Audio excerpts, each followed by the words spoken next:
I wish good things to you who's watching this. I am Alexey, and this is day 2 of Copa America, a tournament in which we're going to find out the strongest Carcassonne team in the Western Hemisphere. And we're going to do that over the course of over the next 4 hours or so. Yesterday was day 1, group stage, 8 strongest teams in the Western Hemisphere competed, and you can see the results of yesterday on your screen. There were some surprises in Group A, where Brazil, the reigning champion, was eliminated by tiebreakers. So from Group A, Argentina and Mexico qualified from the playoffs. In Group B, not so many surprises, as Chile, the reigning vice champion of Copa America, defeated all their opponents.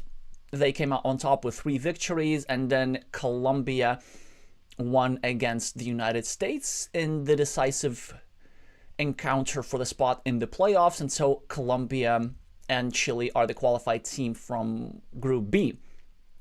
So the 2 matches that are going to happen in the next, well, after a few minutes or so, are Argentina versus Colombia, which is not the match that we're following, but the other one is Mexico versus Chile, which is the match that we're following closely.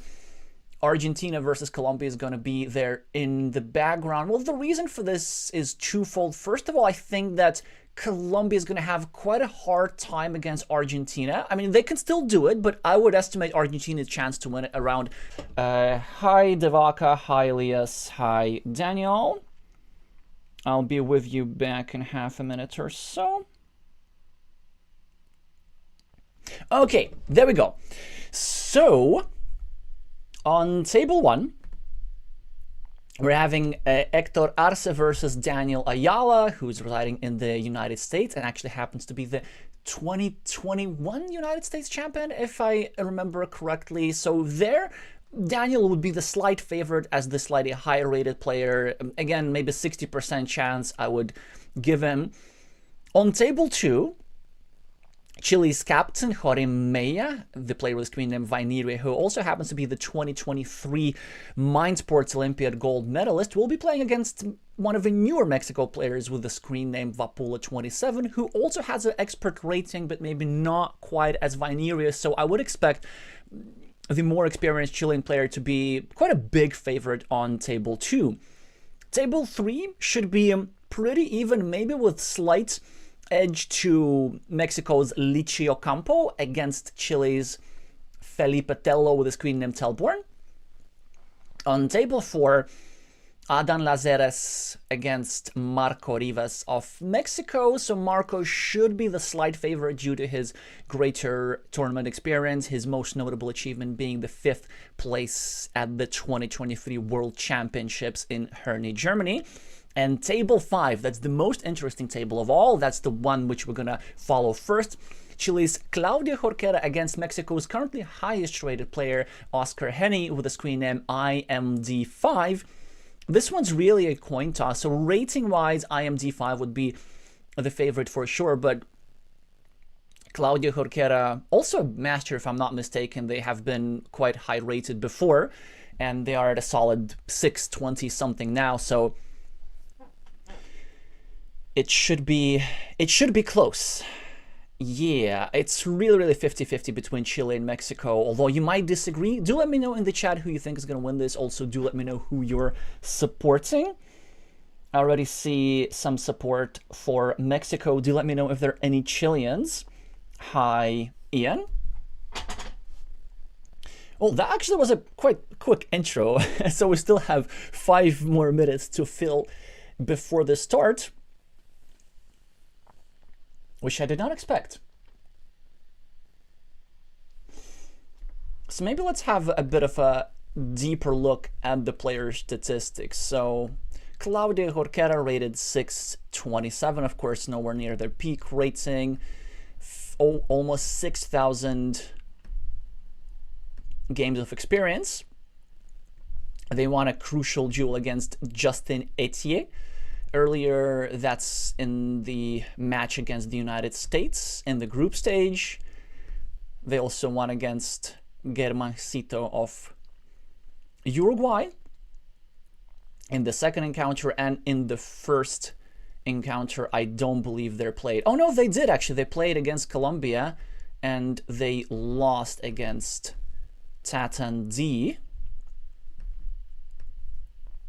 So as for IMD5, you see a very solid rating of 680, and they have crossed the master threshold multiple times. They've been in the upper 700s actually, and also similarly over 6,000 games of experience. The win percentage is quite interesting. So IMD has 67 and Claudio Jorquera has 76, and you might say that there's a big difference there, but actually it more tells you about the caliber of opponents that they're playing with. So perhaps Claudio is simply playing more casual games, which are also rated compared to IMD5. So this is not such an important statistic. And as for their recent games, actually, did they even play yesterday? Huh. They did not. So this means that Mexico's captain has saved them for this special occasion in particular.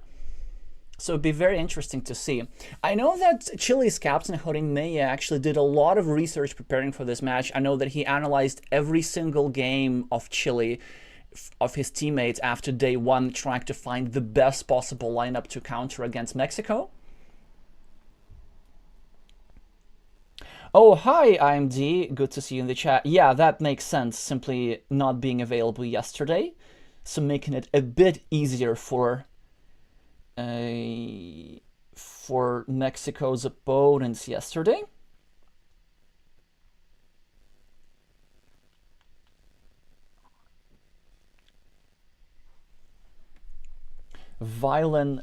Fiance's violin recital. Oh, so cool. Thanks for throwing in this level of detail. Yeah, as for the other duels, I mean, we've kind of discussed them anyway, so do let me know who you want to be our secondary table, because I plan on watching IMD against Claudio Jorquera pretty much throughout, but it is possible that we might switch after game one. So if you're interested in any particular player, maybe Telborn, for example, whom I haven't featured so much on the streams, then do let me know. Anyway, now time to just click the update button. So the game has been created. Has it started yet? No, it has not. So Claudio Jorquera will join in due course and will be starting in 1 minute. Okay, he has joined the game. Maybe they're waiting for the clock to strike exactly 1900 UTC. 1800 UTC, excuse me. I really almost messed up due to today's time change. I was actually prepared to start the stream an hour early.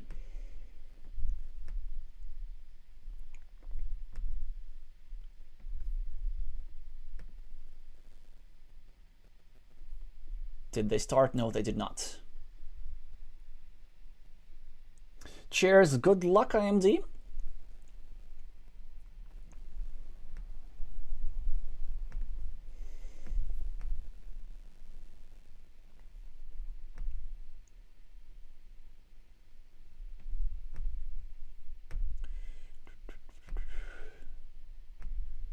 Let's do it, let's do it.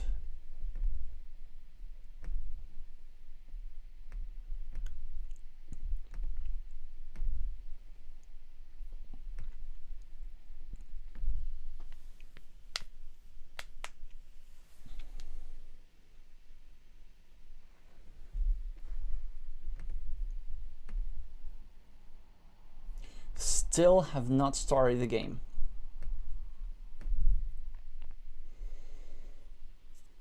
How about now? Not yet. How about now? Not yet. How about now? Not yet. How about now? Not yet. How about now? Not yet. How about now? Not yet. It's already 1801.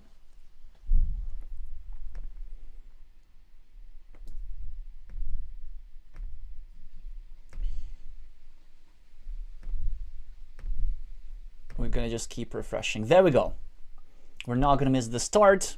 Claudio Jorquera against Oscar Henny.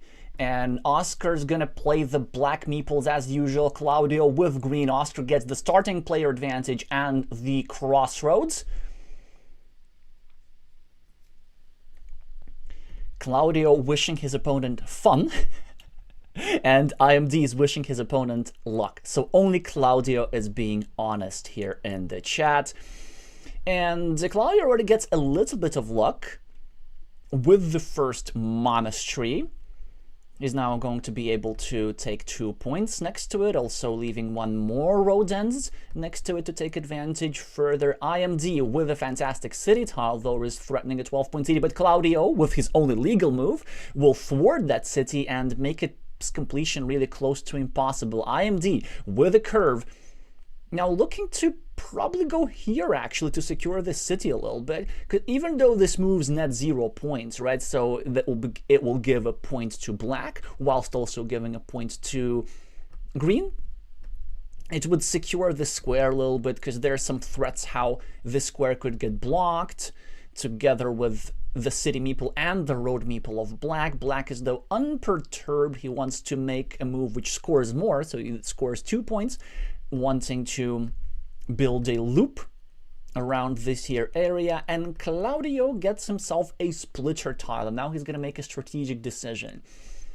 So the decision is this: do we go here and simply try to equalize the city at the cost of spending a valuable tile and leaving a city cap for your opponent up for grabs, or do we do something else? We might delay the city attack and maybe choose to go here and just build up the monastery with some cities whilst also playing against this square.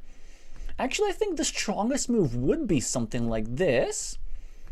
So maybe starting a new city over here, and because it's a very flexible move. He makes a different move, which also makes some sense.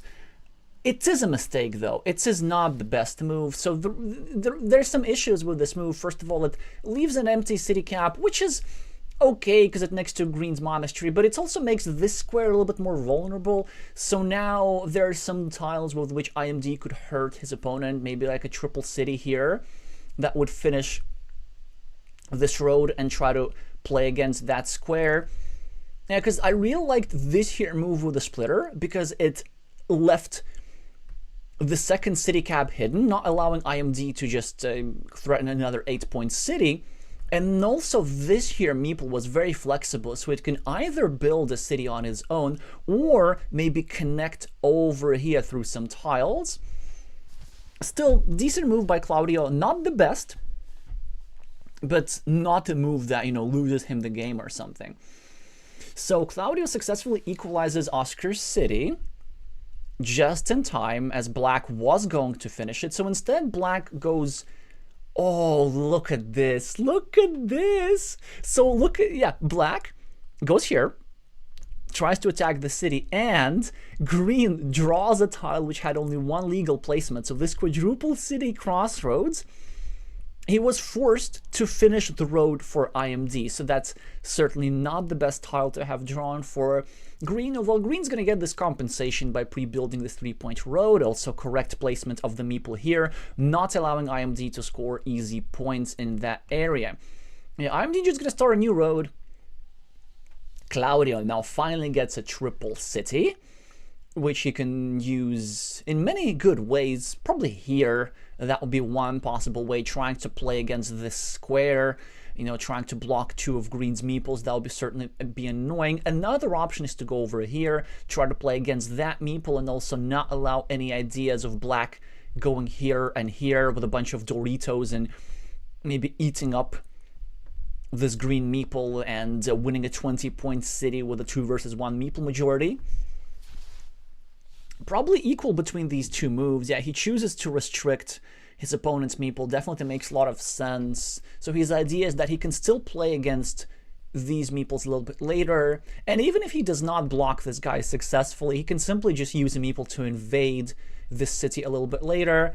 And from IMD perspective, he might kind of slowly build the city towards completion without any additional cost. So he starts a new city on the left while also bringing his city a little bit closer to completion.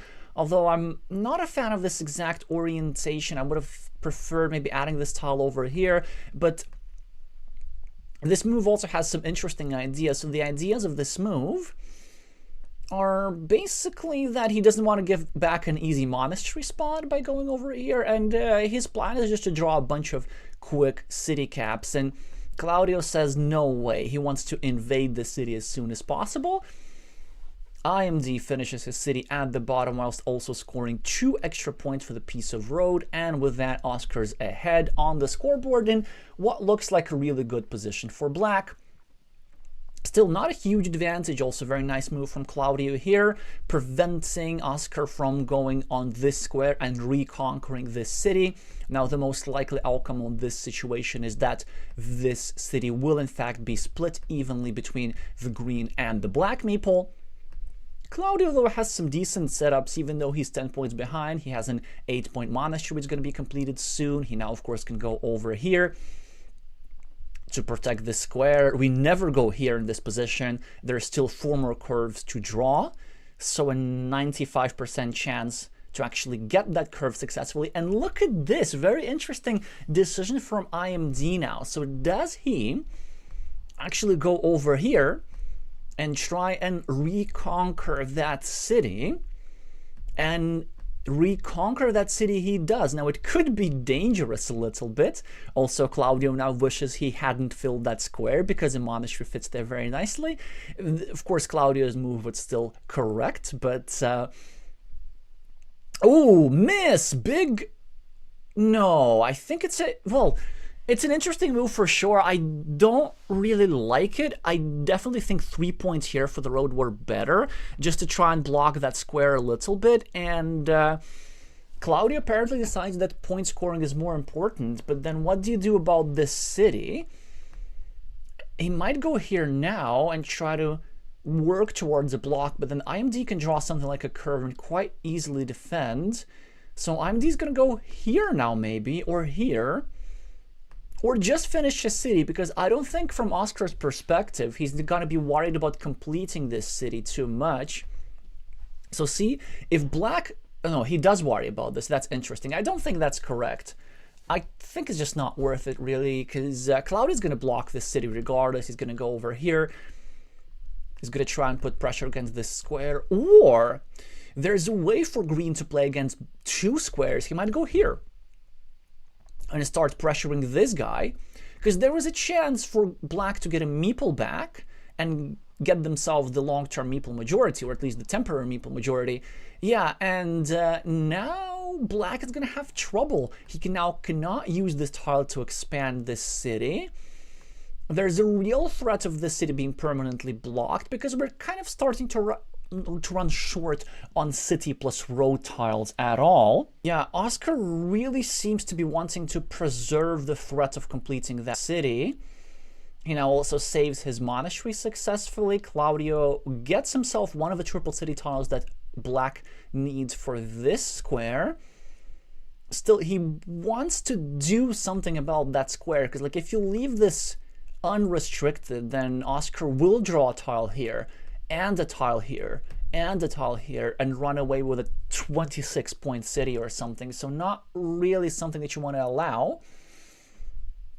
So not the worst idea. Oh yeah, that's actually a very strong move as well from Claudio. So blocking this connection, leaving black stranded with 3 points while he himself has 5 points and a chance to grow his side of the block city a little bit further. Still, this threat needs to be addressed at some point. So even though as green draws more tiles that fit into that square,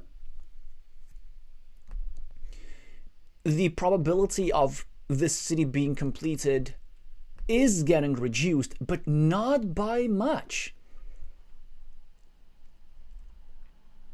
If green doesn't do anything about it, then black is still more likely than not to complete that city. IMD now is meeple, as he was trying to build an 8-point city next to his monastery. Claudio is trying now to block this city a little bit. Maybe he was going to go here and block the city some more, but who knows? Well, actually, no, of course, Claudio gets a curve. He really needs to get his meeples back because we're running short on curves as well. There are actually only 2 remaining after this move, so Green can finally get himself 2 meeple back. And the fact that he hasn't done so already makes me worried a little bit. Maybe he's considering a different move. No, he isn't. He's just double checking something. Yeah, there we go. So he has connected. Claudio now urgently needs to do something about this square. Ideally, what Claudio wants to do is draw something like a dagger tile or an umbrella tile and place a meeple over here, equalizing this square. But for now, he needs to take care about this here meeple, and he's probably looking forward to doing something like this and invading this city. Oh, but this is really risky, actually. So he's trying to block the city instead, but I'm not sure if that's gonna even work, because there's still 2 tiles that fit into this square, and Claudio had 3 meeples. So why not just place a meeple to deny your opponent an easy city? I think that's being unnecessarily ambitious, and most of the time it doesn't really work. But now Black has an interesting decision. Yep, and Black decides instead of getting back this meeple, he wants to cover up the city and preserve himself the 75% chance of completing the city, plain and simple. So 2 tiles that fit here, 75% chance. Now Oscar gets a meeple back by completing the shared road. Claudio still has the meeple advantage, which he, I think, misuses a little bit.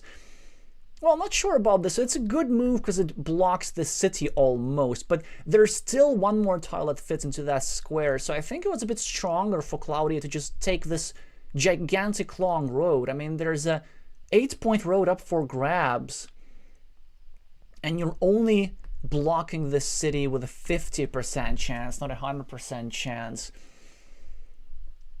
Because it seems to me that Claudio would really need to catch up on scoring, because the plan for Green is something like this. We go here with a Dorito, finish the city, go here with a city cap, finish the city, then we try, do our best to block this square. And then, if our opponent draws the horse tile and does complete the 26-point city here, then at the very least, we're getting ourselves decent enough compensation. Maybe from Green's perspective, we can drop a farmer early enough on what's going to be a 9-point or even a 12-point field over here. Maybe we can block this square as well, or just draw the 1 remaining dagger that fits here.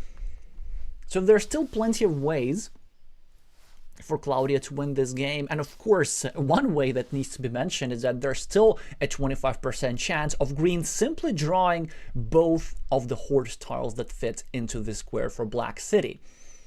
Claudio now with a triple city tile, and not the easiest decision. He's probably thinking between 4 candidate moves. Move 1 is trying to go here and maybe getting another city tile and trying to block this meeple, not with a 50% chance, but with a 100% chance. Another move is going over here, foregoing the idea of taking 4 easy points with a city cap, but just simply trying to sooner set up, first of all, a chance to complete the monastery, and second, ideas to block the city, which is not going to work as IMD gets a fantastic tile for him to defend. He's also going to spend his last meeple here. Then there were a couple of other moves. Simply building the city at the bottom or going here were also options. Well, and now Claudio is really trying to play against Black's meeples, trying to keep Black's meeple, Black without meeples for a long time, and it should work because Black needs here, here, here, here, very similar tiles, not the same tiles, but all of them are city plus road tiles. So anything else Black really can't use productively. Well, maybe these sort of road tiles could be used to try and obstruct Claudio's city, which is not going to work as Green draws a Dorito tile immediately and increases his lead on the scoreboard. But a city plus road tile has been drawn by IMD to finish an 8-point city, get a meeple back, stay close on the scoreboard. Now a dagger tile for Claudio, one of the 2 possibilities that fit into this square, so this is certainly quite pleasant. Excellent farmer here from Claudio, multi-purpose move. First of all, preserving the 50% chance of completing his monastery, and second, dropping a farmer in anticipation if IMD gets himself a tile that goes over here. Then this will expand this farm to actually a very large number of points. So very nice move here from Claudio. He's also setting up meepling a 5-point road if he completes the monastery. IMD now with a city tile that he can't really use. Yeah, so really all that Oscar can do in this situation is just wait for his key tiles and maybe just drop these more or less useless tiles in ways board to his liking, although I'm not exactly sure how you can do that with this particular tile. Maybe you can go here and try and set up some sort of interesting field invasion if you need to. It's a very interesting position where one side has all the control, but the other side is just waiting for some key setups. Because this tile, if it's going to be drawn by Oscar, is going to be just huge. He's going to get 26 points and a meeple back. Well, not right now, because one of the two key tiles has been drawn by Claudio, so now only a 50% chance to complete this city, 50% chance to complete this city, and 50% chance to complete this city. Well, surely Oscar is super likely to cash on at least one of these setups, two of them being high scoring and one will really just getting a meeple back. In the meantime, Claudio is building up a sizable ruin worth already 9 points, 10 points actually, and then some. And some quick points as well for Claudio for more points. IMD with a straight line, really not many uses for that tile. Maybe going something like this is actually not that bad, with the idea that we hope to win the coin flip for the curve. Oh, actually, never mind. I think I didn't notice one of against Manarori. So against Manarori. So far, equal success for Mexico and Chile.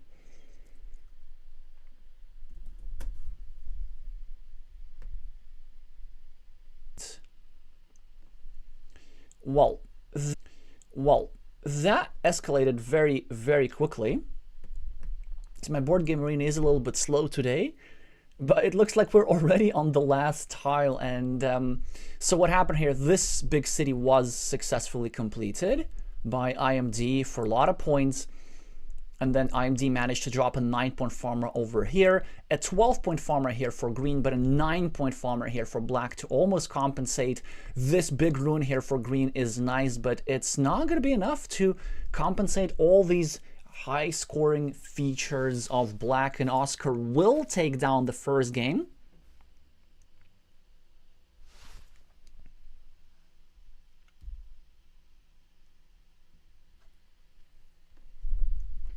GG is saying Claudio, not sure if he meant it.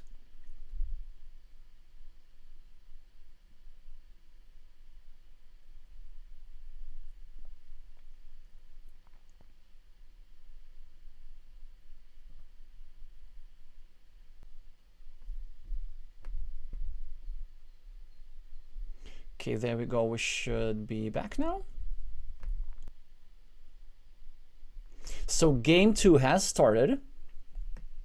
Claudio now with a starting player advantage, but still the green meeples. Both sides already have a monastery next to each other. And IMD has 2 quick points for this road. Also now lovely move here, going for a very long road. But Claudio is now about to score 8 points for a lovely city and be ahead on the scoreboard as a result. IMD with a curve. So let's see if he finds his strongest move. I think this best move is actually to just start a loop here. Yeah, this move is also possible. That also makes some sense. It's just, it's not as aggressive as the other move. I really like the loop so that you can use curves to get point here quite easily, and then you just try to cover yourself up with a road end from the other side. So,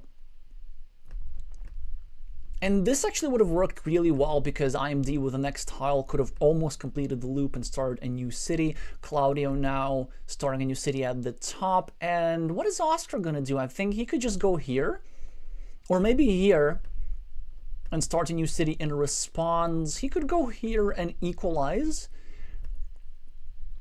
Green City. Instead, he starts a different city whilst also giving himself a monastery point. Claudio now with the choice of either taking 3 points straight up whilst also harassing Black City a little bit, or maybe going here and equalizing the road, figuring that he can equalize the road later, so why not take the 3 short points. IMD is looking to continue his city at the bottom, which is his highest equity move. Claudio now with a genuine choice. He goes, equalizes the road. It was also possible to go here and do something like this. So just in time, though, as Oscar was going to secure his road, so the invasion certainly did work out. It is still in Black's interest to place a tile over here. Yeah, you really want to place a tile over here, actually, at some point. So I'm not sure how I feel about this move, really. It has a lot of merits. It's very aggressive, so it starts a new road. And it also exposes a square to hurt Green City a little bit. In the meantime, Black's city is being hurt as Claudio is playing against 2 squares, attacking this square and harassing that square at the bottom now, leaving only 2 tiles that fit into this square over here. So this meeple will have a lot of trouble coming back. Already a 25% chance of not drawing a tile to complete the city, plus whichever chance you add for green going here and completely blocking this square. Black is now trying to build another city, which is actually also a bit vulnerable, so this square is somewhat sensitive. Claudio here with a curve. He tries to hurt that city a little bit. Not sure if that's going to work. We're going to find out soon enough. Oscar with a city tile. Excellent move here, trying to decrease the quality of Green's monastery. Green with a city cap.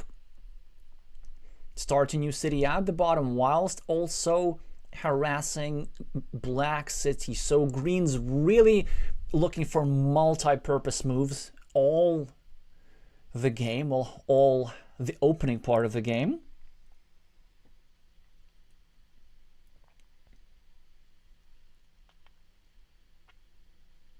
In the meantime, thank you, Elias, for confirming that Daniel Ayala has won his first game against Tito Arce, whilst Telborn has come back against Licio Campo, and we already have a decider on table 3.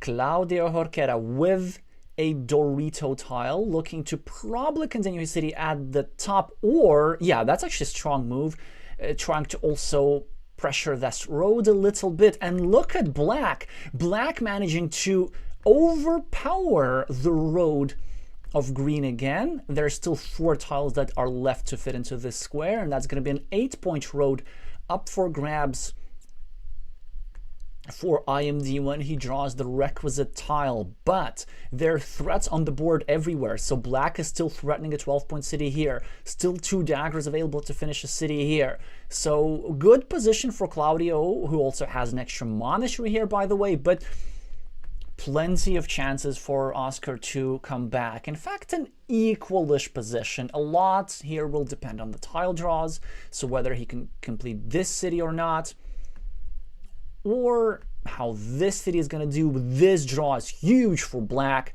as he's able to not only get the 8 points, which is really not that many points because it doesn't even put him back on the scoreboard, but it's important that he can get this tile soon, because he gets all these 2 meeples back. He even gets himself the first farmer for 3 points, but it's going to be worth many, many more, as this field is very open and there are multiple potential cities on the field. Green wisely created a platform for invading Black's most menacing city now successfully took advantage of it. There's still 2 splitter tiles for Black to separate, but in all likelihood, Claudio is going to go over here and pressure this square a little bit further. IMD now with a bit of a scoring tile, probably looking to get... Oh, actually, he has an incredibly strong move, just looking to go here, cover up his road on one side, and set up a block against this square, whilst also impeding further the city at the top. And he does find his strongest move. That's incredibly annoying to deal with. Claudio doesn't even know what to do now. I mean, do you just continue your city at the bottom? Do you try to defend somehow? I don't think it's really possible. So what are our options here? Yeah, he decides to simply build the city at the bottom. Oscar now with a road tile has a variety of really strong moves. So option 1, he can go here and preserve the threat of drawing a splitter, but he chooses to simply finish his monastery whilst also somewhat obstructing Claudio's road. He could have thought about meepling this, which would have been a bit safer, but his plan is now to go here and try and block the square a little bit. In fact, why don't we do it right now? I think a really strong move for IMD would be simply going here, blocking Green's monastery, whilst also putting further pressure over here. But it's Claudio Jorquera with a splitter tile. That's a huge draw for Green. He can do so many good things. First of all, he can feel a bit better about this square. Once that the splitter has been drawn, he simply chooses to finish this city. I'm not sure about this. Maybe I would have preferred going here and creating another threat, or going even here, maybe trying to pick up another 10-point city whilst Green just keeps blocking. Black just keeps blocking and blocking, and oh no! We see a misclick from Claudio. Oh, this has to hurt so bad. So of course Claudio intended to click here, 1 square lower, finishing his city. Instead, he ends up blocking his own city. This is very painful. Of course, it's still part of the game. Misclicks are still part of the game if you're playing online, but hopefully that Claudio does not tilt too much after this. I mean, he gets a tile to bail out. He gets 2 quick points to try and also hurt IMD's city. IMD is still smelling blood. He's now scoring 4 quick points using the city cap that Claudio accidentally dropped. Claudio now has a chance to fix his mistake. He draws 1 more dagger, and he's also even had a 9-point field for himself. So good to see he's getting bailed out of his misclick. In the meantime, IMD with the last cow tile of the game, looking to continue his city on the left, on the right, trying to further create threats. Claudio manages to block this square, which is super important because now Black is not threatening to drop a splitter here anymore and finish a 12-point city. And then even though Green's city is scoring a little bit less than his Black counterpart over here, Green still has plenty of tiles to develop his farmer a little bit further, including the splitter itself, which would go here very nicely, taking advantage of the city cap and scoring 4 points. In the meantime, Black draws a different kind of splitter, a vertical splitter, which probably goes over here at the bottom, trying to create further threats. Yep, going for a new 4-point city out of the bottom, and also threatening to draw back-to-back Doritos that would finish him a 16-point city right here. In the meantime, Claudio gets a fantastic monastery. Now 1 curve away from scoring himself 18 points with 2 meeples, but IMD gets one of the Dorito tiles, and now Claudio should be very, very worried. Still plenty of tiles that fit into this square. So Claudio is now trying to build up his city at the top. IMD draws like the best tile in the deck for him, and he has his choice of options. He can either finish his city here, or do this. Just take 10 points for free, whilst also preserving the threat of completing the city on the right. Now, for the first time IMD is actually ahead on the scoreboard. Claudio is trying to build up his city at the top. I presume that we're going to see an obstruction move from IMD. Already difficult position for the Chilean. So in order to win this, he would need to get this curve soon enough, or the quadruple crossroad to free up his road, or maybe some sort of blocking sequence against this square, or maybe an option to go over here. Now, what this move is about, I'm really not sure. It's rather inconsequential. Claudio trying to just add a point to his blocked city. I'm sure that IND now is going to score a little bit, maybe going over here, trying to obstruct the square, maybe doing something else, but a point scoring move. Oh no, he just gets himself a road meeple back. Now 2 versus 0 meeple advantage, plus 11 on the scoreboard. Claudio with a dagger tile, and not an obvious place to use it. First of all, step 1, rejoice that this is the last dagger. So black is now going to be finishing this city. Claudio chooses to try and attack black's city over here. Black with another scoring tile, looking to score 3 points here perhaps, or maybe even better 3 points here, creating an additional platform for attacking green city, which is still possible to complete. Claudio with a monastery but no meeple to use it. The quadruple crossroad tile for IMD, 2 points, and most importantly, he's going to deny Claudio this meeple over here. Claudio with a road Dorito tile and a very interesting decision. So does he go over here and simply take the points, or does he go over here and give himself a 50-50 chance of drawing the cow tile? That would complete him a 20-point city successfully. This certainly seems to be like the way to go. Looking to exact revenge on the previous game, where with the horse tile, with the same tile, IMD finished a game decisive city. IMD now scoring some quick points and preserving a chance to draw one of the 2 field Doritos that would fit into this square. Now only one of those Doritos remaining. Claudio is probably looking to do something like this, simply getting himself a couple of points. Possibly could go here and obstruct this meeple a little bit. Not that this meeple really matters. He could also go here and try and create a further attacking point against this square. This would have the disadvantage of leaving a 6-point city up for grabs.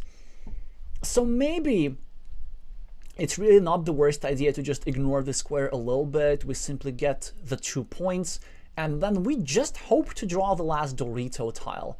Or maybe we can get ourselves R set up, in which case we're probably still alive. He goes for the blocking move, which makes some sense. Actually, that works quite nicely, because IMD is not able to free up his meeple. Instead, IMD goes for the 6-point farm, looking to equalize this 9-point farm. A curve for Claudio frees up his both monasteries, almost catches up on the scoreboard, and now it is all about who's going to get their city set up. IMD with a scoring tile takes 7 points, 4 for the city, 3 for his field. Now there's no even need to connect the 2 fields, as both black and green have fields of an equal size. Claudio takes 4 points, also creates an attacking platform against this here square. -2 on the scoreboard, but an extra meeple. IMD gets the Dorito tile, and in addition, he gets a 9-point farmer. That is huge for IMD. Surely this would mean game. Claudio with a quadruple city tile, probably the worst tile in the deck. He can't even farm with it. He just takes 3 quick points. IMD with a straight line, probably looking to do just anything really. He can attack some field, he can claim this 6-point field here, he can even claim this 6-point field, anticipating Claudio's meeple. Yeah, that's actually very interesting. Of course, this 6-point field at the bottom is even better. Claudio can't really do that much, takes a 6-point field off his own. IMD will connect to the 9-point field. Claudio will finish his city, but it's going to be too little too late. 20-pointer, of course, very, very nice, but IMD is going to have more farmers In fact, he has 3 9-point fields in different locations, which should outrun Claudio's inferior fields and the block monastery. And tremendously exciting game where the Mexican is going to have the slight edge. In the meantime, thank you, Elias, for confirming that Manarori has equalized on table 4. And Vainiri has predictably won game 1 against Vapula. So let's see what the final score here is.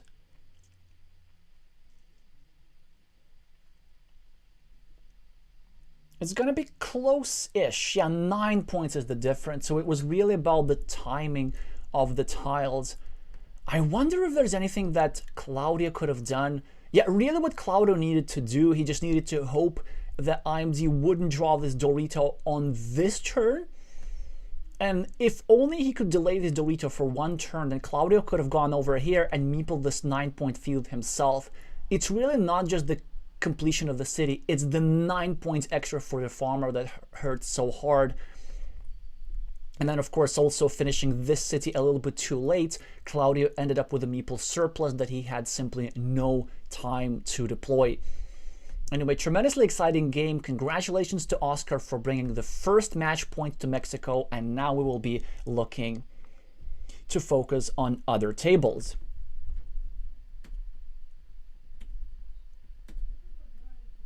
Wait, did Daniel Ayala? Yes, Daniel Ayala won. Whoops, not there, against Tito Arce. So let's have a look at the final decider between maybe Manarori and Adnan Lazeras, because it must have just started, right?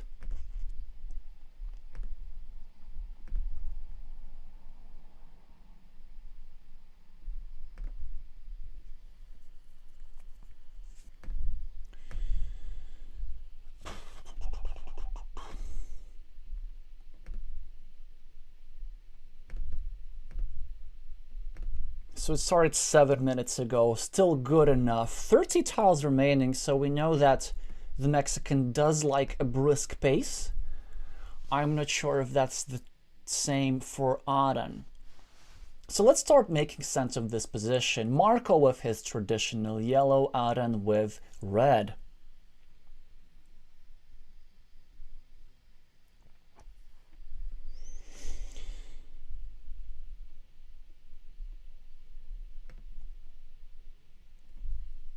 $35 points for Marco, 33 for Aran, so +2 for yellow.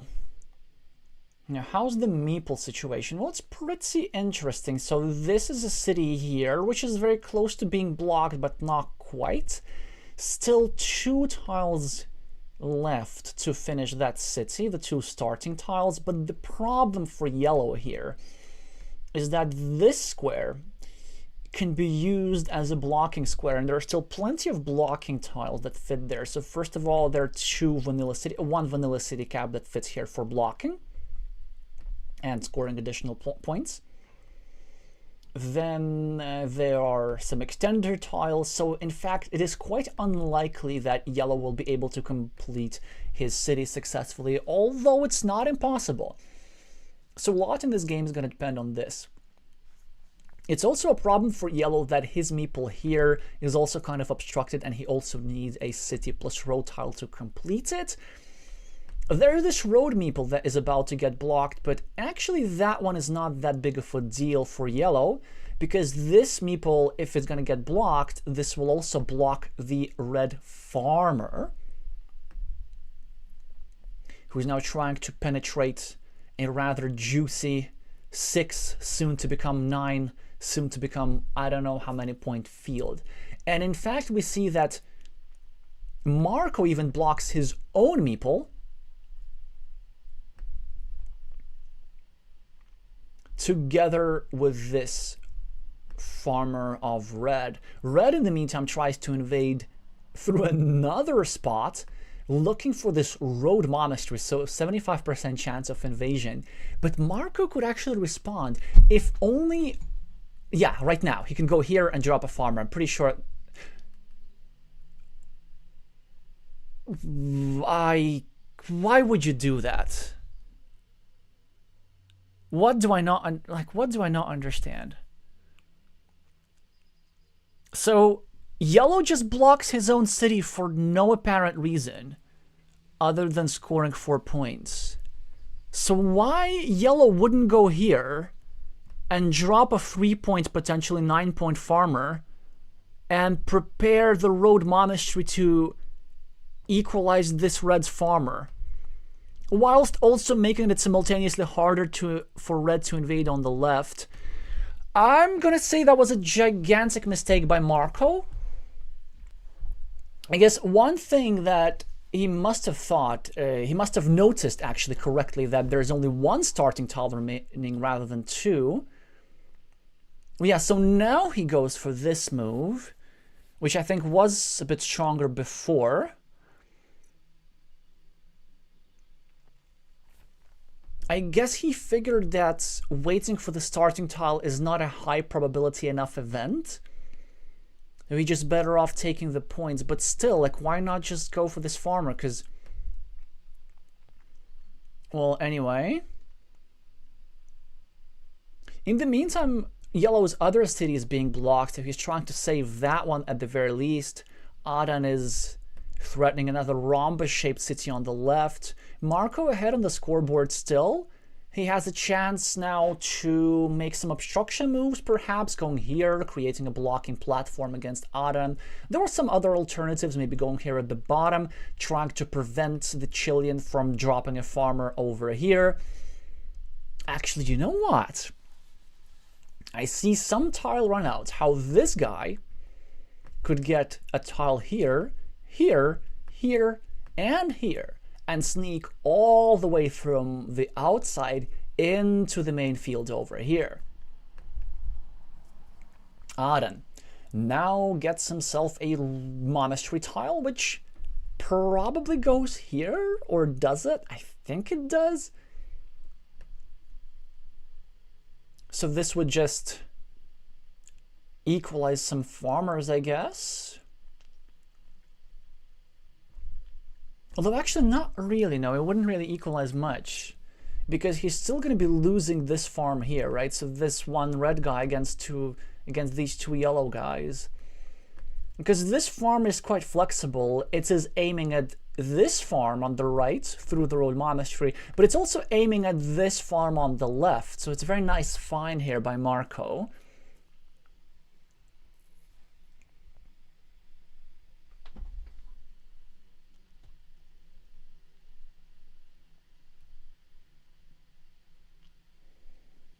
So let's see. Adan also has another problem because his city on the left is about to get blocked. There's still a couple of tiles that fit here. Yeah, look at Adan is actually trying to invade regardless. Marco gets the road monastery, gets the 9 points, connects all the farms where he still has the majority. Now, Adan can invade, of course, but not right now. First of all, he needs to take care of his city threat, so that's actually quite lovely for the Chilean. There's still one tile that fits into this square, which should mean quite a lot. Marco, with a curve, has a variety of options here. The move which I like the best is probably going here and trying to prevent red from dropping a farmer next to the city. But there are some scenarios, like if we go here, then again, this 4-tile sequence is still possible. So for example, Adan... yeah, he could actually go here. You know what? He could go here and drop a farmer like this with the road pointing that way. No, he wouldn't. Yeah, you see, like, if you want to connect through this square, then there are no daggers remaining and no city caps remaining that go there. That's actually quite annoying. Yeah, that's a really, really difficult move. So this sequence of multiple tiles to connect is not going to work, and that's all because yellow quite wisely rotated this curve with the field side to the left rather than with the road side to the left, just counting that there's simply no city tiles, no suitable city tiles available. And this is why Aden is now so deep in the tank because he just doesn't know what to do about this. Let's see what he has. I see an option, though, for him to win. He can go here and score 2 points, which is really not about the 2 points. It's about the setup for dropping a farmer like this and trying to connect through that square, which I believe is still possible. Not only it is possible, it's very probable, because there are still 2 left-handed daggers, yet instead Aden misses his chance. He scores 2 points elsewhere. This move was by far superior, and he could have done this. He could have actually dropped a farmer here already on his next move, and this would have been a 75% chance connection. So instead, now what he does, he simply creates the chance to connect to the field, but Marco can block it. Also, by the way, Marco drew the last tile that red could have used to finish his city.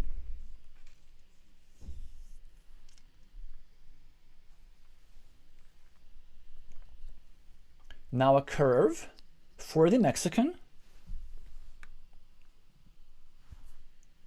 Yep, and look at this. Aden would have already connected to the field. So he got all the tile that he needed. I'm pretty sure he just missed this farming idea on the right. And he would have already had it.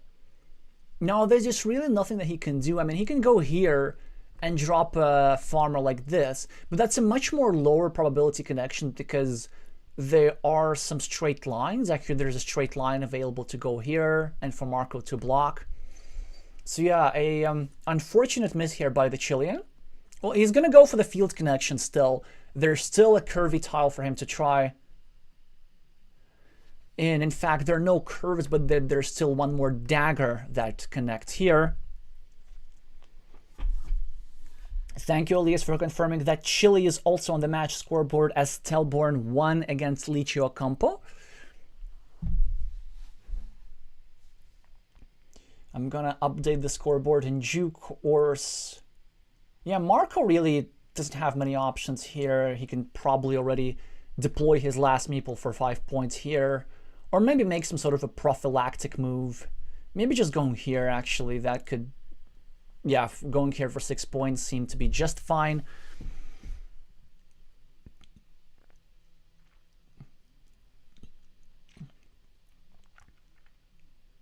Because he's also ahead on the scoreboard, that's an important thing to remember.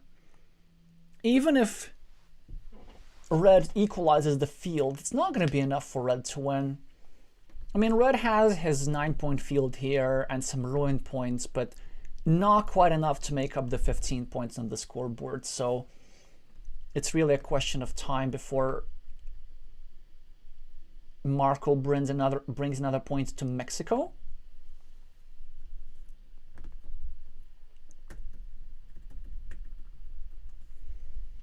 And Vinera is probably going to take care of business on table 2, so it really is going to all come down to Hector Arce and Daniel Ayala.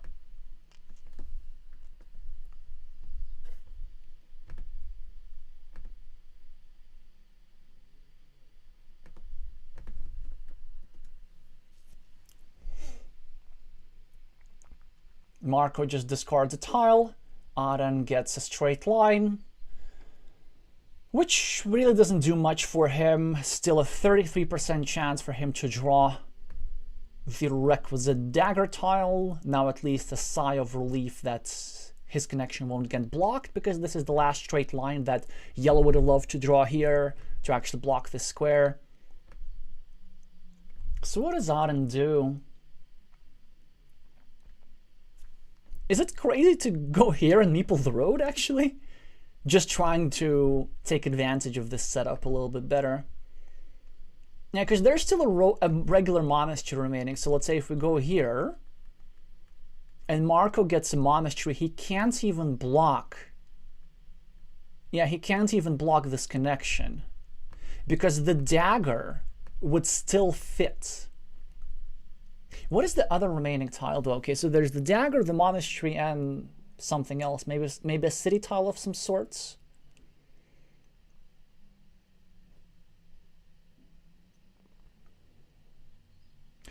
Oh, No. Anyway, I don't want to count. I just want to watch. Maybe one of our viewers can be a bit better of counting. So a monastery tile indeed for Manarori, who's going to meeple a 5-point monastery, I presume. That's the best that he has.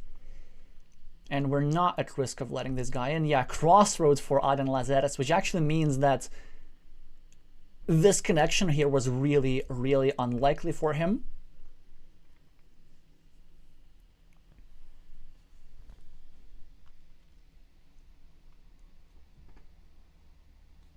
The best that he can do is to score 4 points.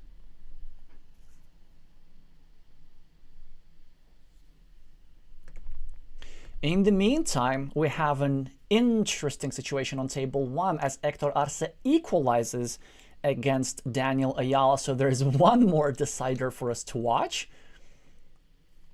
And Marco gets the dagger, which he uses to further expand his field, adding this city cap over here. And it's going to be a very big difference in points. Now, we know that Aden did have a sequence of tiles to connect into the field with the monastery here and the starting tile here and the first dagger here, but would that have been enough? We're going to find out in a second. It's possible that Manarori would have won either way. And let's say that maybe instead of the 0-point farmer, he would have scored like around 6. So 30 points is the difference. 24 points for the farmer. Yeah, it seems that Aden would have probably lost by 1 point or 2 points or something. But still a very unfortunate miss. Not the easiest find, but one that you have to make at this level. And Marco managing to manage the field very, very nicely. First of all, with the farmer over here and here with an incredibly precise blocking move that made the invasions of the field so hard, making the Chilean ultimately powerless. So, congratulations for Mexico for getting their second match point. Now only one duel away from securing a spot in the finals of Copa America. I just want to check on Vainiri real quick if they're finished their second game.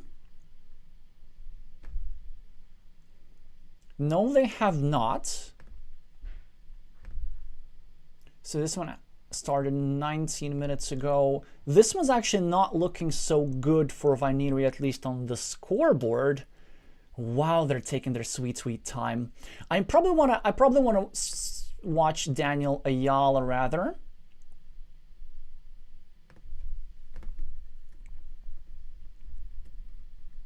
I like slow games, but it's more interesting to follow a game from the start. But they're not starting their decider yet for some reason, maybe wanting a couple minutes break. So we will be looking out for this. Okay, I guess this is the only duel that's going on. So we're focusing here. Hi, Mingo.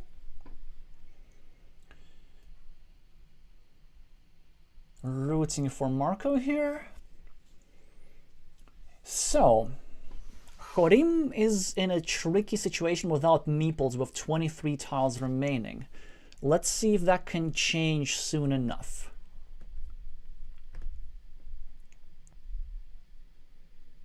So there's still one tile that fits here.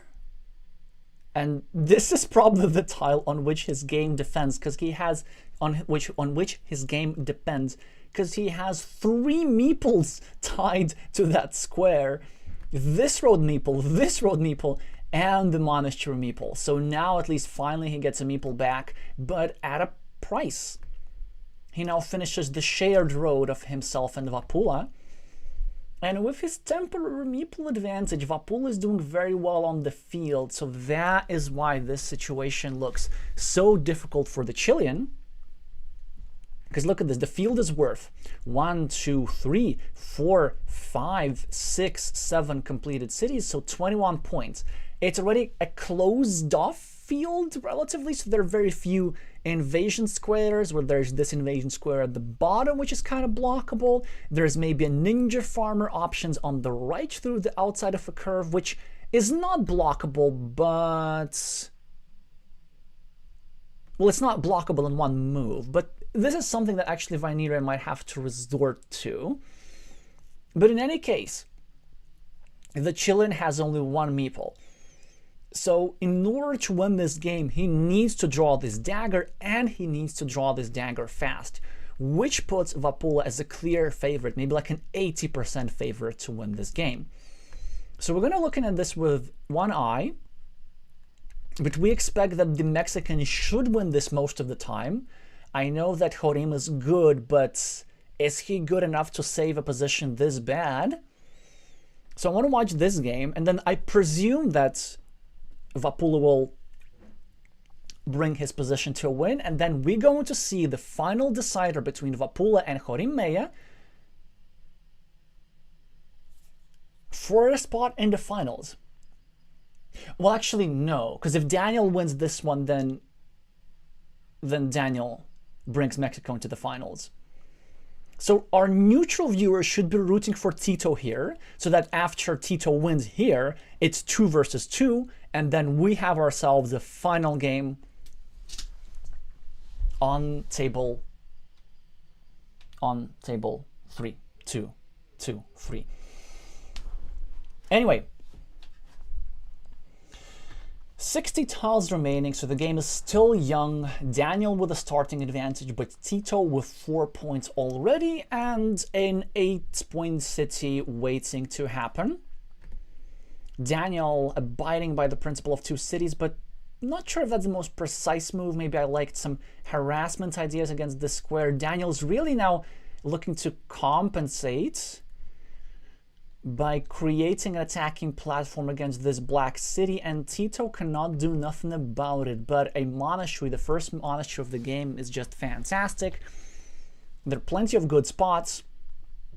Probably here, just the high scoring spot for 5 points, with the road pointing downwards, controlling blue city, whilst also preparing another monastery spot for stacking. That looks strong. Instead, black goes for a different approach, trying to control blue's road and pre-building a road off his zone. That's also pretty interesting. So what does Daniel do here?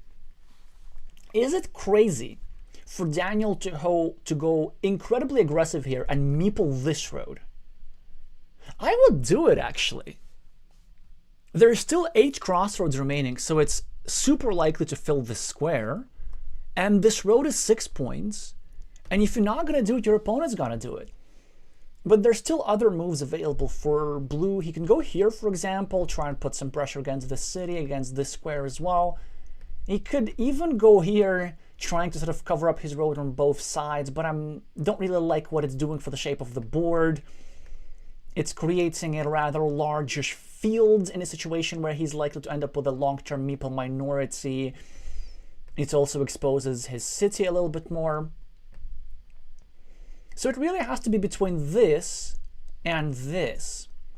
And Daniel goes for the more peaceful move. Although it's not peaceful if you ask this city meeple, but it doesn't score aggressively. Tito is now trying to start a new city next to his monastery, also putting some pressure on this square. Not that Daniel should really care about this square too much. 3-point monastery for Daniel, trying to control both of these squares. That's actually a very powerful placement. I would have probably still gone here, but the point of this move is that it's very nicely controls these squares. It also puts pressure on the city, so there's a lovely straight line plus curve combo, for example, that blocks the square completely, which now Tito successfully has prevented. Daniel now is probably going to go here for 5 points, or maybe here for 4 points. But another reason why this monastery is quite lovely is because it sets up this move, which, in addition to giving him 1 monastery point, is going to create a square for blocking this city meeple. Oh, that's a fantastic tile for Daniel. It's a starting tile that gives him a meeple back, a 7-point monastery, another monastery square. So from Tito's perspective, what do we even do? Do we go here, continue our city at the bottom, or do we do something crazy like this, trying to block the square? Instead, Tito, I think, not smelling danger, leaving this square still alone, whilst with only one starting tile remaining, it's very vulnerable. Daniel with a fantastic tile, probably looking to go here, fill this hole whilst also expanding his city, but there's some other moves possible. This is possible, this is possible. This actually looks really strong, trying to pressure this square, not allowing Tito to get away with an easy 14-point city. This is also possible, but that actually is much, much weaker, because Blue has already a path to go here and block that city. So I don't think a second attack on the left is really wise or necessary. This is a position where both sides have to be very efficient with their tiles. They're time sensitive. Both sides have multiple threats. Black, of course, is threatening 2 cities. Blue is threatening another monastery next to his monastery, and the move that I probably prefer for Blue is going over here. This is my second favorite. Really interested to see what Daniel does.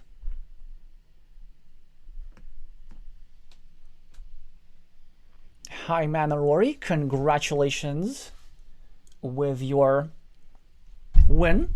We saw that ending, actually, very nice field control. And look at this, Tito Arce draws the last starting tile. So that's a clutch draw, and I think Daniel with not the best move here, not because of Tito did, but after this move there were some other possibilities that could have been unpleasant for Daniel. So if Black were to have drawn a Dorito tile, Black could have gone over here, tying the fates of this blue city together with the black city, and that would have been a major strategic gain for Black, given how perilous was the placement of this black meeple. But, you know, Tito gets himself a tile to bail out in any case. Daniel still with a decent draw. He can go, I'm not even sure, maybe here, trying to set up a monastery even more aggressively. Instead, he chooses for a different approach, but I think his city is going to be quite dangerous as a result. Maybe he's looking to pressure against this square a little bit. Yeah, I think this move will cost Daniel quite a lot. This meeple here is surprisingly awkwardly placed. It's not a bad move necessarily, but in a tense position like this, you really want to find yourself the best move. Tito with a Dorito. I love streaming Hector's games just because I get to say this phrase so often. And sounds like something would be fitting for a song. So, maybe here, just to create a very direct threat of finishing the city. I actually really like this. The reason why I'm such a huge fan of this move is because we're starting to run a little bit short on city plus road tiles, so Daniel is unlikely to invade the city easily. Instead, another quite respectable move, trying to start a new city at the bottom whilst also posing a very, very direct threat against this square. If Daniel doesn't do nothing, then Hector is going to draw himself a Dorito tile and block 2 of Blue's meeples. So probably from Daniel's perspective, you have to do something like this, saving the 50-50 chance of drawing yourself a road monastery. You know, because actually if you don't do this, and you finish this monastery with a curve, it's not even that good for you, because then you could probably lose the city meeple. Just because there are no starting tiles, it's so easy for Black to block. Ooh, this move is also pretty interesting. Yeah, I didn't see that actually. It's really smart. So he's connecting the fates of these 2 cities whilst also making it harder for this monastery to get blocked, and it totally pays out. Yeah, actually I didn't see this idea. This is very nice from Daniel. Now trying to find one of the 5 remaining curves to finish this monastery, which I presume Tito's not going to allow. So black can go over here, but they won't. I think a move that black's going to play is actually something like this, pre-meepling this 5-point road, or maybe even better going over here, meepling an even longer road and putting pressure on this square. It's also possible to make some other moves, maybe going here, putting pressure on this meeple, but I think it has to be between this and this. From black's perspective, we never want to go here because the quality of blue's monastery is superior to the quality of black's monastery. So it is not in our interest to develop the shared monastery.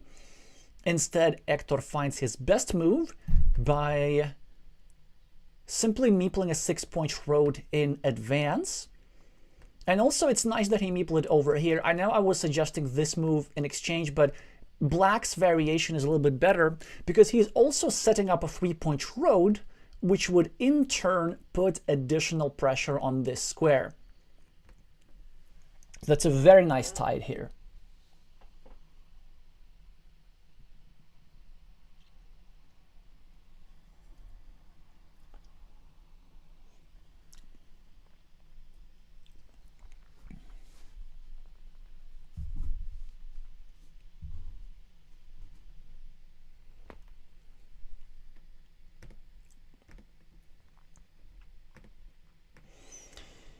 Tito, in the meantime, creating a threat for a gigantic city. Well, this sort of happened out of nowhere. Daniel really doesn't have very good moves here. Yeah, that's a very good move, actually. That's a very, very good move. So he's trying to set up himself a nice road whilst also obstructing black's monastery. Maybe rectifying that meeple situation. But this city will need to be addressed very, very soon. Because if not, Tito is just going to run away with this game.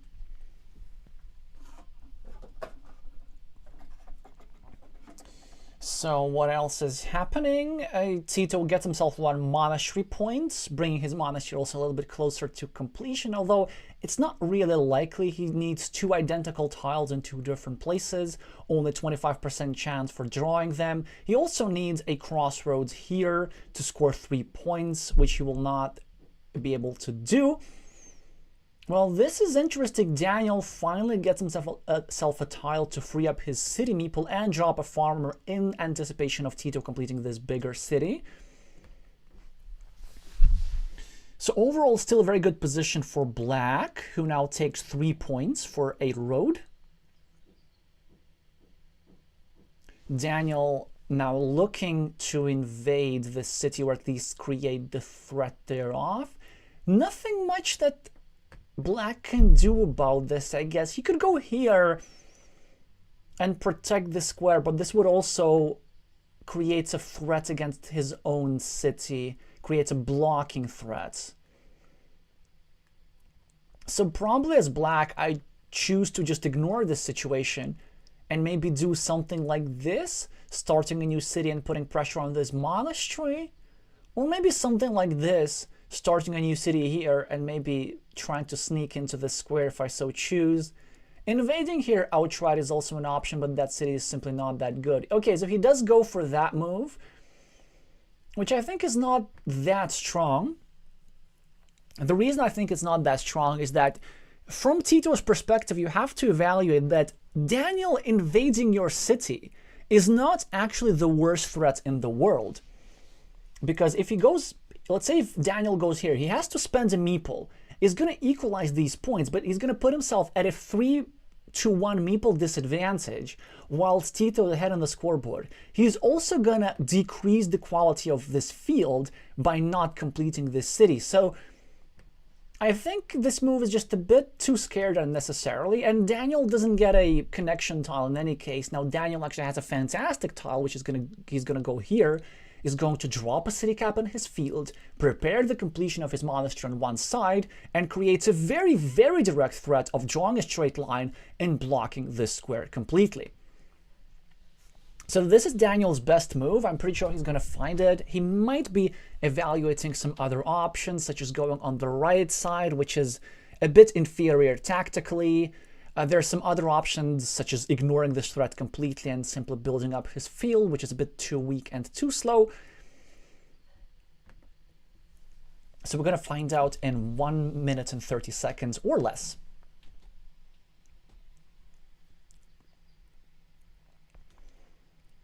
Also, I'm getting really thirsty and really hungry, but I just cannot possibly leave my seat until this match is over. Also, does somebody know in the chat how Colombia is doing? Also, great move here from Daniel. He finds his best option. Tito gets himself a defense. Quite an easy tile placement. We know that it's going to go over here. As for the exact orientation, I'm not exactly sure. So he could point with the city cap up, meepling the city cap. Yeah, that makes a lot of sense, because the city is relatively safe. Daniel's never going to go here with a road because he doesn't want to create a threat against his own monastery. Daniel is probably now going to go here, I presume. Maybe even leaving the city open because it's in his field. But a move like this, trying to obstruct Tito's city, is not that crazy, given how short we're running on city plus road tile. So this is not a crazy decision at all. And honestly, I'm really starting to like it, because the idea is this. If we do this, there are, in fact, only 3 city caps available to fit into the square, which is still kind of a lot. But then there are many more city caps. There are 4, in fact, 2 splitters and 2 vanillas that go here. And so if we go here, then maybe we're setting up some sort of a sequence to score for these here squares and block that square. And that's why Daniel does it. Normally, I'm not a fan of moves like this, but in this particular situation, I find this rather strong. I think it works at a rather high frequency. Tito gets one of his crossroads to complete his monastery on one side. Daniel gets a straight line, which he's probably going to use to keep attacking that city. Tito gets a Dorito, but not the kind of Dorito that he wants. Doesn't fit here, doesn't fit here, really doesn't fit anywhere. Well, it does fit here, but surely he's not going to go here and make 2 of his meeples vulnerable.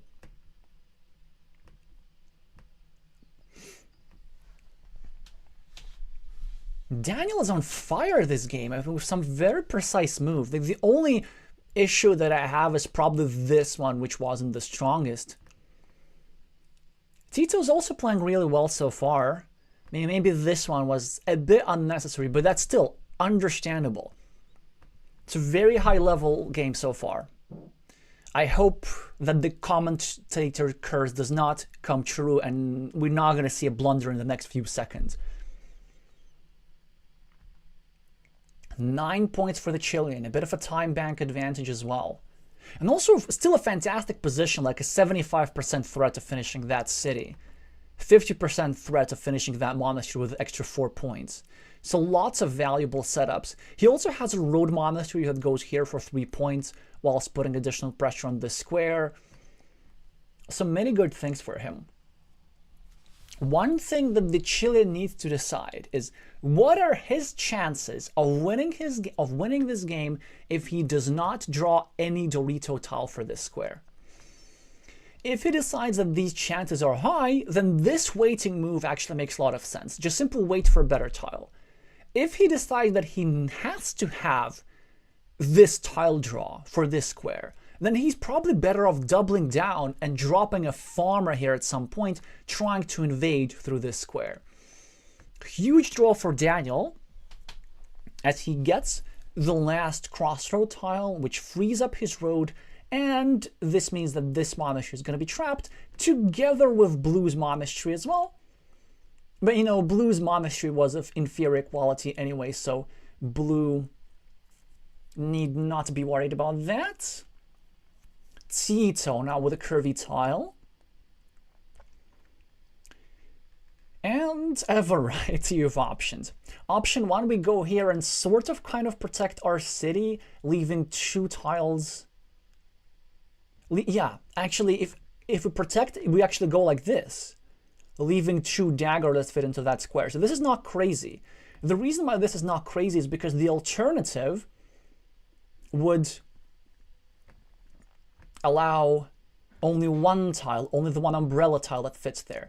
But I really like what Tito did.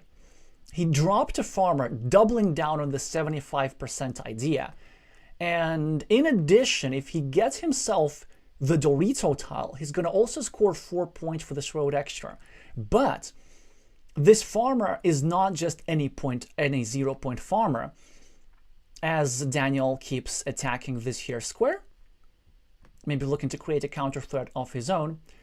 In the event that Tito is unsuccessful with drawing his key tile, he can still use the green squares on this farm to try and drop a couple of city caps in it and justify this farmer somewhat, or he can actually finish this city, which would, in addition to giving him city points and meeple back, this would also give some value to this farmer as well. So it's a very, very flexible move and very nice find from Tito. Now the ball's in Daniel's court. And he has 2 options, really. So either he bails out, gets 4 points, gets the temporary meeple majority, and simply lives to fight another day, or he can try and leave this tension here at the bottom, looking specifically for a Dorito plus Dorito sequence to actually connect to the city and maybe even threaten its completion. And in that case, he's better off just dropping this city cap somewhere in his field. Maybe here even, trying to restrict the options for this black guy over here. Also, a nice idea about this city cap is that in the unlikely event black gets himself the... scratch that, no, it doesn't work. Yeah, instead he just builds up his monastery, which is also fine. But there were some other options available. Okay, so that's a huge tile for Daniel. He gets 1 of the road Doritos. Now only 1 tile available to fit into that square. Tito scores 3 quick points for the monastery. Also an important tile for him. Daniel with the dagger to score 4 points and also bring his monastery closer to completion and also rob black of 1 of the outs that fit into this square. Tito with a Dorito, but not the one that he wanted. He actually can't really do nothing about it. He can go here to try and block the square, but there would still be 2 tiles available that fit there. This is suddenly starting to look very good for the Mexican. In fact, it seems to me that Tito absolutely needs the road Dorito in order to win this. Because suddenly Daniel has 2 extra monasteries and a 6-point farm which beats Tito's 0-point farm. And he's about to have a 9-10-ish point ruin which is going to beat the 8-point ruin of black. I guess there's another way for black to win. Maybe we can hope that blue does not finish this monastery, but black does finish this city. That's also another way for the path back into this game. So overall, maybe black is a 55-ish% favorite. Because the vast majority of the time, if black draws this tile, black wins. The only way black doesn't win is if he draws this tile way too late. Or what's the other option?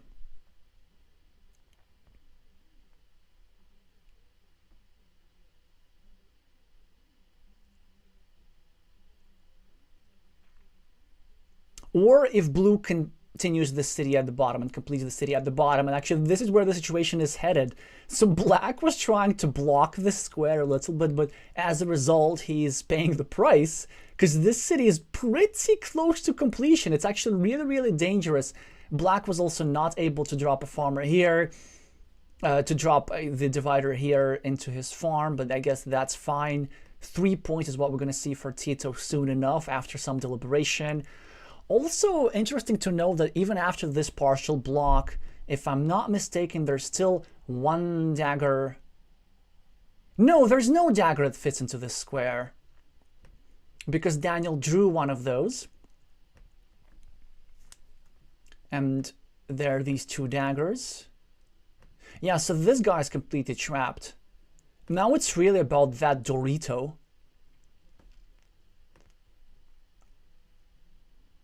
And what is Tito thinking about? Maybe instead of these 3 points, he's thinking of scoring 2 points, trying to create at least an additional attacking platform against this square. But I don't think that that platform really does much. If anything, it creates an additional scoring chance for his opponents if you were to draw that road Dorito. Yeah, he goes for the blocking move, which I don't think black can really afford. This does look like a position where the 3 points are more valuable.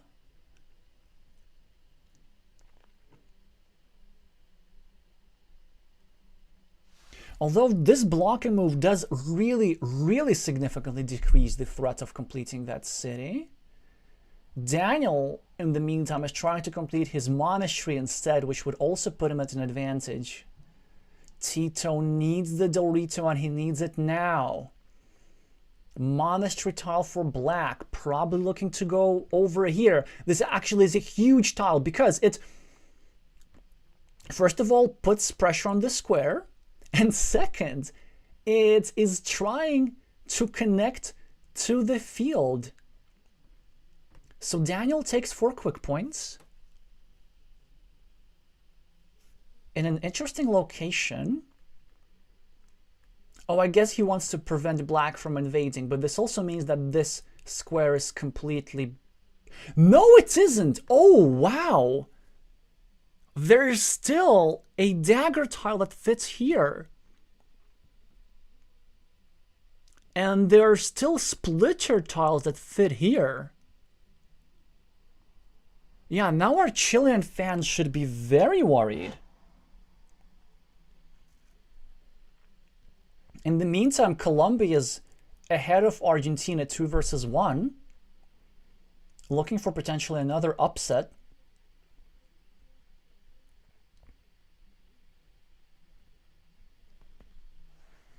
So what do you even do here as black? So we know that Daniel has 1 tile here and 2 tiles here, which gives him like a 35-ish% chance to complete this city. And from Tito, we're going to ask, do we just accept that 35% chance? But you see, the problem is, if Tito just makes a normal move, I don't know, going here to take some quick points, or maybe going over here, obstruct that square a little bit, and then black finishes this city, and blue finishes this city. In that event, blue wins because blue has the extra monasteries and the scoreboard points. And the dagger has been drawn.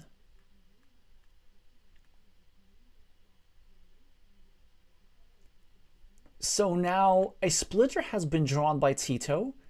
He's of course not going to go over here. Tito's not trying to block this monastery, which makes a lot of sense, but he's not scoring any points, and there's still a 50-50 chance of the city being completed. Note that there are no field Doritos, there's just the lone splitter. Daniel with a scoring tile, he's very happy to get himself the 3 points.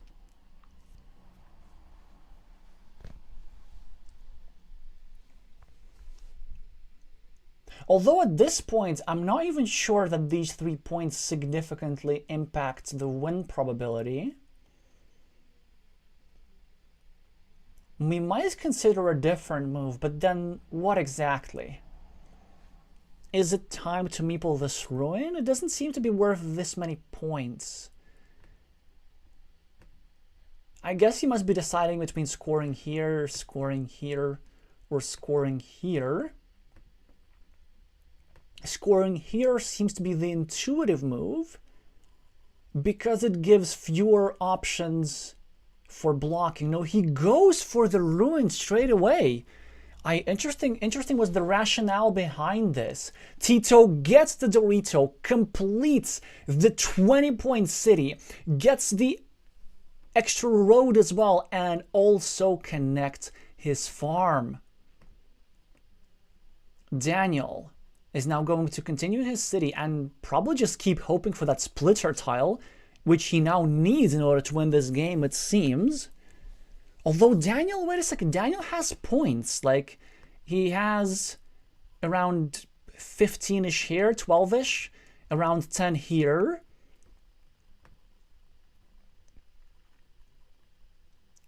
But Tito can now drop a farmer here. And if Daniel finishes his city, Tito is going to have 9 points worth of compensation. Is that going to be enough, though? It might be. You know what? Check this out. So as black, we go here, drop a farmer. Daniel completes the city with a splitter. And then we drop a farmer on the other side.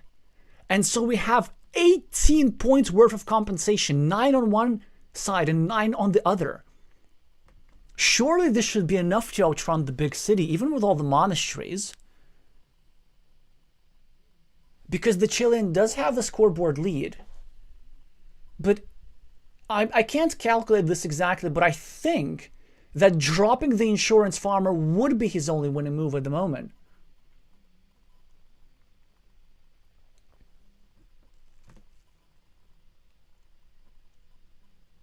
Because there's only a 33% chance of Tito drawing the splitter. So he needs to find a way to win this game, even if his opponent draws the splitter.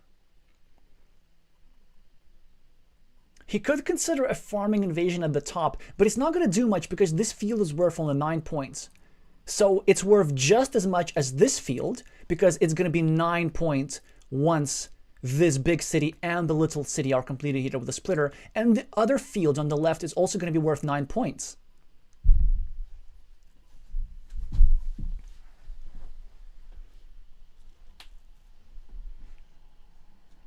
Also, Colombia has achieved the impossible, I think. They have won against Argentina.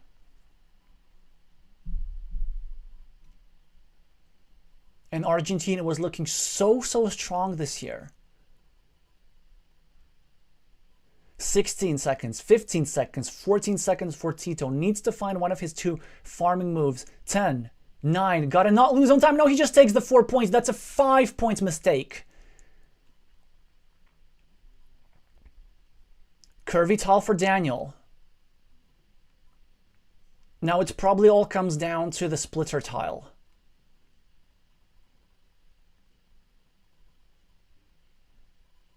Also, wait, yeah, this move is really... Like, Tito had multiple meeples. Okay, if you don't see the field idea, why not you just go for the 16-point road? I think it was a time panic move. Daniel can actually choose to get a meeple back if he wants. He can pay 1 point and finish Black's road for the sake of getting himself the monastery meeple. Because this would, at the very least, allow him to score on the last move. Daniel has plenty enough time to solve this. In the meantime, we congratulate Team Colombia, who wins 3-2. That's the final score of the other match.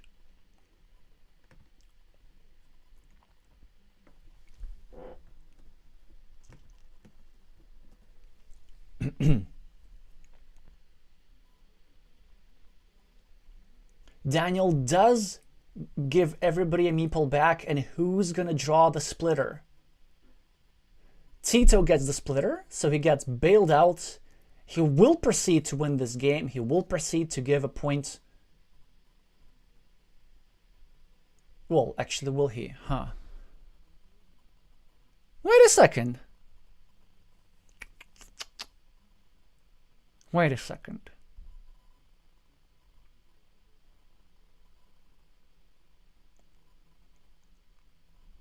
Daniel is scoring a lot with the ruins, actually.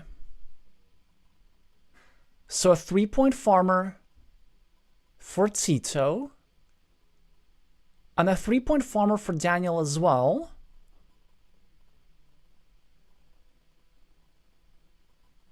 And this is actually going to be surprisingly close.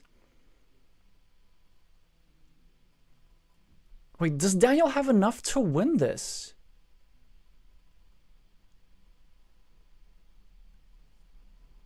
Because he has so many points on the ruins. The field points are equal.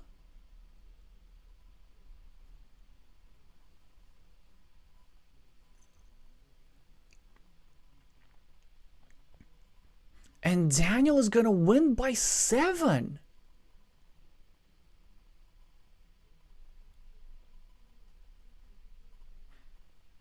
Which means... Which sort of explains Tito's move. Because I think he figured out that with the splitter, that if Daniel were to draw the splitter, then Tito would be losing regardless. Although actually I'm not sure if that's the case. Wait, let me think about this.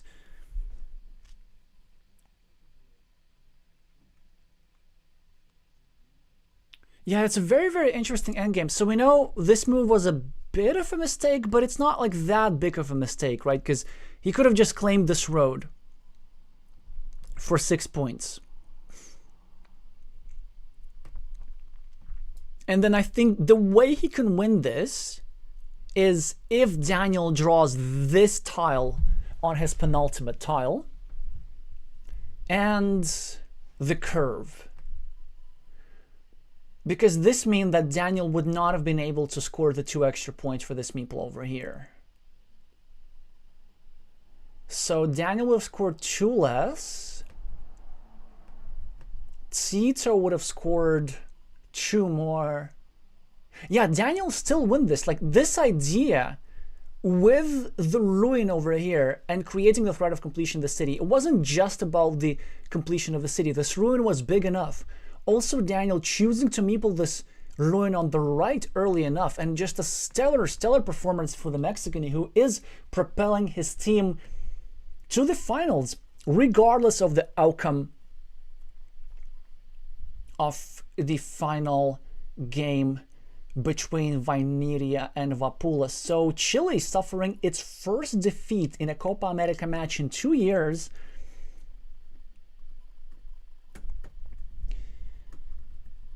And Mexico is the one that rejoices.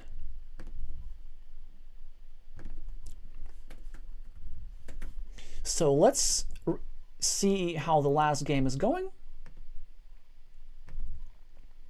Vapula did predictably win against Vaineria, so they're now playing a decider, which the players might not even know that is inconsequential. 15 tiles still remaining, and Vaineria is going to take this down if he's ahead 60 points on the scoreboard. Well, I mean, he's ahead 37 points on the scoreboard, but I really doubt that yellow is going to come up with something to mitigate that. We're still going to watch the game.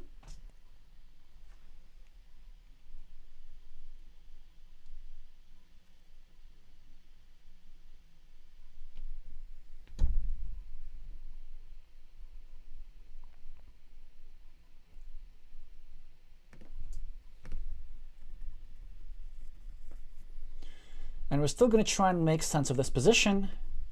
And maybe Vapula could even come back, or try to come back and make this 4-1. Probably if I were the Mexican here, I really would want to know the outcome of the other duel just to relieve pressure from myself. So let's see, 37 points on the scoreboard. How can yellow do something about this? So yellow is trying to win this big road. Yellow is trying to get himself 2 meeples back from these 2 roads. Yellow is trying for this 12-point field. This monastery equals red's monastery, and red also has a very nice ruin for round 12. The 6-point field for red is certainly going to help. The 1-point blocked meeple is not great, and it is in fact completely blocked because there's nothing that fits into the square anymore.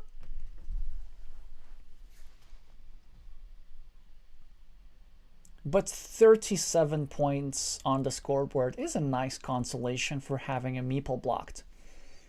This move is also very nice by Horim, who is trying to invade the farm, but this is more of an insurance move, because you see, it is in yellow's interest to go here, because yellow is trying to conquer this big road, and if that were to happen, this will make sure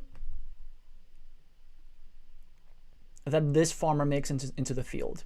But if this farmer doesn't make this into the field, then yellow does not get to share this road, to conquer this road. So regardless of whether something is placed in the square or not, the outcome will be positive for red. Red is trying to, yeah, so as a result, yellow is trying to anticipate all that, and yellow is still trying to draw a curve plus a straight line or something to reconquer the field back after conquering this road, and then he's also trying to expand this field with a splitter, maybe looking to draw some city caps further on. And this is an exceptional effort, except that it's kind of unlikely to happen.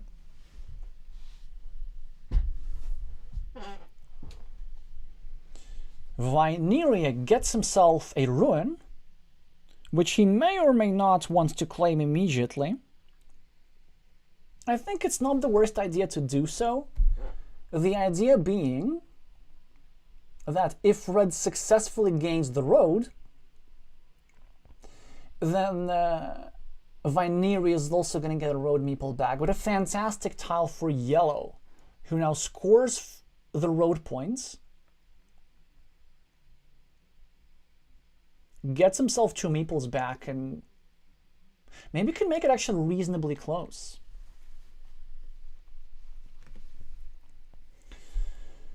So, Horim's probably looking to discard the monastery somewhere, maybe going over here, blocking some road moves potentially.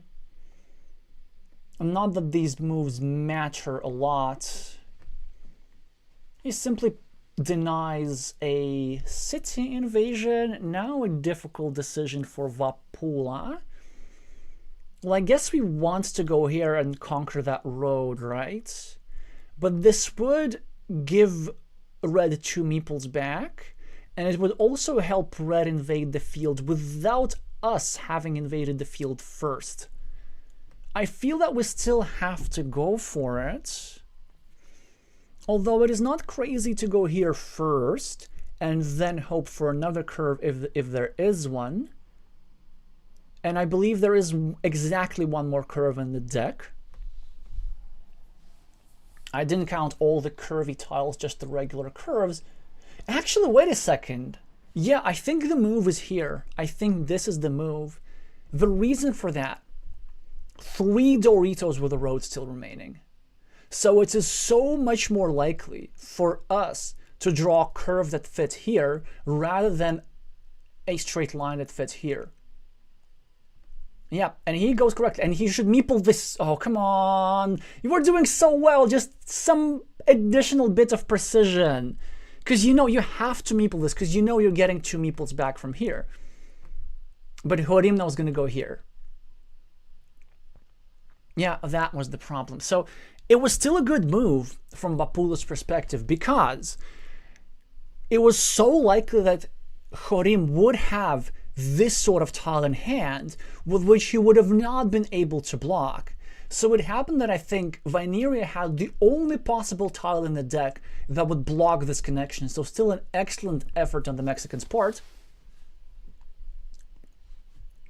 who is now simply going to make some setups towards the end and try to find his high scoring moves.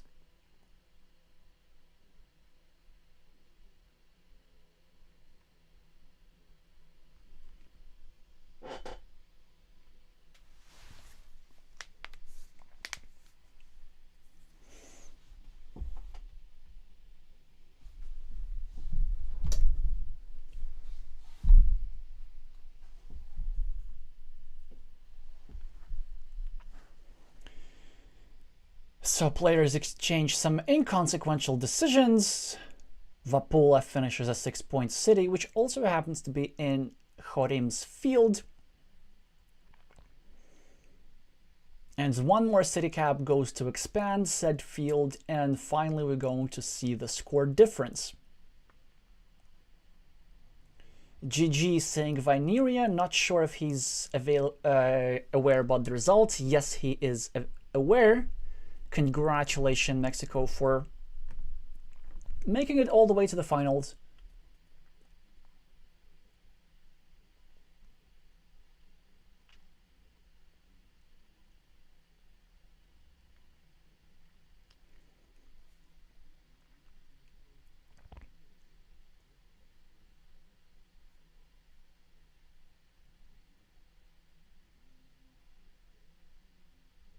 Nearly 40 points is the difference, despite the excellent Mexicans' effort towards the end.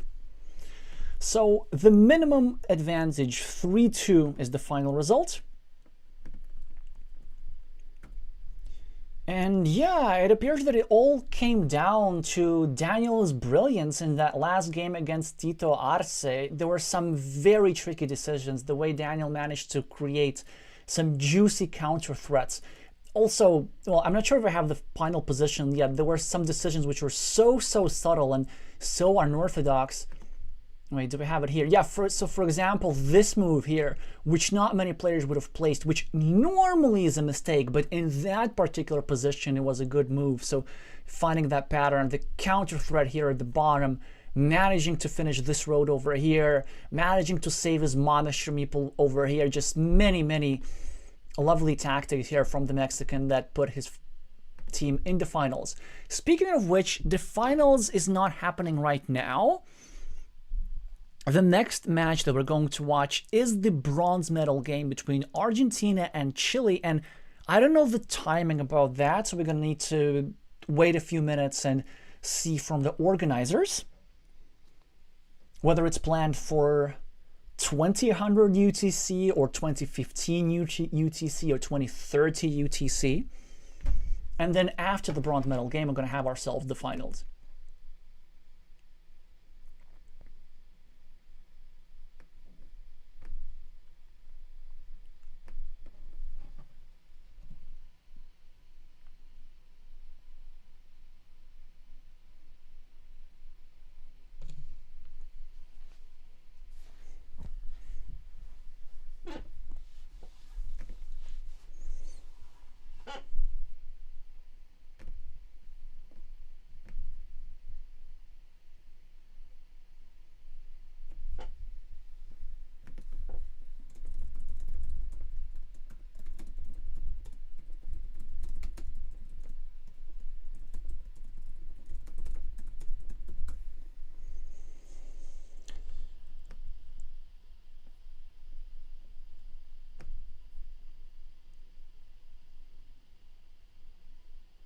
Well, yeah, actually, the only messages that I'm getting is that we're waiting for the timing.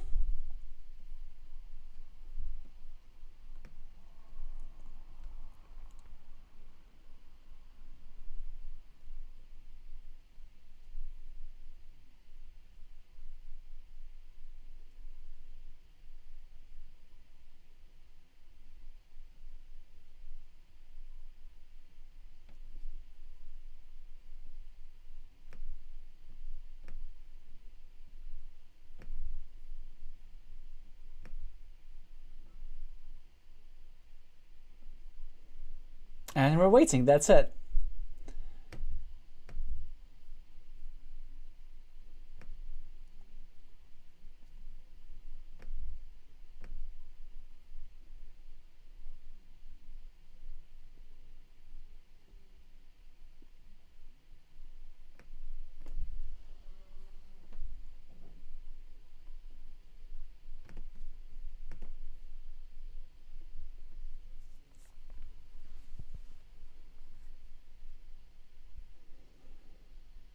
In the meantime, y'all can let me know in the chat how you're feeling about the result of this game. Y'all can also let me know which player or players you would be most interested in watching in the bronze medal match it's happening in, I don't know, a few minutes, maybe a bit more.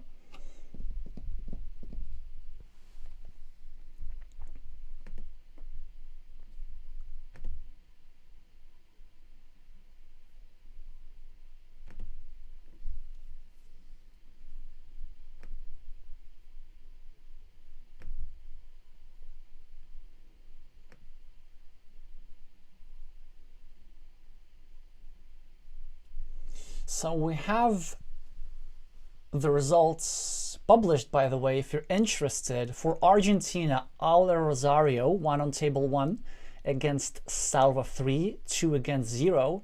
A crucial table on table 2 went for El Taliban of Colombia against Mati Carizok of Argentina. And a major upset on table 3, where Argentina's highest rated player, Webby, and also the reason why I thought Argentina was so much more likely to win, actually lost against Colombia's Trojes Henao. On table 4, Carapayun of Argentina predictably won against Extfor of Colombia, 2 against 1, despite losing the first game with a 14-point difference. And on table 5, Tayton D of Colombia delivered a crucial upset against another master, Argentina's Big Nacho, 6-1-0. That was also 2 against 1. And ultimately, 7 games won for Argentina, 7 games won for Colombia, but 3 duels for Colombia versus 2 for Argentina. So the minimum possible advantage. Now let's see if we get our sweet update on the third place game. Not yet. So you know what? I think it's time to call it a break in any case for at least 10 minutes, because I'm incredibly thirsty. And then we'll decide from there.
I wish good things to you who is still watching this. I'm still Alexey, and this is still the 2025 Copa America, a tournament in which we're going to find out the strongest Carcassonne team in the Western Hemisphere, and this is going to happen within the next 3 hours. We're close to the end of day 2 as only 2 matches remain.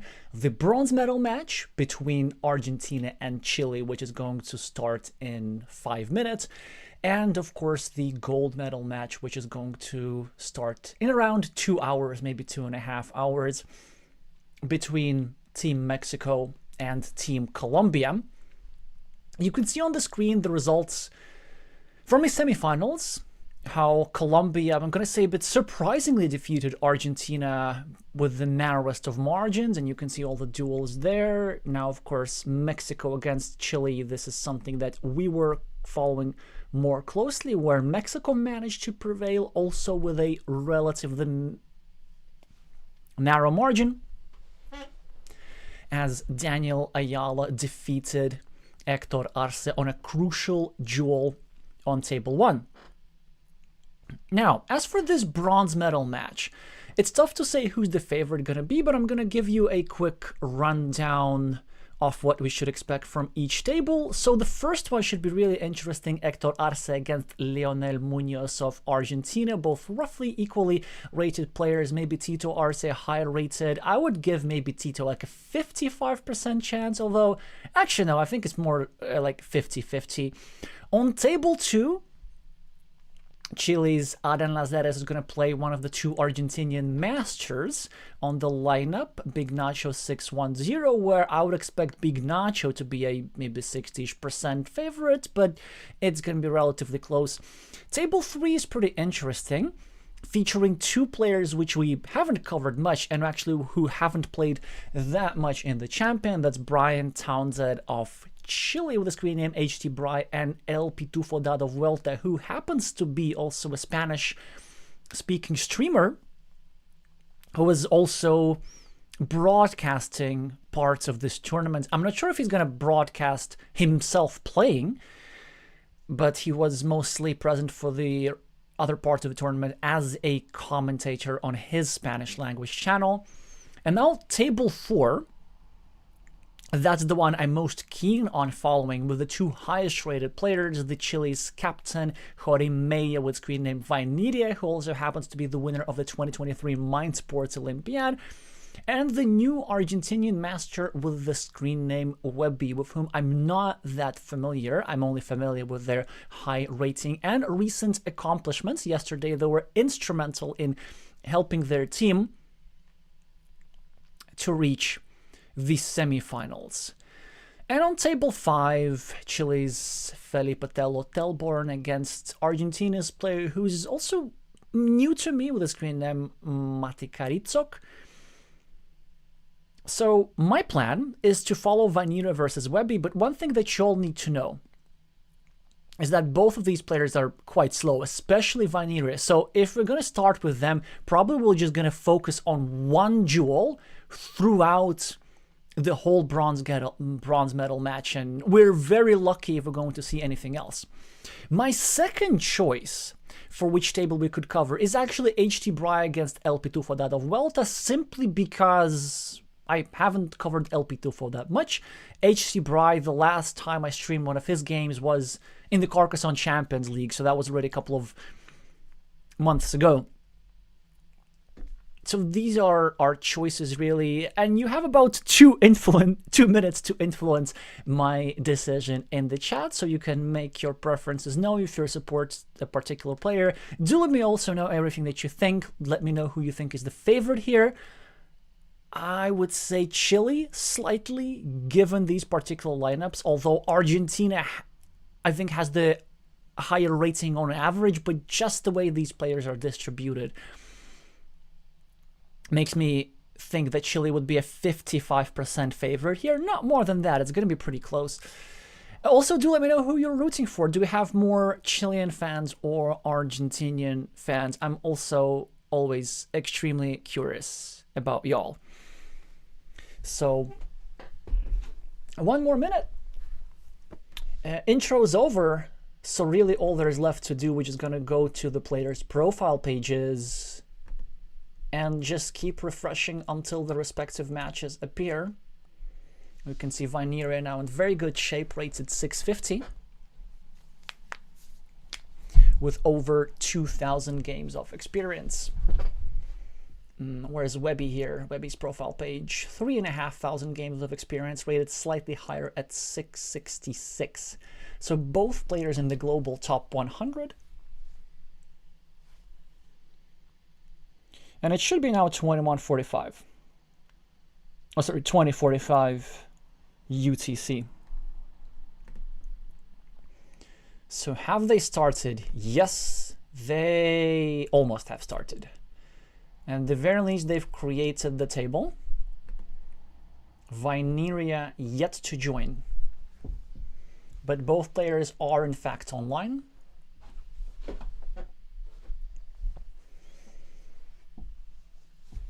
Let me just get my hot beverage a little bit closer. I also get a message in the tournament Discord. Let me just check real soon. Oh, huh.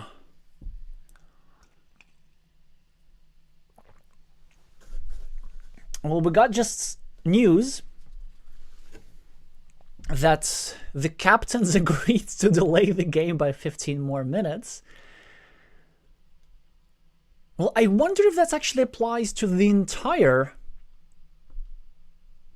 match or just some duels. So you know what? I'm gonna spend some time on just going through the players' profile pages and see if anybody has actually inadvertently started.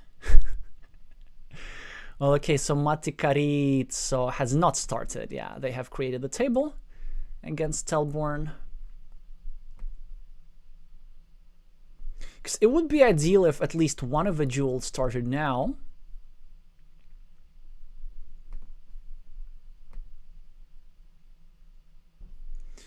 El Pitufo has created a table. Yeah, so it seems that the Argentinians are all there. You know what? Let me just triple check everything.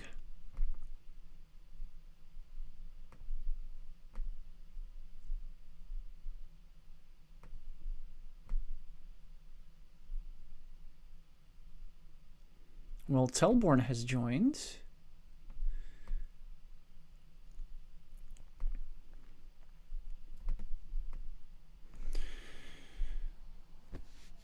So most of the players are there. I think we're waiting just for Chile's captain and for somebody else.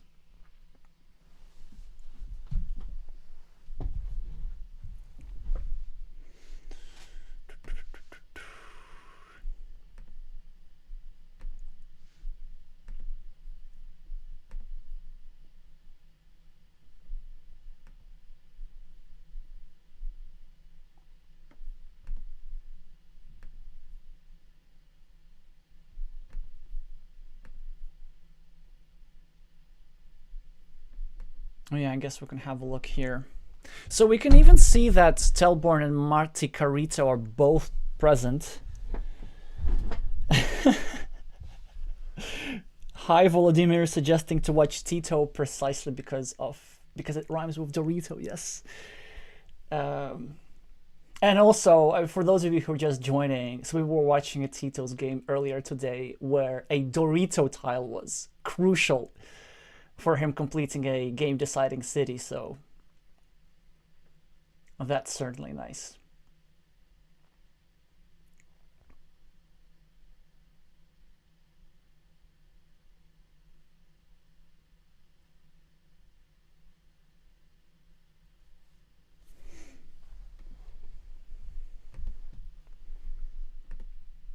Yeah, there are only 10 minutes remaining, so it doesn't really make sense to make another break. So what I'm probably gonna do, I think at like 5 minutes before 9 UTC, I'm just gonna have to make this intro again. Although, to be honest, I'm kind of tired of talking, so I really want to save my voice for the actual game commentary. Actually, you know what sort of feedback would be helpful for me? I mean, I typically know what to say during the game because there's so much stuff going on. In the minutes before each game or before each match, I actually don't know necessarily which information, background information about the players do you find most interesting. Like, do you care much about their previous tournament history, about their ratings, about their Carcassonne achievements, about the history of the teams, about, I don't know, the snooping on their personal lives, which sometimes is possible. So do let me know again, because very often, like when I start these streams and have these a couple of minutes to fill before the match actually starts, I sort of keep second guessing myself all the time as to which information is worth sharing and which isn't. Let me actually just complete some refreshes. Nope. Yeah, I don't think anybody's gonna start before 9 p.m. really. 21 tournament games for Adam Lazares. Yeah, look at this also. Okay, let's actually look at some player stats. It's pretty interesting. So who has played the most games? 6,000 games of experience for Adam.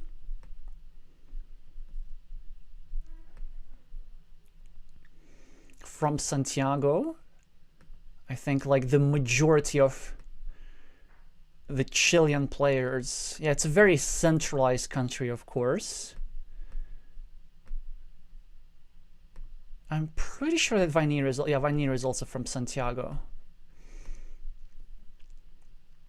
Tito currently rated 519 with 13,000 games of experience, which is an incredibly large number in not that many years, actually. So only 5 years, even less than 5 years. And of course, their peak rating is in the mid 650s. So they're much, much stronger than their current rating suggests. Same goes for Leonel Munoz with 2,800 games of experience, currently rated 500, but they have been over 600 if I'm not mistaken. Big Nacho, one of the two Argentinian masters on the roster. They've played in last year's Champions League as well. Rated 580 at the moment, but they of course been over 700. Only 1,000 games of experience, but it's the quality of the games that matters.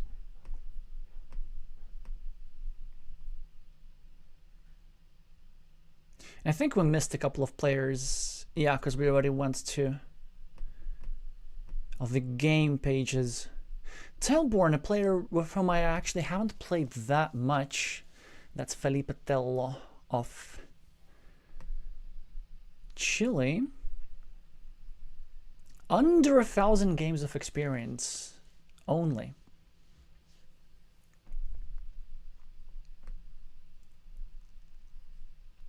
Also a competitive Azul player, apparently.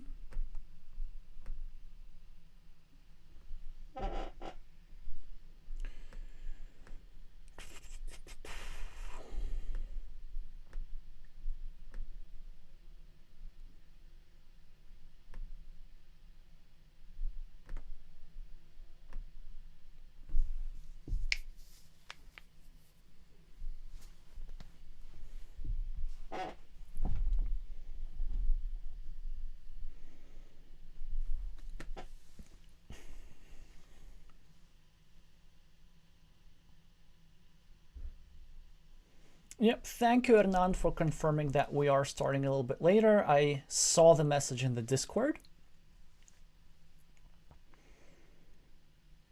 But I still want to keep track just in case some of the players choose to start earlier, because I know that's, well, Telborn and his opponent already at the table.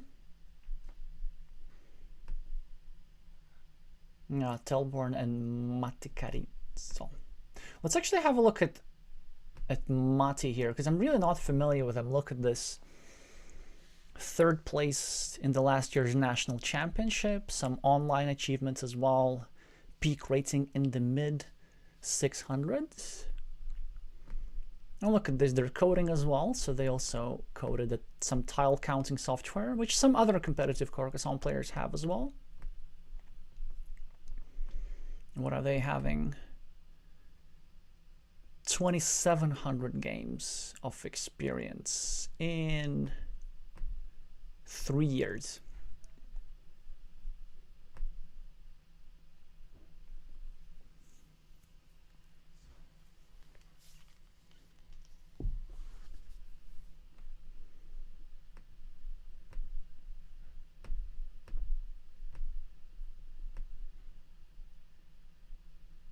Tito's been lined up, I think, every single match, or wasn't it?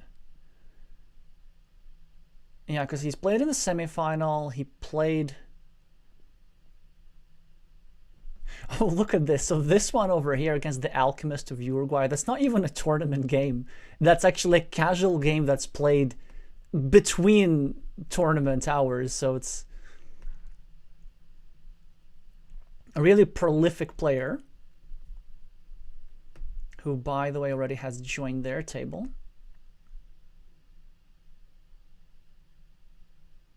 Against Lord Trooper.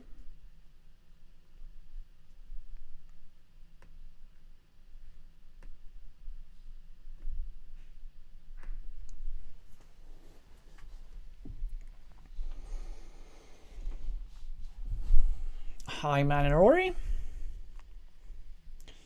Trying to be diplomatic and supporting both countries. There can be only one.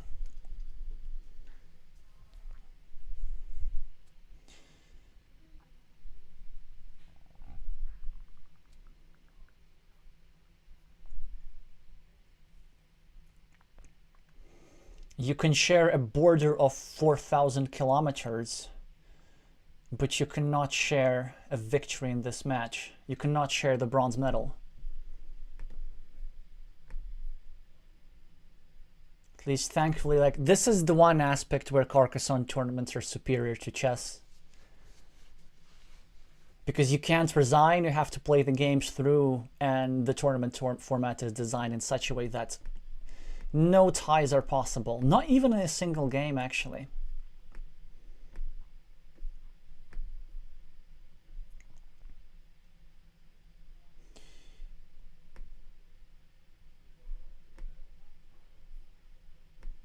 Three minutes until the start of the match.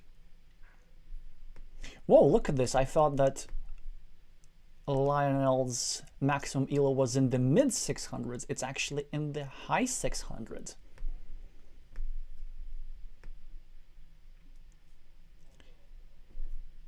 And nearly 3,000 of games of experience.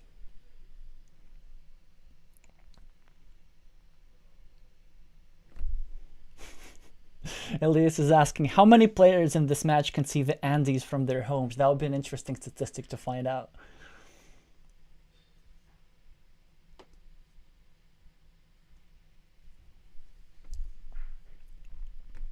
So we're starting in 2 minutes.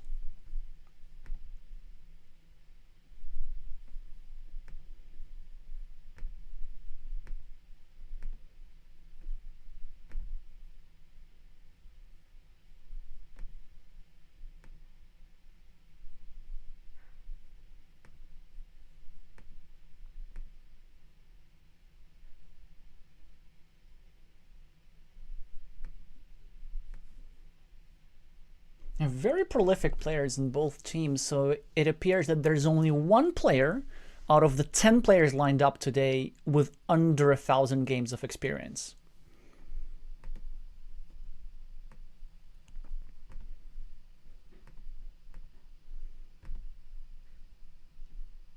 Just to compare,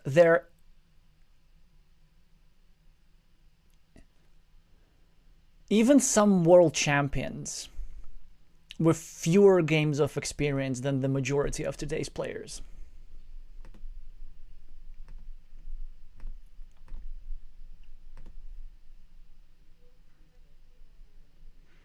Okay, so Nacho's table has been created.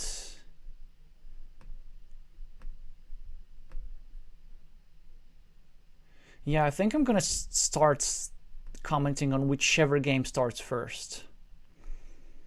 Okay, so Adan Lazeras has started against Big Nacho. Mati Carito has not started yet. HT Bry, yeah, very interesting. Also my kind of second favorite table of choice. Vinera is still yet to join. Oh no, they have now. Yeah, so let's go for the highest level matchup that we have.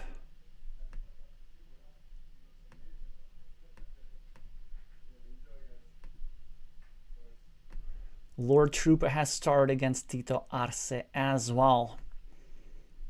And here the Argentinian is going to have the starting player advantage, and the Black Meeple starting with a tube tile threatening a city. Tito is about to respond with a Dorito. Can't make this up. Tito with a Dorito on the very first tile. So what were the chances? 1 in 7 actually.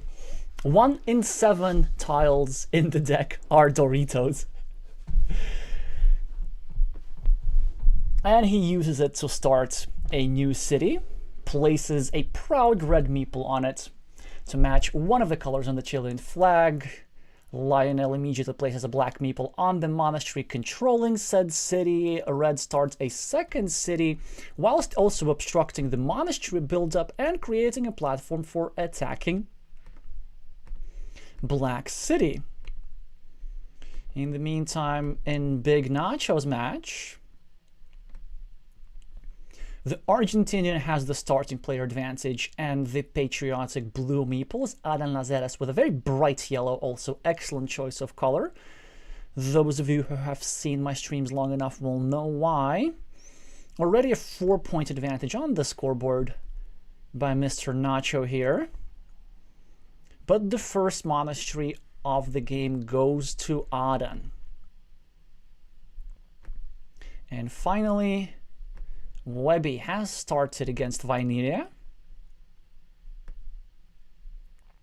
Here the Chilean has the starting player advantage. The first monastery also very early drawn.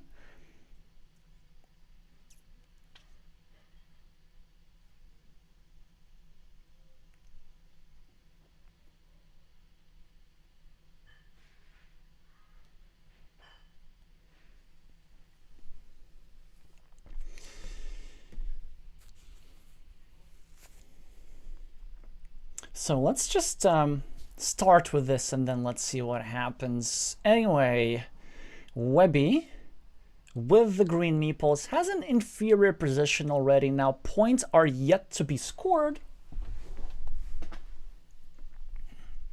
but this beautiful monastery for red certainly gives him an advantage, although it's not a perfect monastery, especially now. I was about to say that this square is vulnerable, even more so that only 3 tiles fit there, and even if this tile is drawn, then this tile is actually kind of valuable, so Vinera will be forced to sacrifice some points in order to liberate the monastery meeple. He's now trying to obstruct this square a little bit.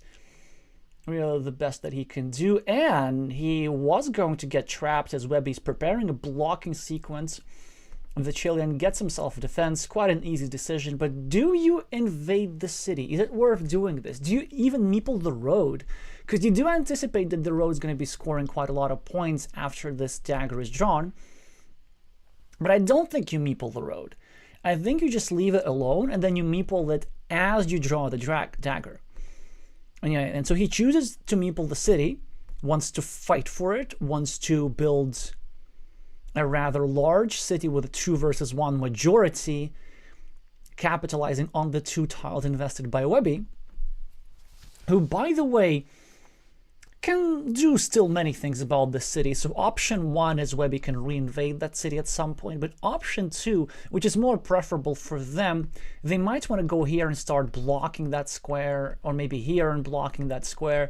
In the meantime, Jorim was trying to block Webby's city at the bottom. It was unsuccessful, as immediately a city tile was drawn by green.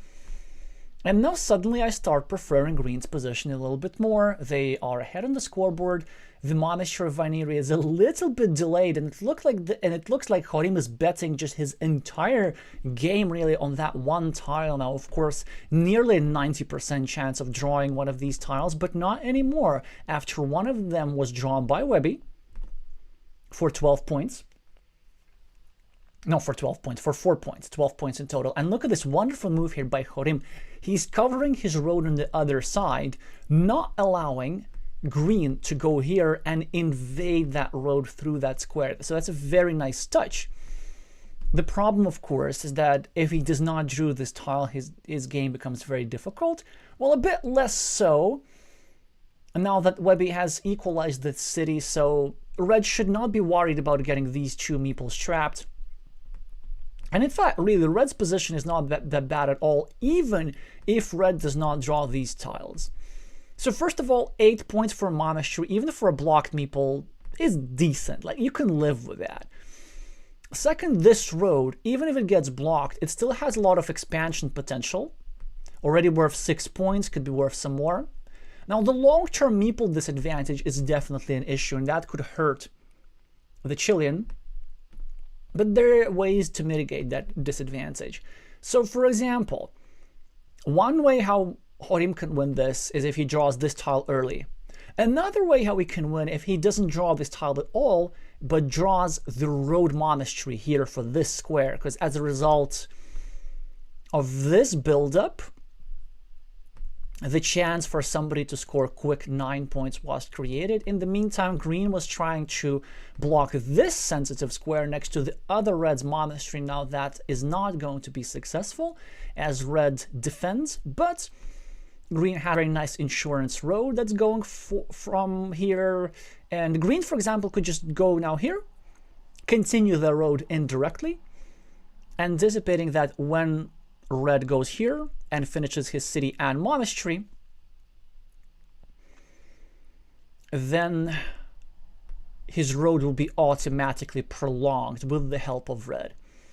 So 2 tiles now fit into this square, and 2 different tiles now fit into this square. Left-handed daggers fit here.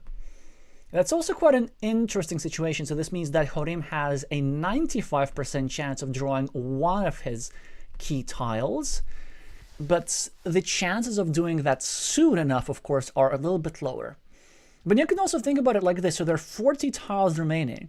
It means that on every turn, the chances on him drawing that respective tile right now is 10%, so 4 in 40. And this chance will keep growing and growing and growing. So it's very likely that he's going to draw it soon. But he will have a temporary meeple disadvantage as a result. So Vineria now has -12 on the scoreboard, and you're going to see the problem. He can't actually use his meeple anywhere. He cannot start a new city. He just does this. The reason why he can't start a new city is because he needs to keep a meeple in hand for the event that he draws this road monastery. So that's super, super important because he cannot possibly miss out on this value. In the meantime, Webby gets a curve. And instead of this move, actually, what I would have loved as the Argentinian, I think there was a missed idea a little bit. The Argentinian can meeple this road in advance. So the idea is this. Somebody's going to meeple the monastery here eventually. And this monastery will also happen to be a road end for this road. So one of the players has the chance to capitalize on this 6-point road. And from Webby's perspective, well, why that one player not be him? In the meantime, red is trying to block green's city a bit unsuccessfully, as green immediately draws the tile to fill one of his critical squares. There's still another square left to obstruct. Webby's now thinking about meepling stuff. I actually wouldn't. Yeah, I think it's a really risky meeple here, and surely Horim is going to take advantage of it, probably going over here, decreasing the quality of both of green's critical squares. But then on the other hand, from green's perspective, if you don't meeple this, then you're giving your opponent 4 easy points. So there was no real gain to be made. Like if you get a tile like this, you either have to sacrifice meeple safety or you have to sacrifice points. And Webby really does not want to be sacrificing points. Yeah, this move definitely makes sense. In the meantime, we saw that green is starting a different road on the right. Actually, I really don't like that move. Well, there are some ideas about this. The main idea is that it slightly obstructs the square, and it also takes away the scoring potential because it prevents red from drawing a critical tile that goes over here. But look at this. Speaking of critical tiles, one of the daggers belongs to red. Red is going to finish his monastery. He's going to finish his city. Green's road prolonged as compensation. And suddenly, it is green who's at a meeple disadvantage. And also he has 2 roads, which both require road ends. And this was also the reason why I really wanted to go here as green, because as green, once you complete this road on one side, you don't need to use any more road end. You just need to use this monastery here, and that's pretty much it. In the meantime, now it's red who has the meeple advantage and the advantage on the scoreboard, now trying to exert a lot of pressure on this square, actually. So green's meeple is very close to being blocked. There is only one starting tile available, for example, and not an... Yeah, also the thing with this move, it allows something nasty for red. So red can get a splitter and bail out of this unenthusiastically looking city construction project. So collaboration of Chile and Argentina here. The reason why it might be advantageous to pull out of this project with a splitter is because red would get immediate 6 points and a meeple back, whilst the fate of the other meeples is unknown. And this is why Webby's trying to prevent that from happening now. He's trying to build up his side of the construction and maybe put a thorn here. Maybe something like a Dorito with a road would be rather nice. Or the tile that he got now. Yeah, that actually... Ooh, but that's a problem.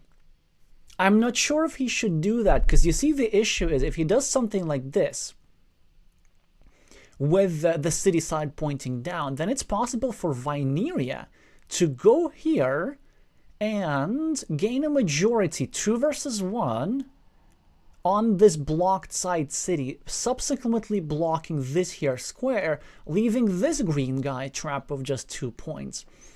Yeah, that's a bit of a predicament, actually, so there's no good move here for Webby.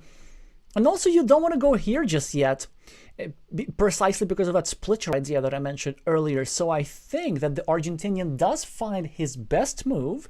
The purpose of the move that green just made was the protection of his city. So it's now much harder to place a tile here that would block this meeple permanently. But as it stands now, there's still 4 tiles available for Webby to complete his city, whilst also he completes his other city. Certainly quite advantageous for green, who surges back ahead on the scoreboard. Now has several places where he can recover meeples. Yeah, this is getting pretty interesting.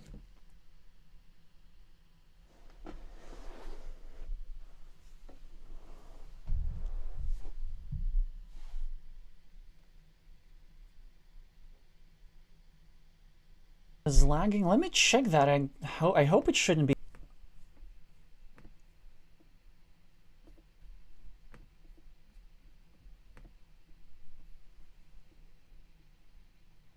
Yeah, so there have been, in fact, some technical difficulties which should have been now resolved. A couple of things happened on the board. Most notably, this quadrupled city tile has been drawn by Webby, giving him at least temporarily the advantage in this city at the top with 2 meeples versus 1. This guy is still stranded at 2 points. And now it is not really in red's interest to use a splitter there, because, so let's say red goes there, uses a splitter, then suddenly green can get a Dorito tile and cover up his city, and then score a lot of points by completing that city. Because it could be the case that green draws the dagger that fits into the square and gets upwards of 20 points for this city. But there's another threat. Green can get himself a Dorito with a road tile that would block the square. It would make the city uncompletable, but it would make so that for his 2 blocked meeples, Webby is scoring 10 points, whilst for his 2 blocked meeples, Vineria is scoring only 2 points. Or in other words, that would put him into a winning mini battle. The reason why it's not that high is because, so let's say if Vineria goes here, then there's a particular tile that Webby can draw, and that would be the triple city with the road. So then Webby can go here. Them? Well, I mean, we're fine now. But yeah, there were these occasional disruptions. So, Webby completes his endangered city in the center of the board and is the first one to drop a farmer in this game. This field's worth 9 points, which is a lot of points, actually. And this field has extra potential for growth as a result of this completed city, maybe, this completed city, maybe. Webby gets both of the daggers, first of all here, and now this one. So this square will not be filled. Vineria is not getting this monastery meeple back, not getting this road meeple back, and this position is starting to look really, really good for the Argentinian.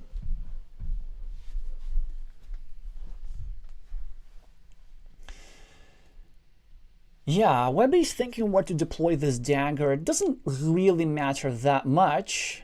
He chooses quite wisely to try and block Red's meeple a little bit, and Red would have gotten a tile to get a meeple back, but now he can't. Instead, he simply takes 4 points here, whilst also somewhat obstructing this road by Webby, which pays off because Webby cannot finish this road, but he can finish the other one, finally getting himself an advantage on the scoreboard and on meeples.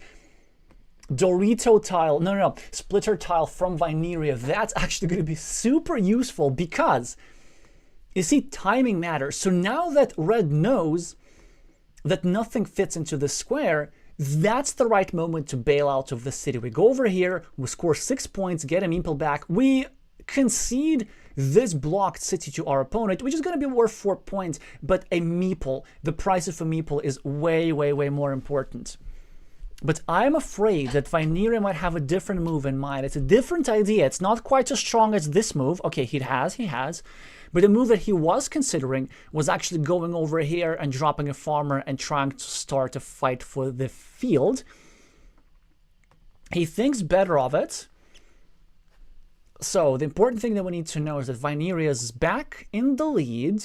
Meeple count is equal, but Webby has this wonderful farmer, wonderful long road. Vineria has a dangerously placed city over here, which still can be completed, but there are in fact only 2 tiles left to do so. The one remaining starting tile and the one remaining umbrella tile.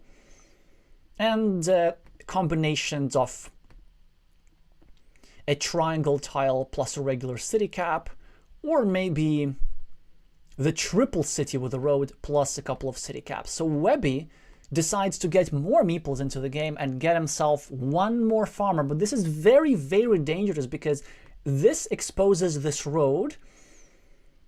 Vineria does not get a chance to take advantage of that. But you know what Vineria gets? He gets a tile, a scoring tile, which he can use here to score 2 points. Not only is he going to score 2 points, he's also going to eliminate the threat of his opponent drawing a starting tile and scoring 4 points here. So that's very nice.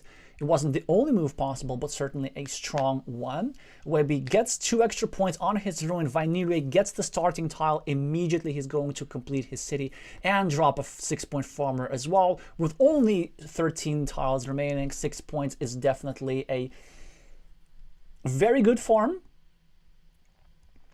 But not just that farm is what is appealing to Red.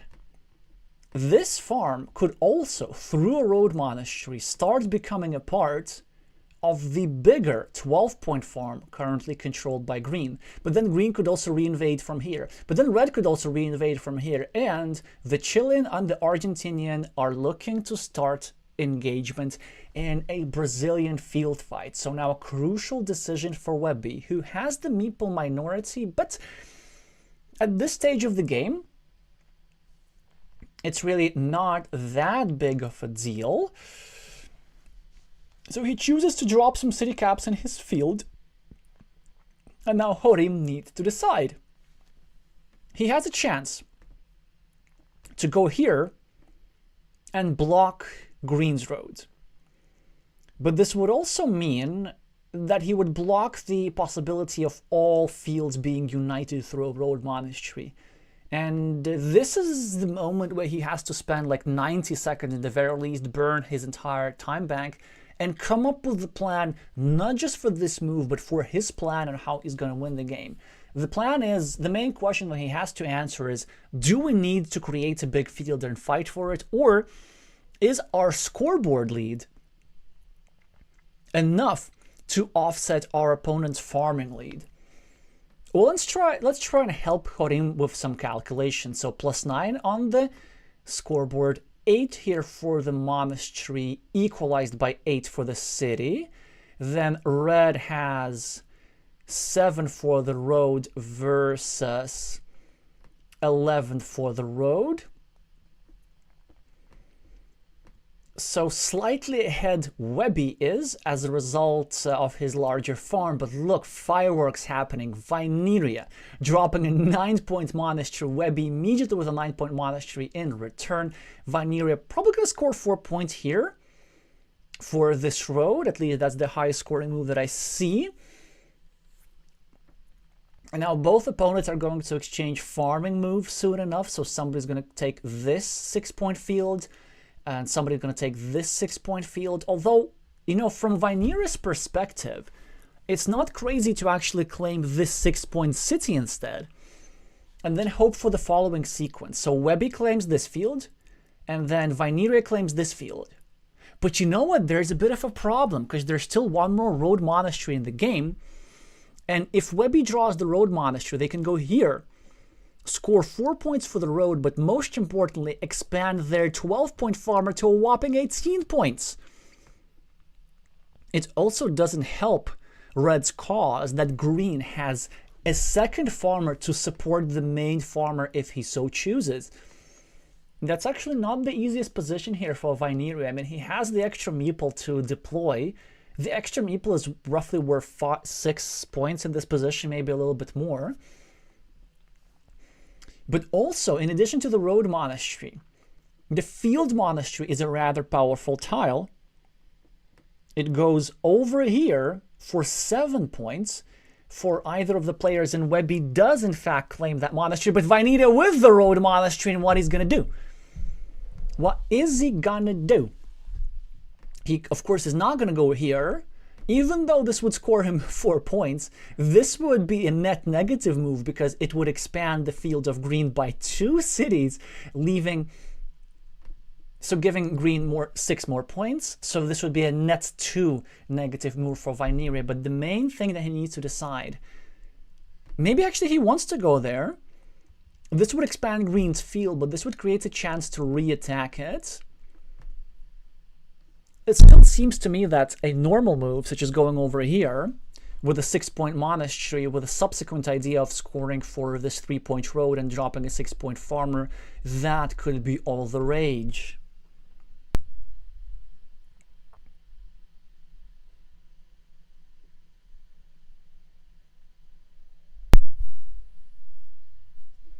Yeah, very complicated position here.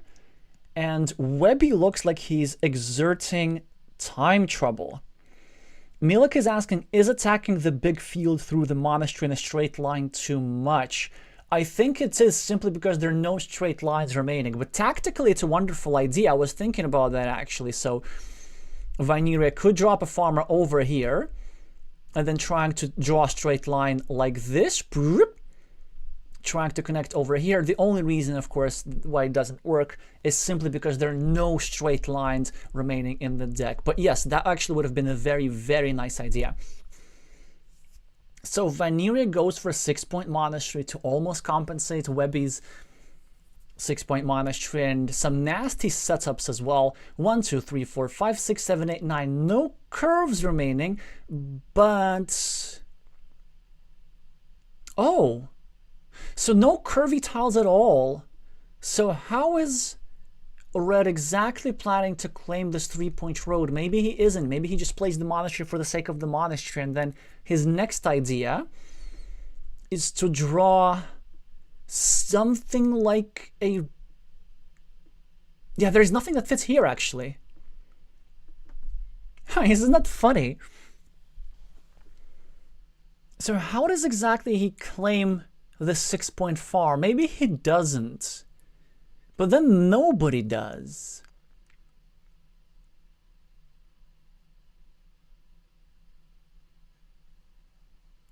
It seems to me that the majority of remaining tiles are city tiles, which would greatly benefit Red, because Red can actually get points for this city without investing a meeple. Yeah, so I did recount correctly, so there are no curvy tiles available at all. Wait. Oh no, there's the road. No. I should not have second-guessed myself.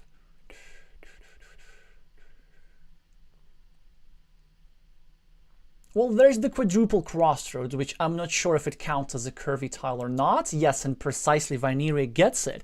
But the question is, do we go here and score 2 points, or do we already drop ourselves on the 6-point farm? Webby's exerting some time pressure, although they've equalized on time. Vineria still has just 1 minute to make this decision.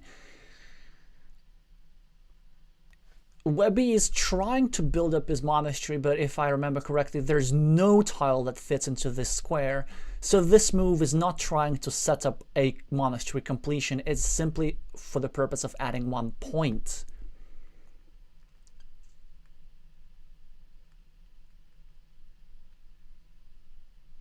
So Vineria uses this tile to do what exactly?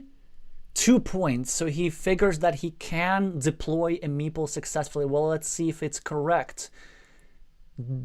Webby does not have a good move. Actually, you know what? I think it's not crazy to go here and invade that city. I think that was a miss from Webby.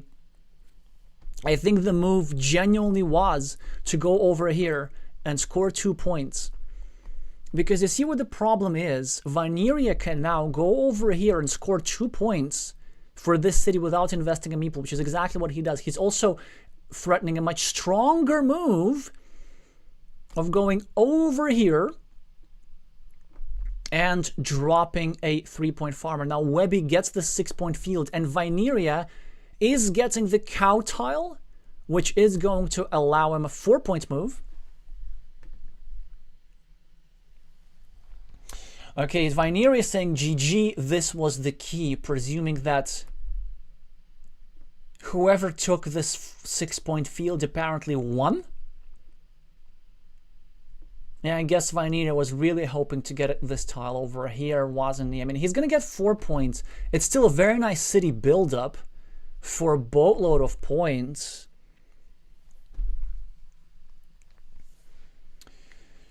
So I'm not sure who won here. Vineria, I presumably has calculated that he lost, at least so far we can infer from the chat.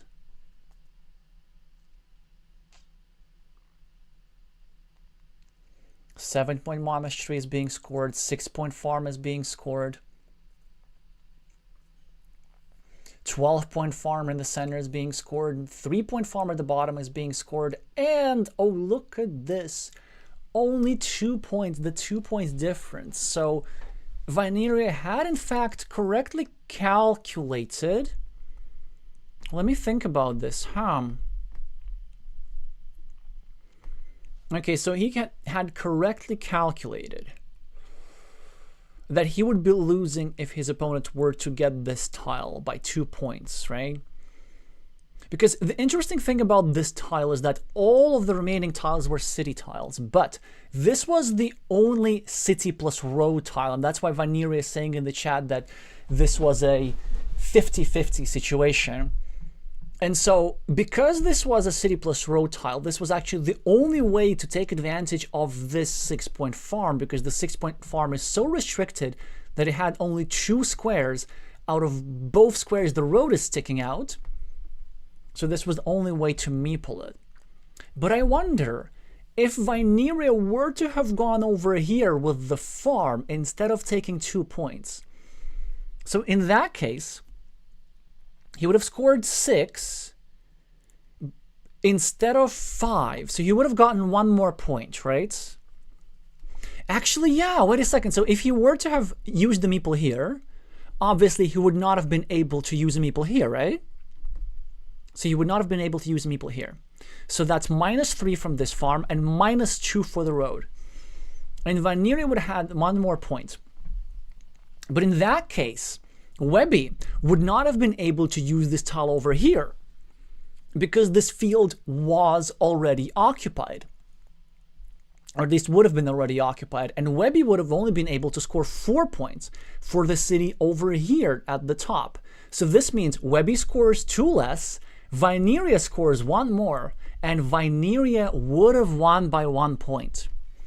So it looks like Vyneria made a mistake, but not really, because had Vyneria placed this move, had he already dropped the farm, then Webby would have had a different idea. Webby could have gone over here with a city tile, with this one, for example, and simply invaded the 6-point ruin of Vyneria.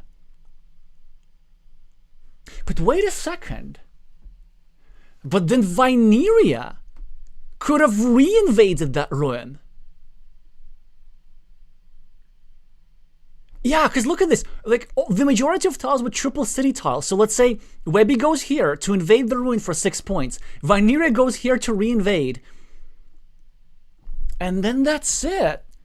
I think that this would have won the game for Vyneria, but it's very difficult to see that idea. So first of all, having the discipline to drop the farmer here,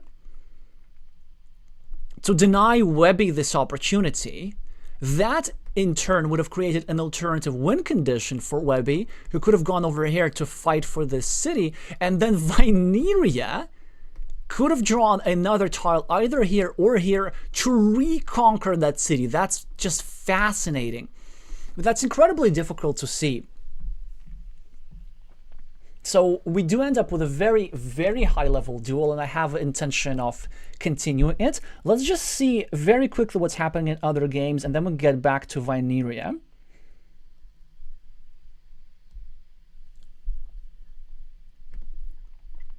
So the other games, Lord Trooper wins his first encounter against Tito Arce, and Big Nacho wins against Aden Lazera. So this is looking exceptionally good for Argentina, at least for now.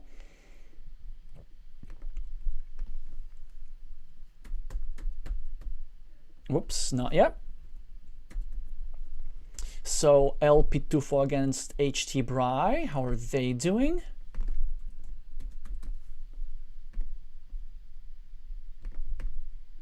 Now Brian wins the first one, so something for Chile. And Telburn versus Mati is our final one.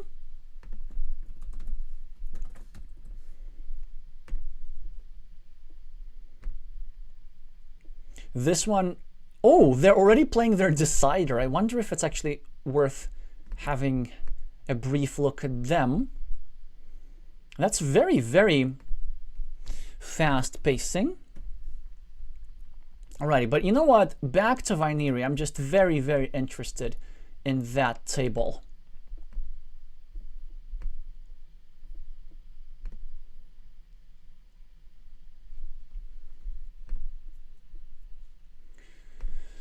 So the second game has already started.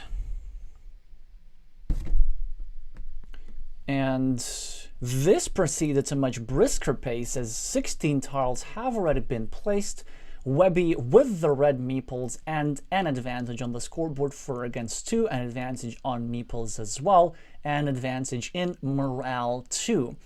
Overall, a significantly better position here for red. So what are we having? Vyneria gets something. He gets 8 points on the scoreboard for this completed city by drawing a dagger, but Webby, of course, has this 4-point road to compensate, another road here, and a couple of construction projects which are soon to be completed for 10 points. The reason why I prefer Red's position here, despite Vyneria's scoreboard lead, despite the fact that he has this early monastery, is because Green has this rather awkward city here, because you see this square is relatively vulnerable, this square is relatively vulnerable, and now Webby can go over here, of course, and I think really Webby... Wait, oh, Webby's red again. Oh, this is so inconvenient. Yeah, they switch colors. Oh, dear. So Webby's red, Vyneria's green, right? And let's say... Yeah, I remember, because, like, I've met with Vyneria in person in 2023 at the World Championship in Essen, and we played a lot of casual games, and he carries with him a set of Carcassonne, a physical set of Carcassonne at all times. Oh, by the way, also interesting move from Vyneria, from Webby, blocking the monastery spot quite presciently, as he knew that Vyneria could have this monastery in hand. Huge decision. But of course, Vyneria still has a chance to go here for 4 points. That's an amazing monastery spot, controlling 2 of Red's cities. So we're going to see that move in due course. Note that this 4-point move is better than this 4-point move for a variety of reasons. Well, first of all, here on the left, and of course Vyneria knows this, he will be controlling 2 of Webby's cities instead of just 1. And here on the right, Green would be creating a very big field for the future, which is not in Green's interest, because Green is the side with the long-term meeple minority, or at least that's what it looks right now. But anyway, so Horim carries with him at all times a Carcassonne set in which there are only 2 colors. I don't remember what the colors were. I think they're green and black, but he's really made a point of being very non-picky about the colors. So he doesn't have a color preference, and he's always very nice and offers his opponent the choice of the best color or their favorite color, and Horim just picks whichever color is available. And the way Board Game Arena works is that red and green are the default colors if you don't pick your color preferences. So I assume that this is what happened there. Okay, so Vyneria drops the first farmer, which actually makes a lot of sense as Webby completes his larger city here, starts a new one. There are already 2 completed cities in the field and 2 more waiting to happen. Now Horim, of course, has a chance to delay the construction of this city, and it works, as a city cap is now no longer suitable there, but Webby gets another city cap to fit here. But Vyneria at the very least gets something out of it. So first of all, he gets a monastery point, and he gets a platform for a second monastery. So you know what? If I were Horim in this situation, the move I'd be looking at first would be this. First of all, it's a 3-point road. Second, yeah, that's also fine, but I think the other one was a little bit better. Oh, what a move here from Webby. Okay, so a lot of things are developing in this position. Thank you, Manarori, for confirming that Mati Carrizo has won the 3rd game, putting Argentina up on the match scoreboard. That was very, very fast. So let's get back to this. It's incredibly interesting. So the purpose of this move by Vyneria is, of course, to start a new city whilst also putting pressure on this square. In the meantime, Webby here has created an attack on 2 of Vyneria's meeples, trying to block this square and this square. And now Horim needs to decide which square is more important to protect. And I believe I have your answer there. I believe the strongest move that the Chilean can play is to actually go here and defend the square on the right, leaving still 3 horse tiles that fit into this square. So there are several reasons for this. So first of all, what green needs to realize here, yeah, and well, first of all, he does find the best move, but the reason why this is the best move, first of all, it's precisely this, because Webby has in hand the tile that would go here and block the square and block two of green's meeples, certainly a loss that green cannot afford. But the reason why this move was better is because of probabilities.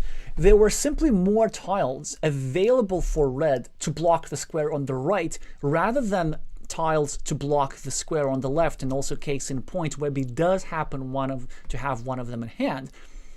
So that's excellent recognition here from Vineria, who now gets another beautiful tile to consolidate. But where exactly does it go? Does he go here, where it sort of belongs? Or does it go here? Yeah, he makes the most natural move, which I think also makes the most sense. So at the very least, he's protected his monastery now, and he's creating a serious threat of completing that city for upwards of 24 points, which would in all likelihood win him the game. So Webby's now trying to create further threats against that city. I presume simply completing the city at the bottom and exposing this platform and exposing the square, creating a platform at the bottom to block it would be the way to go. But I wonder if Webby's thinking about something else. Maybe actually, you know what? How about we go here and start a new city, and we just are very, very aggressive in scoring. And the point of this approach is not to try and block that city, but trying to create compensation to withstand that city's completion. Webby decides that this is too fancy, that he can't really afford that sort of stuff. So he finishes a city and creates the blocking platform, and this is rather effective. There are still 6 curves available in the deck. If red gets a curve, red's going to go over here, leaving only one tile, only one and only left-handed dagger available in the deck to finish that, to complete that square. So this is why Vineria makes a move which seemingly restricts that square, but actually makes a lot of sense, because he's anticipating that Webby's going to put the curve here, right? And so he's kind of trying to leave himself more tiles that fit there. So for example, there is the triple city. Oh, sorry, the double city. There are many Doritos here. And what else? There are a couple of city caps. So you know what? From Vineria's perspective, who, by the way, is now suffering the invasion of Argentinian farmers. Sure, what do Argentinians farm? Probably beef. Although I would probably prefer something plant-based. So what's the yeah, actually, what's the most common plant to cultivate in Argentina? I feel like I should know this, but please do let me know in the chat. Anyway, Vineria is now trying to create the threat of completing his city, which I really, really like. It also serves the additional benefit of protecting the monastery. It's going to give Webby one chance to actually block the square, but this is only going to happen if Webby gets a city plus road tile that goes over here, and that would block its square. But then Vineria knows that the pool of tiles is short of city plus road tiles. So that's why this here is an excellent bet. There are still many combos of 2 Fields Doritos, for example, that can go easily here to cover up these 2 critical squares and give him an excellent chance of completing the city.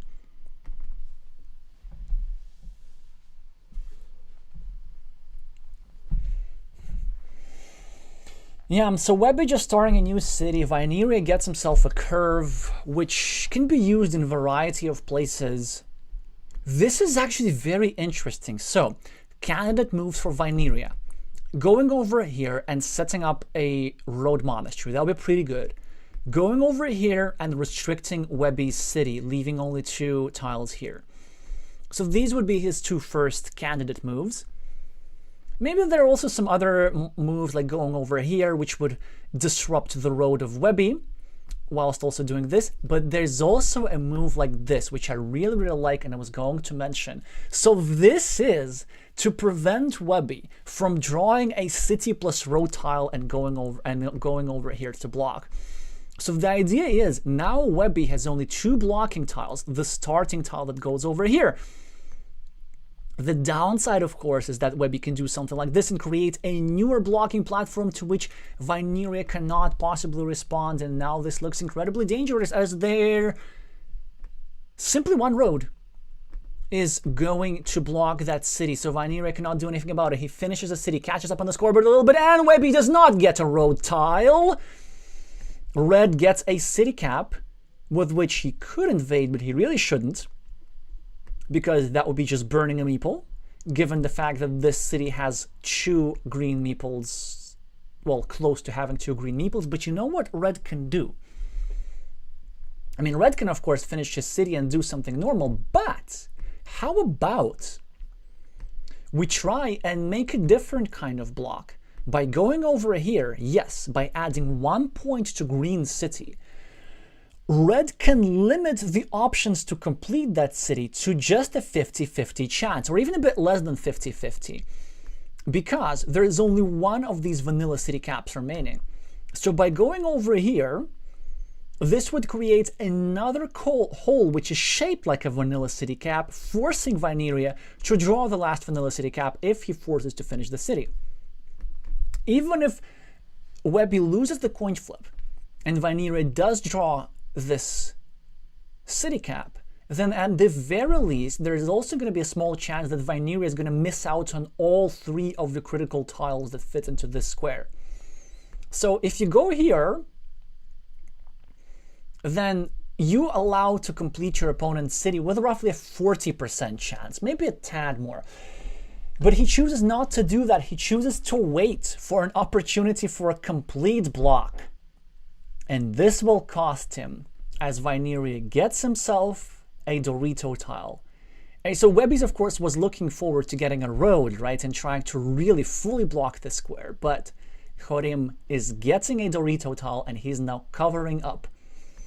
And with that, the probability of completing the city at the moment for Vyneria is upwards of 75%.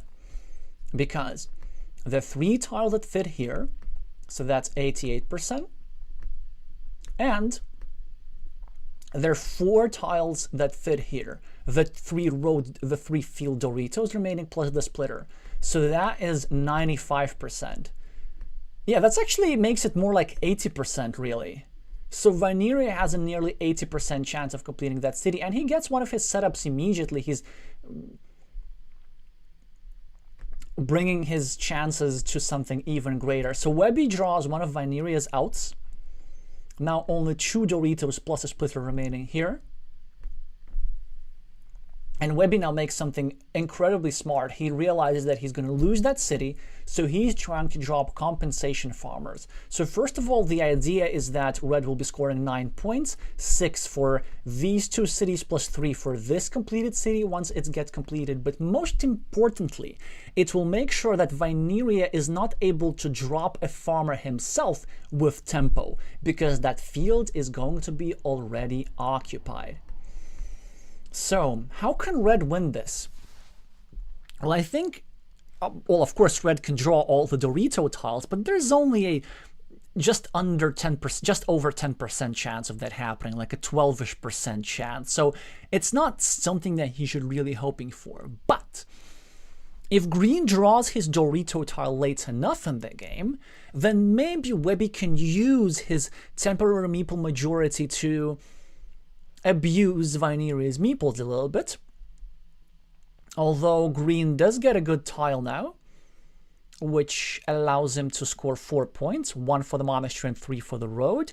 It also brings him much closer to finishing his monastery. Webby finishes his road, expands his lead on the scoreboard. Vyneria scores some 4 points on the city on the right, but this also increases the side of Webby's field, who now also gets a fantastic tile. A scoring tile for Webby.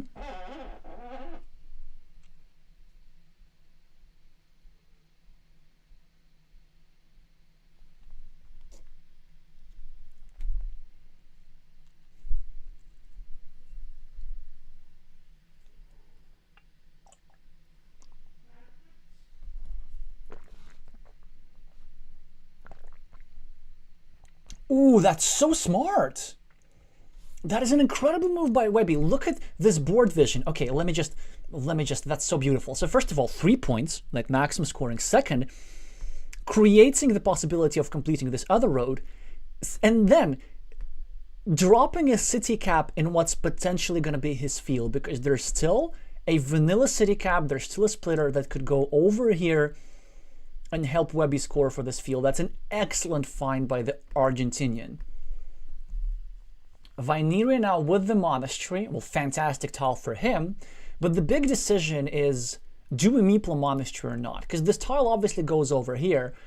And you want to finish a monastery with another monastery, but you're also short on meeples. So do we go here for 6 points? Or do we go here for just 2 points? And I'm feeling that 2 points is the way to go. But let's see if the Chilean agrees with me, and he does. And the reason for this is twofold. Well, first of all, this monastery is relatively vulnerable as the square could be blocked. And second, there are some other point scoring opportunities available on the board, such as this 6 potential 9-point field on the right, such as this monastery square, which is just taken up by Webby. But none of these subtleties are going to matter now, as Vineria simply gets one of his outs for a big city and completes a 28-point monstrosity. Just a beautiful, beautiful city build-up, being very patient, covering up all the vulnerable squares that he could, making some difficult decisions about the priorities, and he is now in the driver's seat in this game. But don't count out the Argentinian, as Webby has the control on the main field. He has the slightly more developed monastery. He has a road which is going to come back into his hand soon enough and give him a meeple advantage. Vineria now with not the easiest of decisions. So first of all, it's a rather clunky looking tile. It's not like we can use it productively. Well, we can. The highest scoring move that Vineria can make is to go over here and drop a 6-point farmer, trying to also connect to the main farm of red after this square is going to be filled. I'm pretty sure red is going to find either the vanilla city cap or one of the 2 remaining Dorito tiles that fit here. So 3 tiles left to fit this square. And if red finds this, then this here move from green would anticipate the expansion of red's field and equalize it. The one big downside of that move is that, as you can see, it really obstructs green's city here. But green realizes that he doesn't really need that city to win the game. He just needs to prevent Webby from scoring big. That's why I love this move by Vineria, sacrificing the integrity of the city for the sake of getting on this field. Webby now with a scoring tile and another excellent decision. It was possible to go over here for the same number of points and also getting a meeple back. But given his deficit, Webby's trying to be as efficient as possible. So he wants to use this tile here to score 3 quick points. And then after that, use a normal curve, an inferior tile, to get himself 2 points for this road additional and a meeple back. Moreover, if this is close enough to the end of the game, he could even drop a farmer over here upon the completion of his road, with the idea of maybe invading from here onto the main field to support his 9-point farmer here, or just simply scoring 3 points if it's close enough to the end of the game. Vineria with the dagger tile, with which, by the way, he would have completed this 8-point city. This, of course, does not make his move a mistake by any means. And you know what? Now the Chilean could have a little bit of fun. An interesting move that I see here is actually going over here, still indirectly building up the city, hoping for one of the 2 remaining Doritos and maybe a city cap after, and dropping another farmer, which I'm surprised why he wouldn't do. Because this is the whole point of that move, right? To take out that farming platform. Because you know, now what's going to happen? Webby can go here and farm himself and then renew the threat of going over here and taking over this farm. And also, given the fact that Vyneria has so many meeples, 3 meeples with only 15 tiles remaining is an army. He could really afford to drop an insurance farmer there.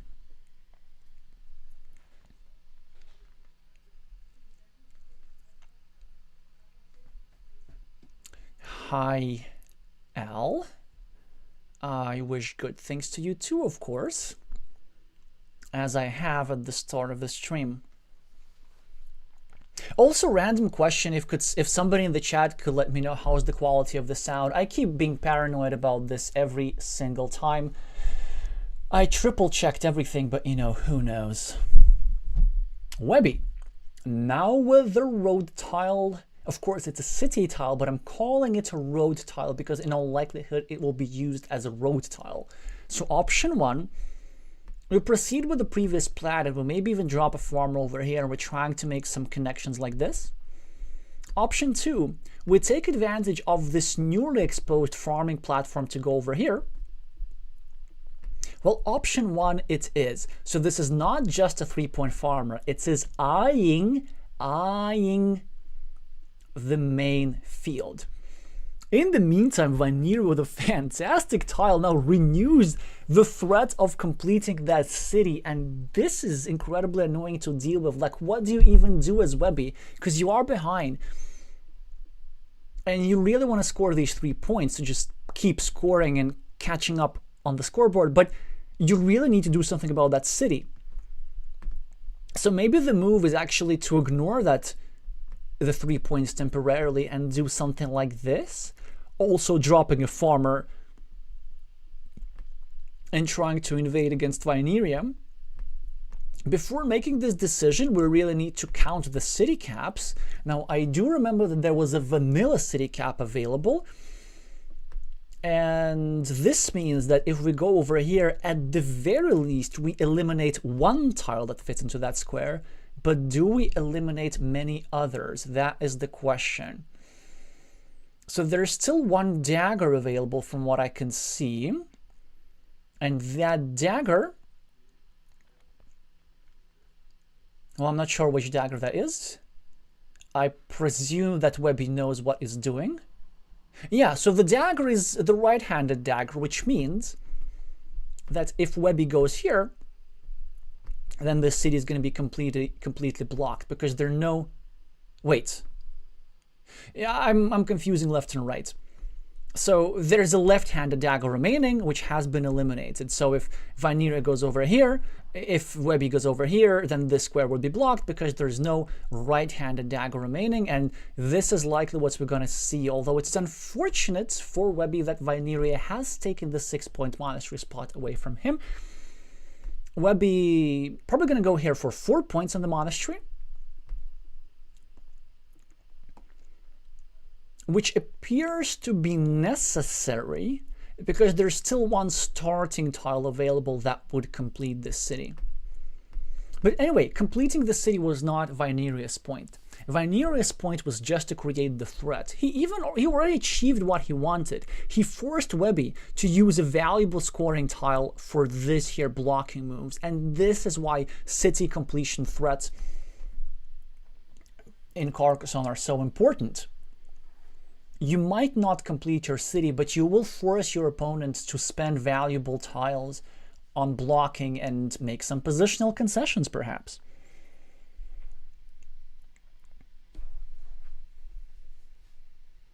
Webby does go there and does go for the 4 points, which was the second highest scoring move available after this 5-pointer, of course, but he figured that eliminating that city is important enough.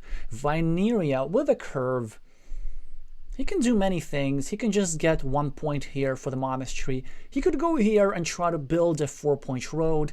Before doing so, he should assess the chances of completing said road. And actually they look pretty good with 3 regular curves still remaining, so I do like that move. A third option is to go here and to just try score as much as possible. This would score 5 immediate points. It would set up a further scoring opportunity to get 2 extra points from this side, and a 7-point road, certainly a respectable investment of a meeple. But instead, Vineri, I don't know, I think he makes a little mishap. I don't think this move was necessary, actually. So he's trying to block. And it's going to work. So then, never mind what I said. Yeah, so never mind what I said. Everything's going to work. He is going to complete his block successfully. And then what?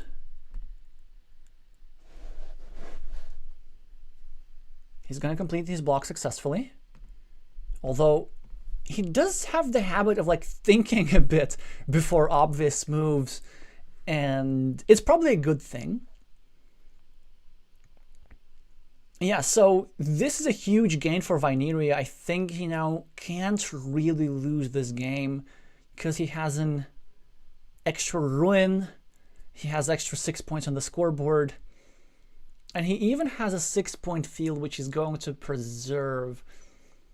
Webby makes a great move, trying to set up a 7-pointer, which is unblockable because there's still a vanilla city cap tile that goes over here for 4 points for the city and 3 extra for the field, and there's nothing that Vineri can do about it. So one way how Webby could win this is if he finds a way to invade this shared 12-point field. I'm just trying to figure out if there are tiles even to do that. And I don't think there are, because I don't see how we could find something that fits here and do a ninja farmer invasion. Oh, Vineri with a lovely move. Look at this. Look at this. He's getting a monastery point, and he's also trying to unify Webby's 3-point farmer with Webby's 9-point farmer, which would essentially make Webby lose out on 3 points. That's very, very smart.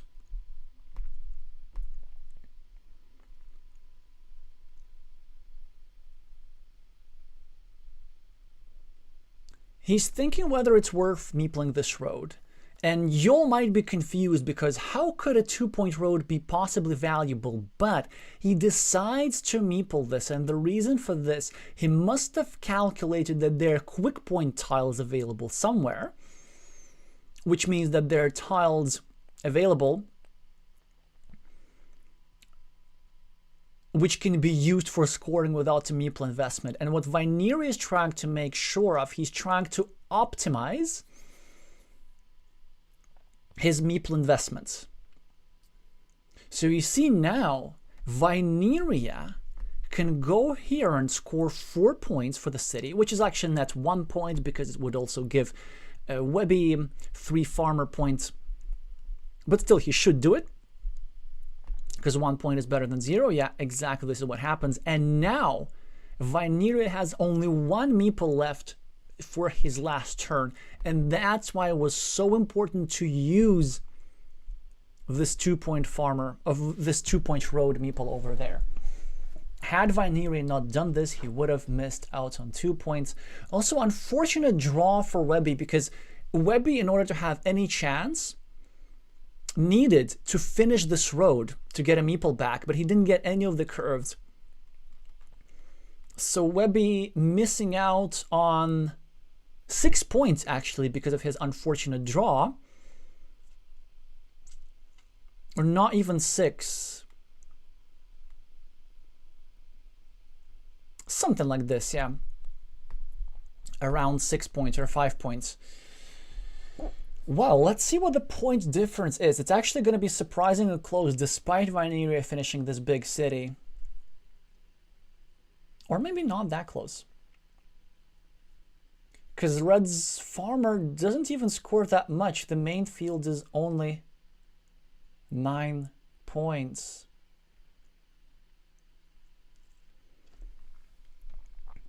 And 9 points is indeed the score difference for Vineri. 2 incredibly exciting games. This goes to the decider. Horim equalizes this, and yeah, we're headed to a decider. I'm not sure what else to say. Me conviene dejarte en el...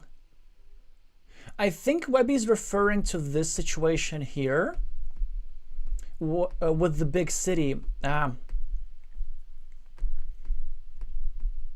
where he had the chance to use this city cap and block the square towards a 50-50 because he actually ended up drawing the last vanilla city cap that would have fit into the square.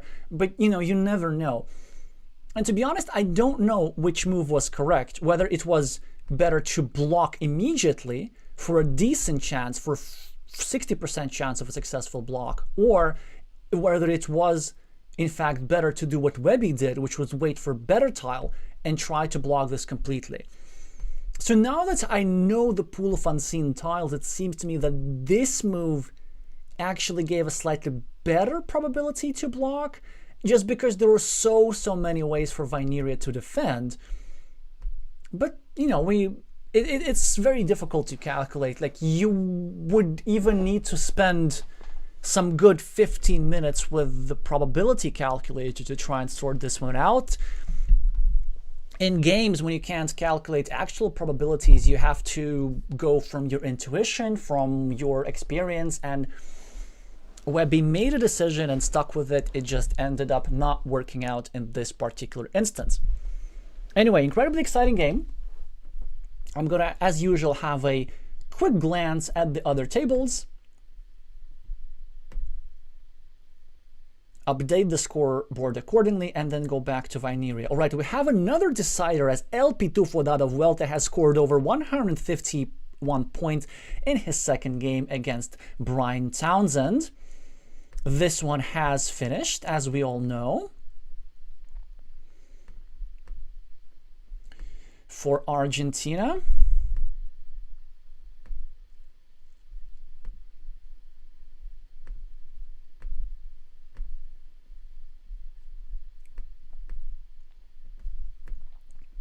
so Big Nacho still playing, and they're also playing a decider as Adam Lazeras managed to come back.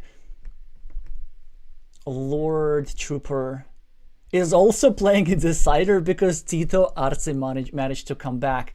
Unbelievable. So we're getting ourselves deciders everywhere. Look at this. It's literally as close as it gets. I still want to keep watching Vyneria. And then maybe we have a chance to watch somebody else afterwards.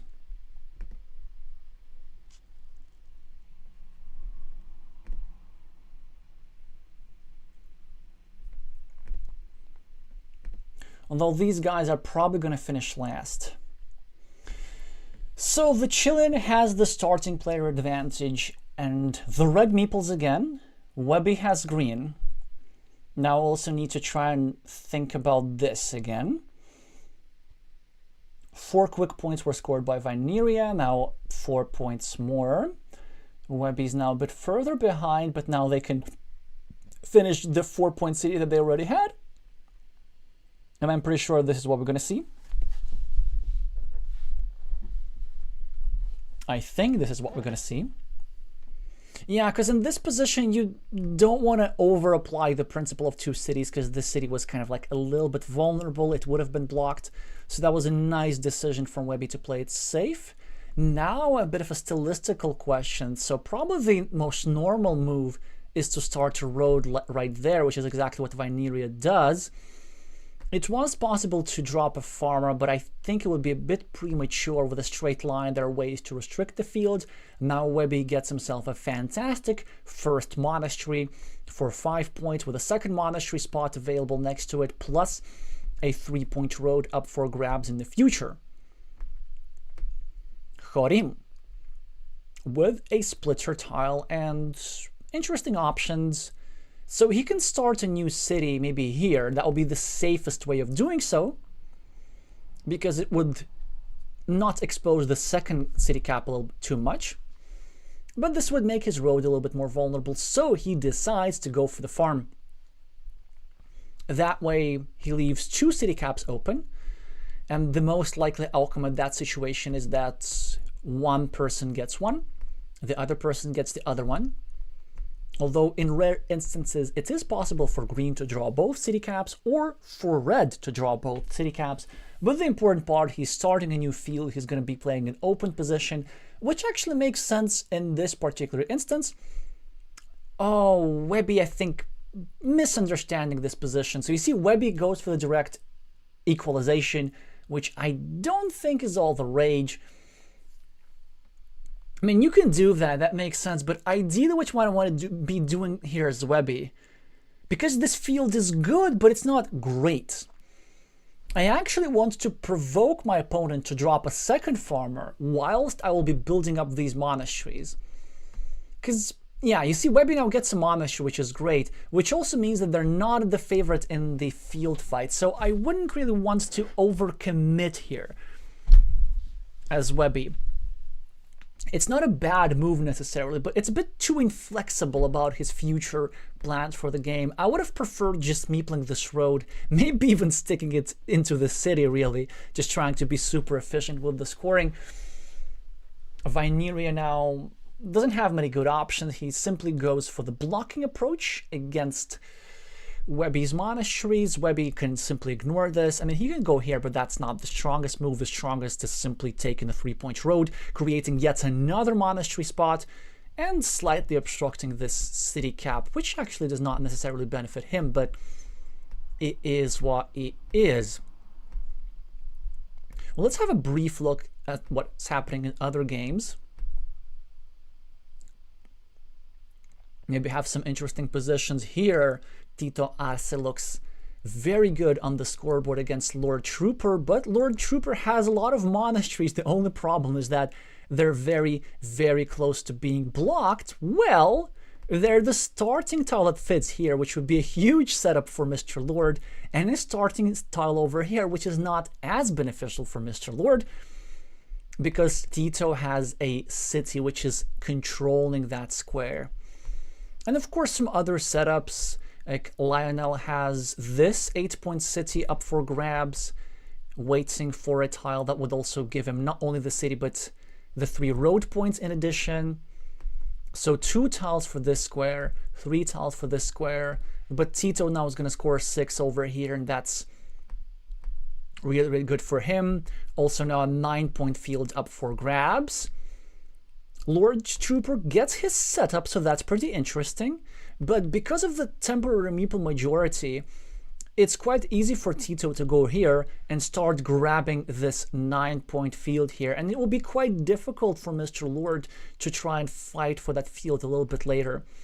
So the scoreboard certainly helps. Getting that meeple back certainly helps. But still, after this move, which we are going to see from Tito here, I'm pretty sure this position still looks very good for the chill-in, although many things could happen. So we will be taking a look at that. In the meantime, Webby did not go for this road, and that is a mistake, and you see they're already paying the price for that. They're starting to build here, but as a result, and they draw another monastery, which is fantastic for them, but imagine if they had gone there. And they would have placed the monastery over here. That would have been so much better. That would have been closer to completion. Yeah, the thing with these monastery buildups, it looks like all you need to do is just, well, you place some tiles, right? You take tiles and put them anywhere. But it's not really the case. It's very difficult to build monasteries optimally. In order to get maximum value from the monasteries, the thing that you need to do typically is try to create another feature that goes next to the monastery, maybe some sort of city move. In this case, that would be a road, which very nicely supports them. Yeah, now this square is good, but it's not that. Yeah, look at this. It's not that good, right? And sure, it's fine. But there are some scenarios how Webby is going to lose 4 meeples here. Like, all that it needs to happen is Vineria drawing a triple city tile, Webby drawing something like a straight line with which he can't defend, and then Vineria drawing like a road Dorito. And then 4 green meeples are going to be lost. In which case, green can still win just because the monasteries are scoring so much, but 4 meeples, man, that is a lot.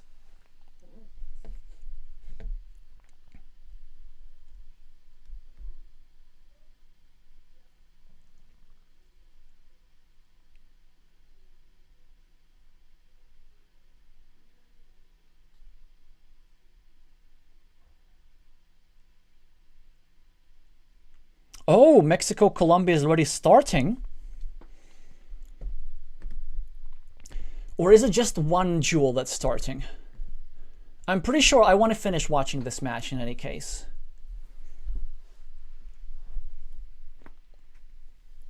I haven't been quite following the Discord. By the way, so I was talking about Webby losing 4 meeples. That's not going to happen, as Horim was trying to block, but immediately a monastery was drawn for a 4-point shroud, a monastery meeple completed, and all is looking very, very good for Webby. He's ahead on the scoreboard. He has an extra monastery. He has the same construction projects as Vineria.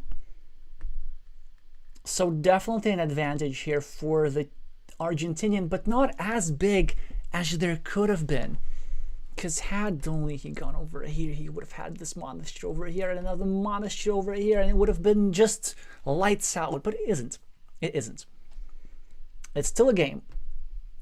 So plenty of things that the Chilean can do here. He can simply finish his construction projects before Green does. He can put a pressure on this meeple, because we're running a bit short on daggers here. 3 daggers have gone out, although these are different daggers, but still, there's a lot of potential for red to try and play against this green's meeple. Green, I think, making a very, very good move. He's trying to protect these monasteries. And the idea being that with a city tile, Vineria could have gone over here and restricted this square towards a dagger. But another thing that what this move does, it actually sets up a very nice gigantesque, I'm not sure if this is a word in English, I don't think, gigantic, I guess this is the proper word, ginormous road going all the way through here. And Green has the slightly better chance of benefiting from that road. That's the truth. Because let's say Green's going to get a triple crossroads for 3 points, a curve for 3 points here, and then a curve here to meeple that new road, which goes all the way through here, through the starting tile, through a curve, and up until this road ends. So that's an incredibly strong move here by Webby, who, by the way, finishes a city at the bottom, drops a 3-point farmer, which has now just become a 6-point farmer. So that's already a good farmer in its own right, in addition to the chances of invading the main field. Horim, of course, finishes this 8-point city, reclaims the lead on the scoreboard, and is now trying to set up an 8-pointer over here, which is being harassed, but I'm pretty sure that Red's going to make a simple move like this and try and get out of that situation. But actually, knowing Horim's style, I think he's going to ignore that square. I think the move we're going to see is something like this or this. He's, instead of saving his city on the left, which is actually is in no real danger for now. Oh, I'm surprised. This is a perfectly valid move, right? But I'm surprised. I thought he would have gone over here and started breaking Green city on the right. And I kind of like that breaking idea. And if anything, it was after a few practice sessions with Vineria that I have started to increase the blocking frequency in my own games. Because in this position where there is a quite sizable field brewing, and by the way, also Webby now draws a extremely uncomfortable farmer for 6 points, whilst also delaying the construction here. These two meeples are uncomfortably tangled up. Anyway, so this is a position which features a rather large field. It's already worth 15 points. It's probably going to be worth more. If these two cities are being completed, it's going to amount to 7 completed cities, so that's worth 21 points. And the idea here is this. If one side, in this case red, manages to leave the other side without a meeple, then this is a rather big advantage in an open position with a big field fight. I like to make a comparison which is completely inappropriate for this tournament. The comparison is to power play in ice hockey. By the way, did you know that many Latin American countries do in fact have ice hockey teams? They just don't compete at the top level. The best one is probably Mexico, which is like top 40 in the world, something like this. So this is really not that bad for a country which, you know, when you have to compete with like Finland and Sweden and all those countries which are nothing but ice. But anyway, so the comparison with ice hockey is that when you have an extra meeple, it's kind of like having the power play. And when one team has the power play, they attack all the time and the other team can just defend. So that's how it works.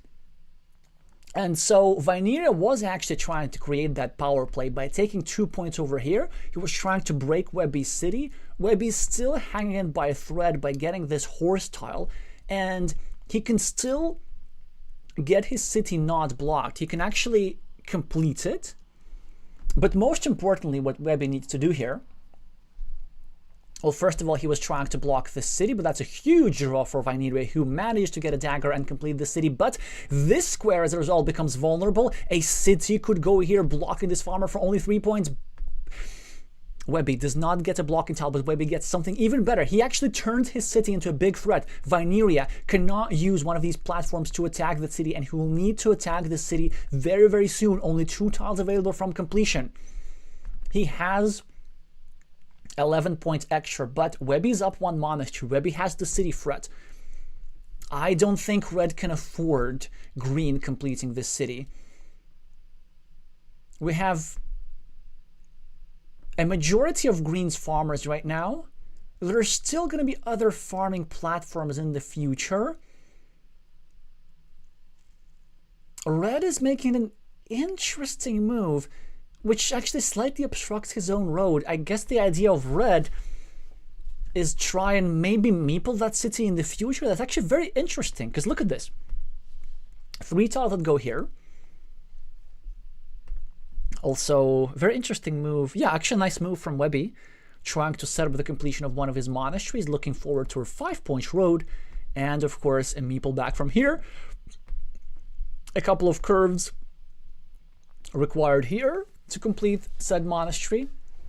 Okay, now Vyneria has a cow, and I have no doubt in my mind is going to use it over here or over here, trying to break the city. This would indeed be a devastating blow to the city, making it close to impossible to complete. But it's a subtle decision as to where exactly you do this. I think this is slightly better. The idea with this move is that if Webby gets a tile that fits here, yeah, that's why precisely Vyneria goes for it. So if Webby gets a tile that goes here, then this would expose, first of all, a field connection platform potentially for Vyneria as the side with the meeples to use, or simply a blocking square against this monastery, which could still technically be completed. So very strong move here by Vyneria. The other blocking route was also okay. This is slightly superior. There we go, and Webby responds in kind, so he uses the platform that Vyneria inadvertently created to delay the recovery of Vyneria's meeple. And in this situation, it's significant because normally there are 6 road ends that fit into a square like this, so the 3 horse tiles plus the 3 umbrella tiles. But all 3 horse tiles have already been drawn, so it is not impossible to do something like this and block the square completely. On the other hand, if Vyneria gets an umbrella, then he can go here and even meeple this 6-point city. Honestly, he can even do this now. I don't think it's crazy. Like, the city is already worth a decent number of points. He can maybe threaten the completion of that city in the future. Ooh, he even meeples it like that. And I think, yeah, it's rather dangerous because he can use 2 meeples like this. So now, of course, he covers up, but there are only 2 tiles that fit into the square, so it's rather dangerous. As I said, the horses are gone. There's still 2 road Doritos. But you know what? It's not just about the number of tiles, it is also about the impact. If Vyneria completes the city, it's like game over. So let's see what he does. It's also notable that this square is actually rather vulnerable. We're running short-term daggers, so with just one straight road, Webby could significantly restrict it, and with 2 straight roads, he could even block it permanently. There is still a decent number of straight roads still remaining in the deck. Well, actually, only 1 straight road. So anyway, Horim connects to the farm. Now, Webby has more field points because he has this 9-point farmer, but this 9-point farmer has not yet connected to the main field. If he does connect to the main field, that's where it's going to do the most damage. Webby, with the scoring tile and some interesting options. So he could go here for 4 points, or he could go here for 2 points, but it would, for 3 points actually, 2 for the road plus 1 for the city, but it would have an inadvertent side effect of exposing an attacking square. So he goes for the points, takes 4. Vineria with a curve, actually a rather easy move for him. I think the move that we gotta play is this. So we build up our monastery. Ooh, so we really aggressive. Me likey. So Meeple's the road as well.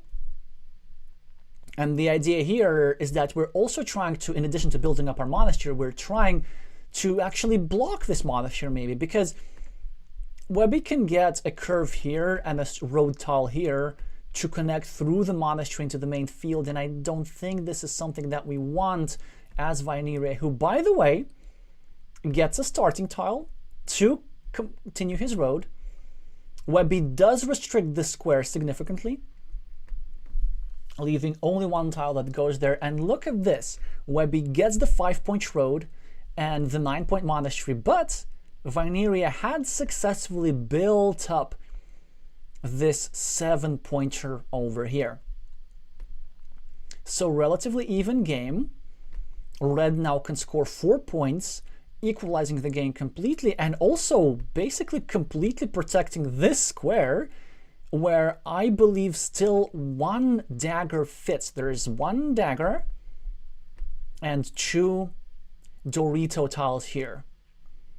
And the reason why this move would be so strong is because there's only 1 blocking tile available in the deck. There's only 1 straight line that would fit over here.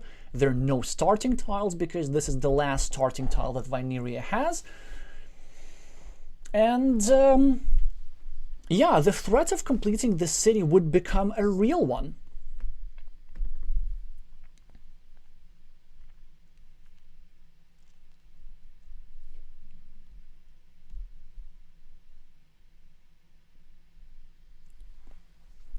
So 4 points are indeed being taken. Vineria, as always, deliberate and cautious in his actions.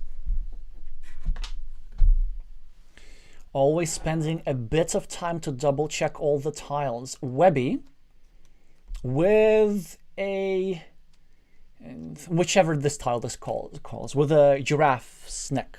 Or, as Brazilians like to call it, simply neck. Well, the purpose, of course, is to try permanently block this square. Because, you know, if you can't block this side of the city, you have to go for the other one. There's still plenty of tiles that go there. Now, does it make sense for Vineria to do something like this?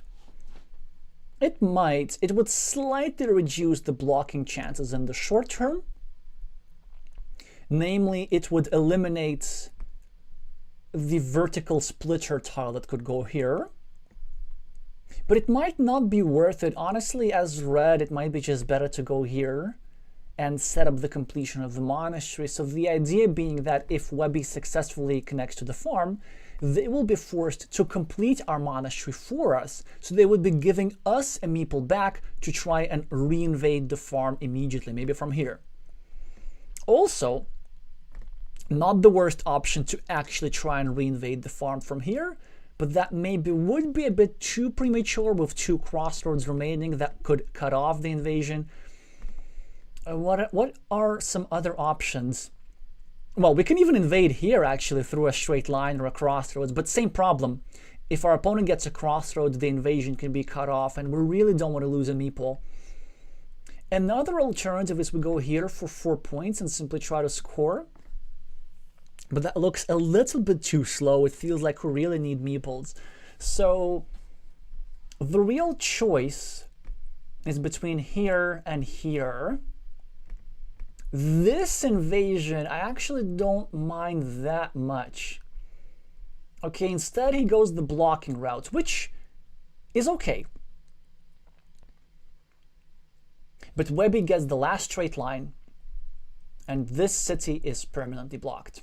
It's still going to score a bunch, but not 20 points as initially anticipated. So this move over here, I'm actually quite iffy about. I don't like what it does to the board. So the idea is to block this square, which actually is not that bad. No, it's decent. It's decent. And of course, there was an option for green to go over here with the vanilla city cap, and then here with the roads, and try to conquer this little farm, which is still a lot of points. The issue with that move is that there's one crucial tile, the dagger, the same dagger that red needed over here, which still, if drawn, is going to complete the invasion for this guy. But in the short term, it does pay off. If left unattended, this would have scored a lot of points for Webby. So it makes sense for Vyneria to just hope to draw that dagger and deny green the scoring opportunity. We can also see that red is blocking his own monastery with the purpose of blocking this farmer's route towards the main field. And in that sense, it looks all right. This guy scores 8, this guy scores 9. They virtually cancel each other out. But after Webby has scored 4 points at the bottom and increased his chances, well, he increased his lead on the scoreboard, the situation still looks grim for Vyneria. So let us have a look.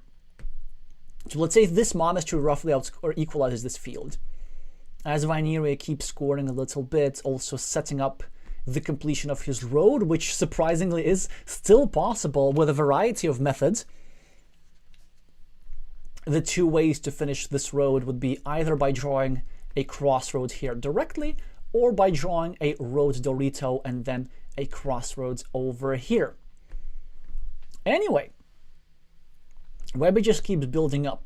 But just to show the severity of Vyneria's position here, so this monastery, let's say, roughly equalizes this field. This ruin is slightly greater than red's ruin, but let's say they're equal. But green's monastery is definitely better than red's road, plus green has a bit on the scoreboard. So all in all, Webby is around 10 points ahead here with an equal meeple count. So Vyneria will need to do something radical. Now, option 1 is we try and score. Maybe we go here and we hope to drop a crossroads. Maybe we get a crossroads here and a chance to get our road meeple back. But I think that here, maybe not the worst idea is to actually try and go for some sort of field invasion.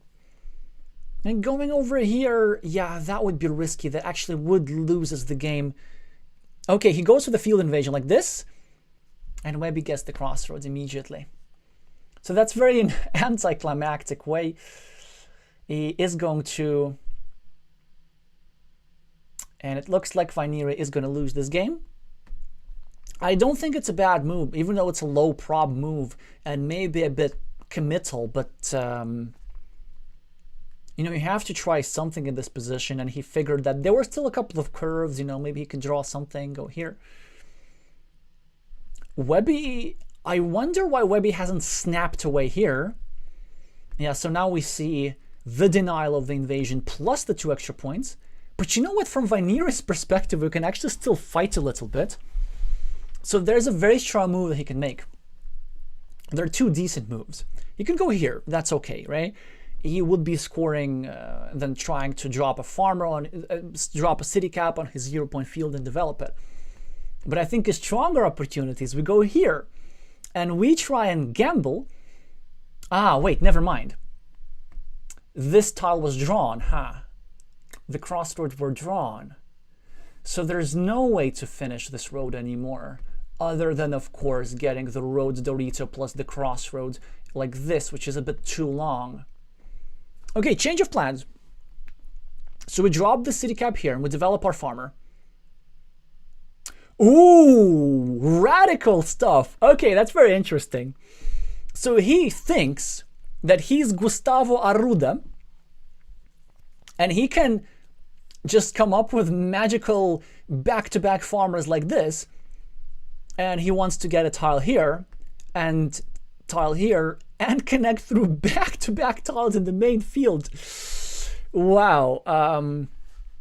And the crazy thing is that it looks like it's gonna work, because Webby does not get a blocking tile, and yeah, probably Vainiri is going to get a curve and maybe another curve, so he is going to win this 15-point field in all likelihood, but I wonder if that's going to be even enough, because after... Oh, Webby had a chance to drop a farm right here! Oh, that would have been so cool. That would have been so cool! Okay, Webby should go here, right? That's... Actually, maybe he shouldn't. Maybe he shouldn't. Yeah, that's incredibly interesting. Because I was thinking that he could try and finish this monastery, but why would he do that, right?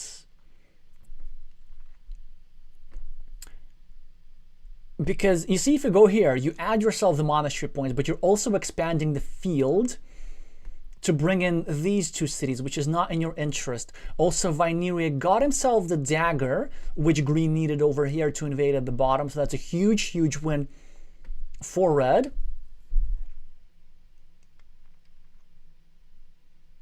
There's still one curve to fit there, by the way, so just so you know. I'm thinking that a decent move for Webby would be to just go here and meeple the road, and then try to draw the crossroads to simply score a bunch of points and try to outrun Vainiri's field invasion. I think the main... Yeah, he's also trying to outrun... Wait. Oh, oh no, he's just going for 6 field points, which is very smart, because he's also setting up a road scoring move, but the last curve is going to be drawn by Webby. And that is going to be all she wrote. This farmer will not be penetrating this field despite the valiant efforts. And instead of losing by a little bit, the Chilean captain will lose this game by a lot. He's writing something in the chat, probably acknowledging his demise.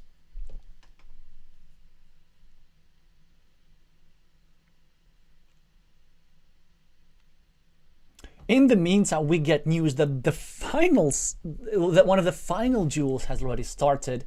That's going to be IMD against El Taliban, and the Mexican did win with 1 point. But we get there when we get there.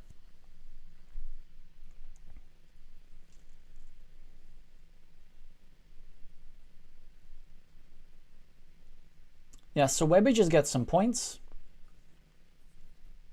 Vainiri is gonna do what? I don't know what he's gonna do.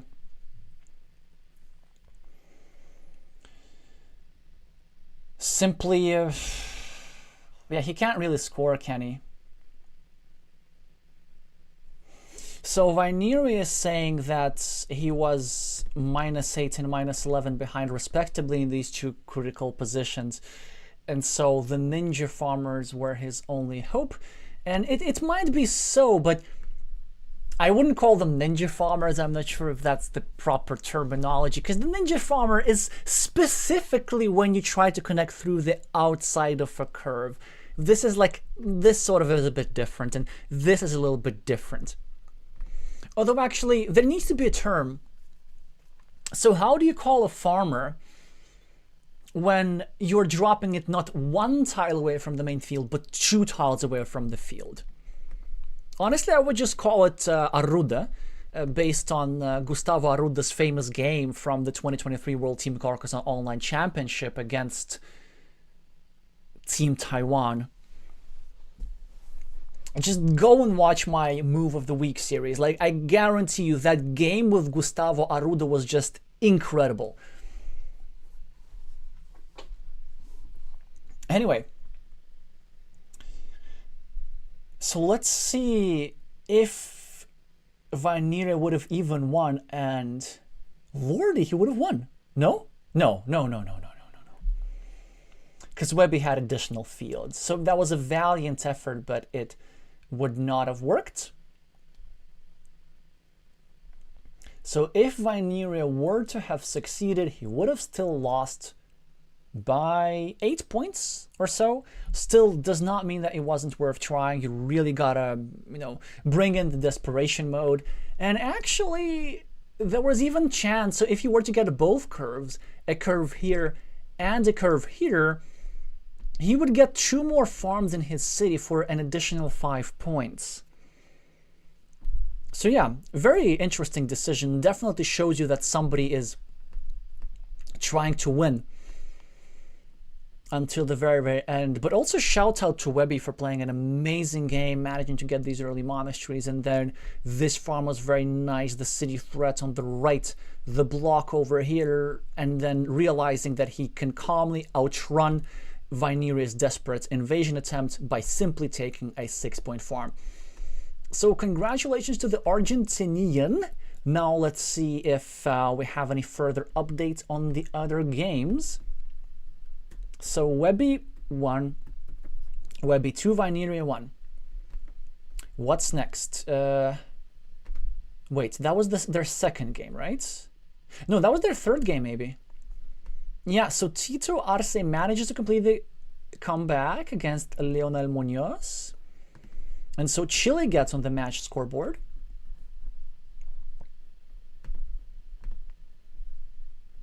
Big Nacho still playing against Adan Lazares, apparently.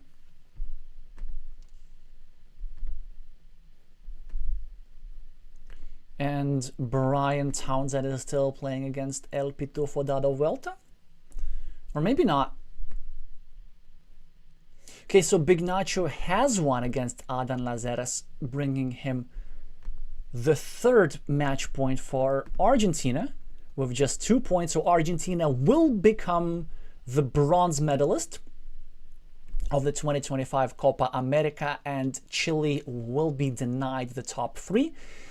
So a bit of a, first of all, top 2, now top 4. And that despite being the best team in the group stage.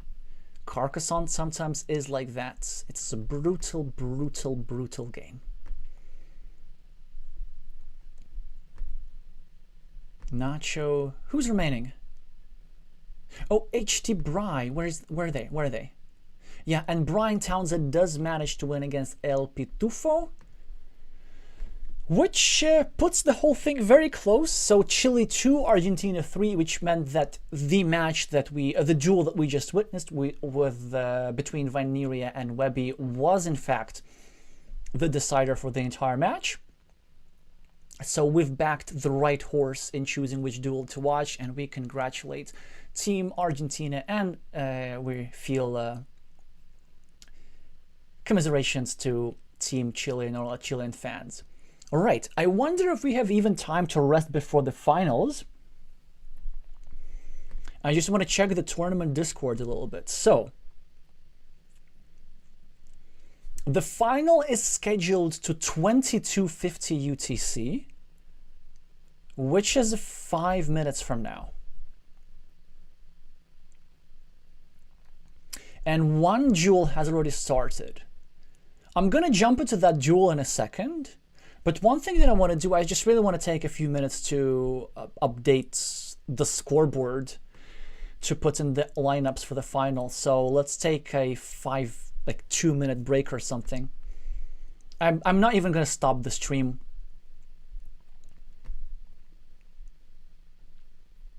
I'm just going to do it with you all present.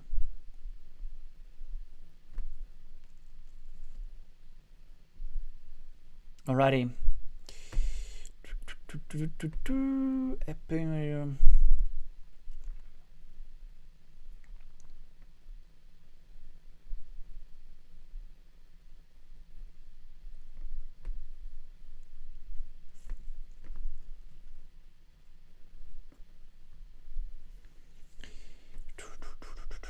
Okay, grand final. Let's use the word grand, which is overused by everybody.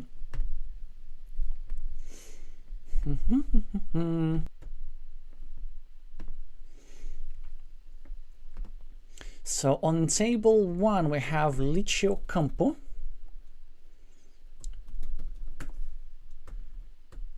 against Meister 3-5. On table 2 we have IMD5 against El Taliban, and that's the duel that has already started. There, the Mexican master would be the favorite. Now, Daniel Ayala on table 3 is going to be playing Trojas Henao, a newer player for Colombia, but who managed to defeat, well, one of the Argentinian men. I think he managed to defeat Big Nacho, or Webby. Yeah, I think he managed to defeat Webby. So, certainly somebody who Daniel would need to be afraid. Table 4, Mana Rory versus Tatandi. Yeah, and Tatandi was the one who defeated Big Nacho. So both on table 3 and table 4, Colombia has somebody with big scalps under their belt today. And table 5, Complex VNH, who will be the favorite. Wait, what? So Complex VNH, who will be the favorite against X-Tour. So who do we want to watch? I think Alexey Pegushev would be interesting because I haven't seen Alexey or Meister.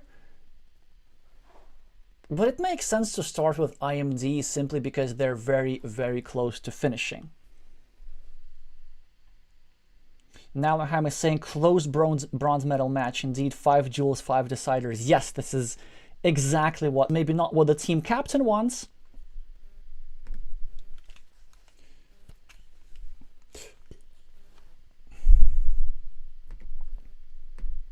Okay, we should be finally back. IMD5 is playing their second game already, which I'm pretty sure they're going to finish soon. Maybe so. Let's have a look at a game which can we look straight from the start, and that's going to be between Alexey Pegushev on table 1 against Meister 3-5. So 2 very similarly rated players.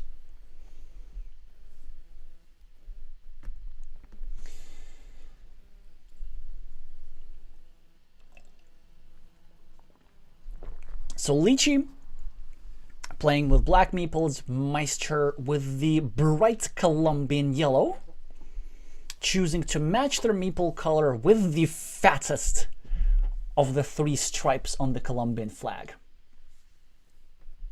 And you know what? Let's really dive into it. So what are we having here? Black with a starting player advantage. Has already the first monastery. Has a meeple on the field, which is only worth 6 points, but some decent expansion potential through these 2 green squares.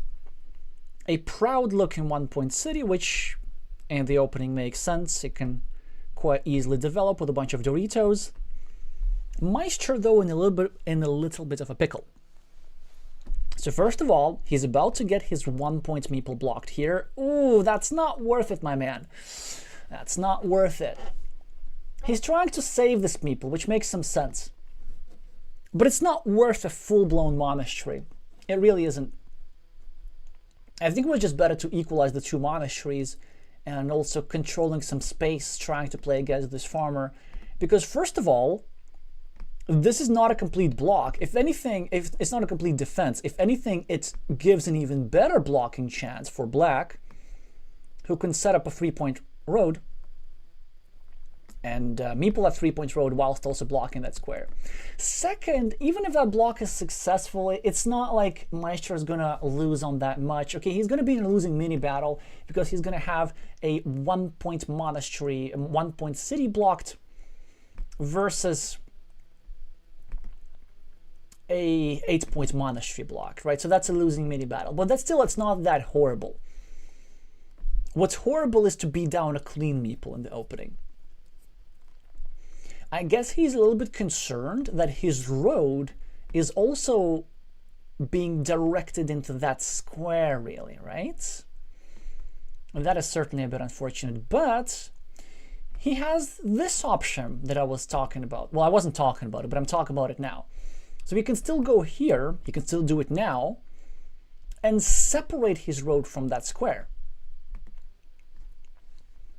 Although I'm not sure if he should. That's actually very interesting. So, after these here plays around that square, there are 5 straight lines that fit here, which would block the square completely. And there are many more defense tiles available for Meister. So first of all, the normal crossroads, of which there are 4. And second, there are loads of other tiles that fit there, such as this one, for example, or such as, I don't know, the Rhodes Dorito. So in fact, let me think about this. So the critical square, right, that situation, Meister has 4 defense tiles, plus 7 tiles that go there, you know, to fill that square outright. Normally 8, but one of these tiles has already been drawn by black. So that's 12 suitable tiles, or 11 suitable tiles for yellow. No, actually, that's 14 suitable tiles, because yellow can also get himself a starting tile and defend the square towards a cow. Yeah, so that's 14 suitable tiles versus only 1 suitable tile for Lychee. So that's a good position to be in. So this means that he doesn't even need to worry about the safety of this road, although this move was still good. Equalizing Black city, setting up a road here. Black now wisely decides to equalize that city, and this changes the situation completely, because now that Black has invested a second meeple here, then it is in yellow's interest to place a straight line here and block the square, so that yellow loses 1 meeple, but black loses 2 meeple. Okay, this game is fun. You following this, right?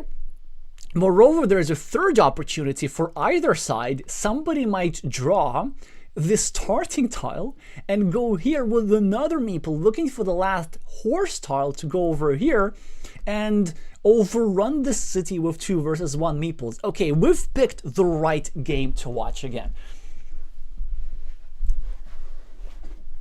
So, Meister with a road, starts a new road, that makes some sense. Lychee now has finally a chance to defend properly. He should go over here, score 2 points, whilst also setting up a much higher scoring opportunity for somebody to get. So a Dorito tile will go here, somebody's going to score 4 points for this road that goes through that Dorito, or that goes through that square rather. And this would also hugely increase the size and the potential of this early black's field. Okay. Lychee gets a straight line, which now is needed for a different purpose. So going over here, building up a 6-point road. Yeah, Lychee really wants to get meeples back soon, because it could be a while before he gets the tile that fits here, and he might want to maybe use a meeple on the monastery or use a meeple for quick points. Meister with a straight line goes for a reasonable option, probably his best move to score 4 points. He still has the meeple majority to be able to use that way. An extender for Lychee, who uses it to extend his city on the right, and the same extender for Meister, who might use it to extend this city over here. That would make the most sense, at least to me.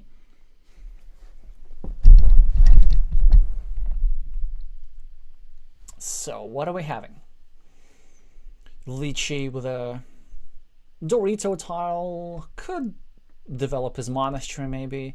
He could also go here, I guess, or here, actually trying to obstruct Meister's city a little bit, which would in turn help the safety of this road. So going here is actually not crazy, trying to get a city cap and obstruct the square a little bit further. This move could run into some problems, maybe if Meister gets a tile to connect the fate of these two cities, but I kind of like it, given how few tiles are there to connect the two cities straight away. So there are no extenders available, and there are only 2 cow tiles that would fit here. Lichi makes another reasonable move. As I said, obstructing, or playing against both of these squares and increasing the safety of this. Yeah, you know, if you make a move that decreases the quality of 2 of your opponent's squares and increases the quality of 1 of your own squares, this is probably a very good move. And this 2-point sequence shows, this 2-move sequence shows why. He now finishes this road and also further obstructs this here square, leaving only 2 tiles that fit there. Moreover, Lichi is threatening to go over here and try and further obstruct that city. So yeah, not a great position from Meister. I mean, he's going to finish his road and get a meeple back, which is all good. But that long-term meeple problem is something that I anticipate. Now, Lichi with a curve is trying to unapologetically block that square. And Meister could defend, but it's not obvious if that's his best move, because that's a rather fantastic tile. Remember how I said that there were very few tiles that can be used here to connect these two cities? Well, Meister drew one of them. And if he places it over here, which he doesn't, I can understand him. And he's going to pay the price for this, but I can understand him. I can understand why he doesn't want to do that. But the idea is that if he goes here, he can create the threat of connecting his city to that guy.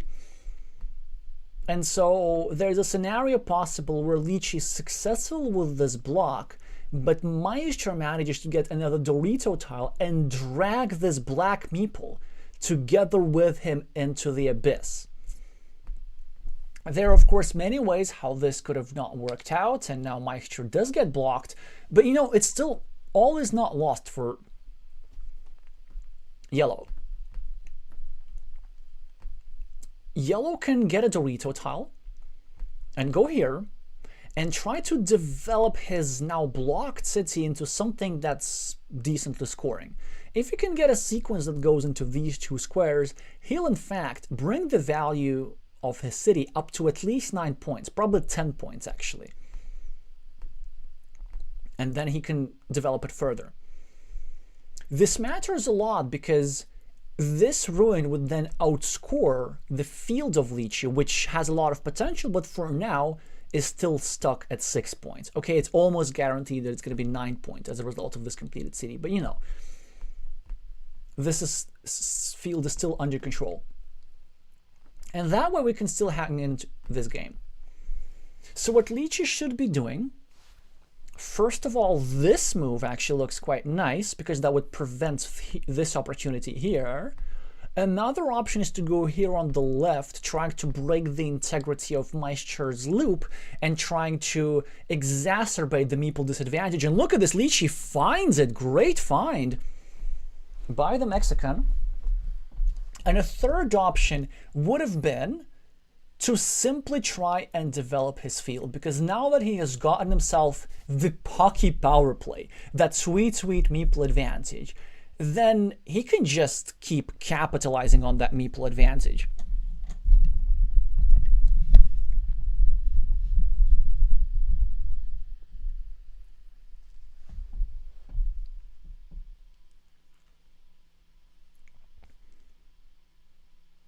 And, you know, you capitalize on it by building fields and fields and more fields and more fields.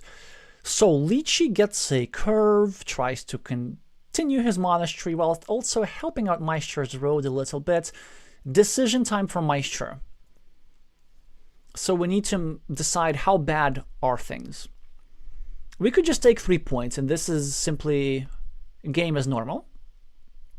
We could go here, finish our road on one side indirectly, or we could go here, which I really like, obstructing this meeple and also finishing our road on one side indirectly. There was a third option, as Lychee is the first one to get the road Dorito tile that gives him 4 points for the road and more farming stuff. It also gives a meeple back to Moisture, but overall, of course, Black is the beneficiary out of this situation. Another approach that Moisture can do at some point is try and go desperation mode and maybe do something like this and pre-build a 9-point monastery spot, hoping that he draws the second road monastery to score 9 points over here. He might not have to resort to that because he's -11, which is pretty bad, but there's still other ways for him to come back into the game. He's starting to build a new city, so very normal move. He could also try and play against this meeple, maybe build around here, here, here, try to block it a little bit more. And in the meantime, Lychee is doing textbook meeple majority. Trying to develop his field, which is worth 9 points. He's gonna now then get a city cap, drop a second farmer, try to build this field with 2 meeples, because he has meeples to afford this. And I think this is the way how you could win this position reliably as Black. And in that case, Meister's option, I was going to say Meister's only real option would be to try and get the road monastery, but Lychee gets the road monastery. And I'm not sure what's the best move for them. He goes for the 7 points, which makes a lot of sense, but I doubt if this was even necessary, really. I think scoring 3 points was just fine. I mean, scoring 7 points is, of course, even better, although there is a small chance that you're not going to be able to complete your city, so just something to be slightly worried about. Lychee with a Dorito. Probably looking to, I don't even know what. Yeah, doing something like this, that's perfectly reasonable. Trying to get more points into his city before completing it. It makes it ever so slightly more vulnerable, but Meister's really doesn't have a lot of meeples to just attack cities left and right, although, you know what? A Dorito could go here, or maybe some sort of triple city plus road combo to block, which would restrict the city significantly, block the city, restrict the field. Some interesting options. Meister with a city tile. That's a lovely tile. He could score 3 points over here, whilst also slightly annoying this monastery. He could score 3 points over here, but that would also slightly annoy this city. He could just get himself a meeple back, but that would be a little bit too weak. So he's probably better off maybe even scoring 2 points with a city cap facing down, trying to create an additional platform for obstructing this black square.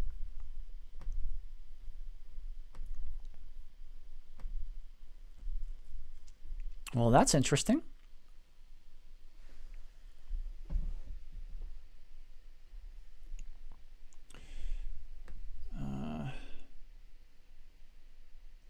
Okay, everything should be fine. Meister's still thinking we didn't miss anything, and no,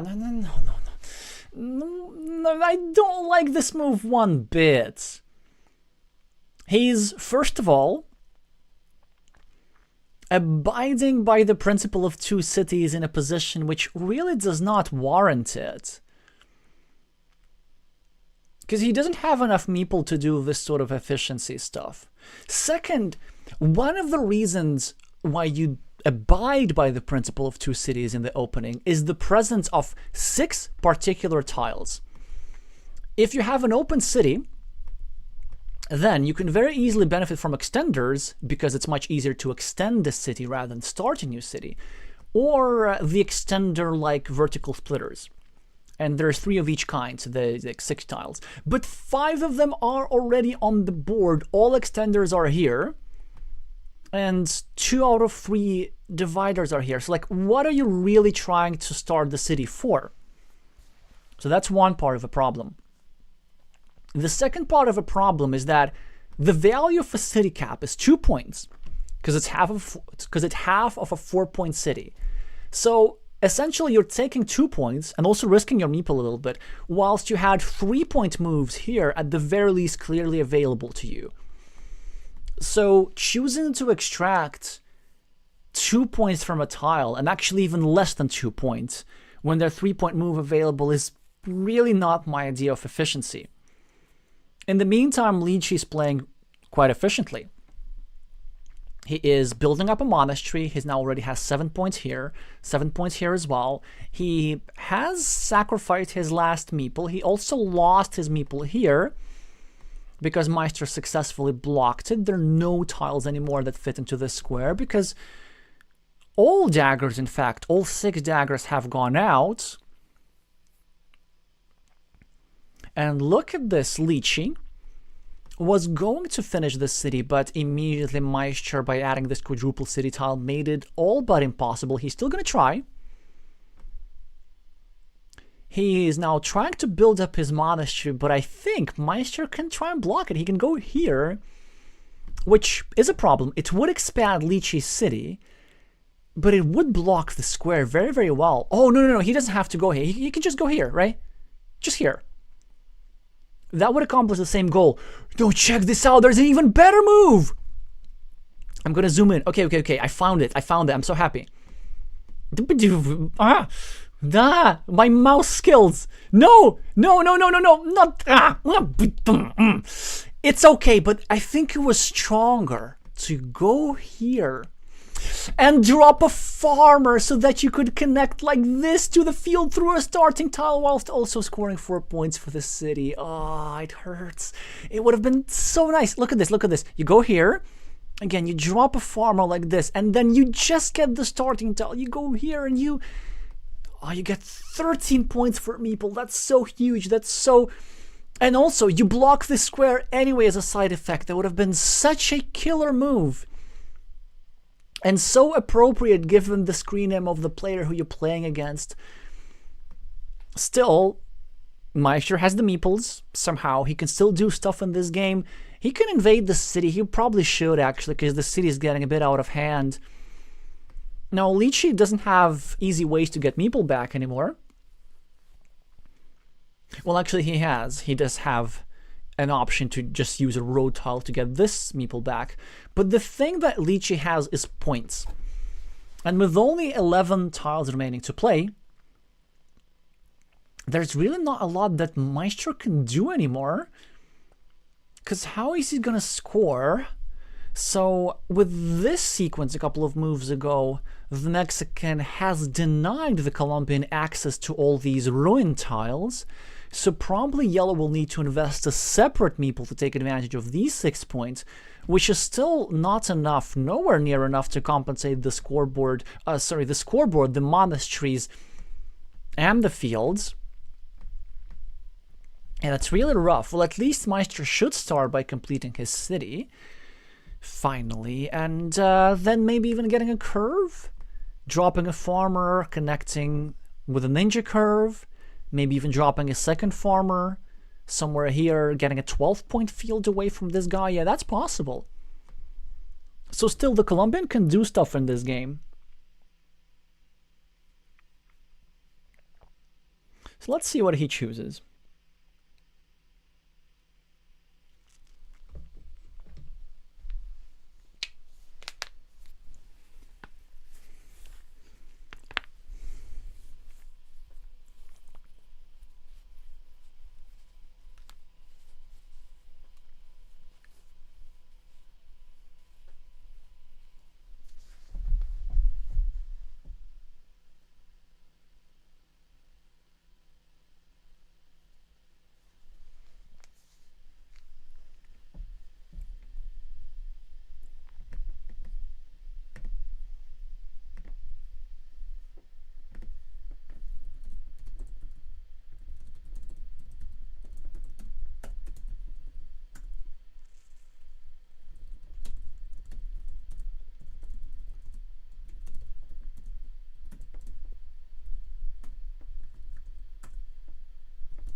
Oops, I sort of missed some moves here. Okay, so Meister finished the city and connected here. Lychee finished the monastery by sacrificing 1 point, but now both sides have meeples. Lychee still ahead on the scoreboard. Meister probably looking to at some point invade here. What does Lychee do here? He might actually want to reinvade this city because there's still a Dorito available to connect, but it's not worth it really. So maybe a good move for him is to just block the city, not allowing Meister to invade.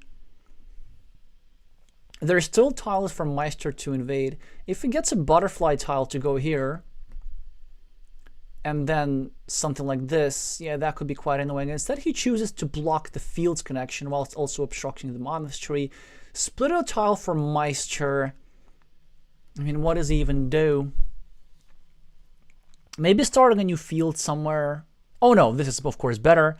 Score him some quick points. Looking to start a field a little bit later. Curvy tile for Lychee. Looking to continue his monastery. Or maybe instead just obstruct this city a little bit. That would certainly be helpful. Black still in the driver's seat with the field control and with 1 extra monastery, but Meister with an extra meeple and the long road relatively close behind. If they manage to either invade the city on the left or maybe invade the field or maybe find another high-scoring sequence, then the Colombian player could definitely steal this game.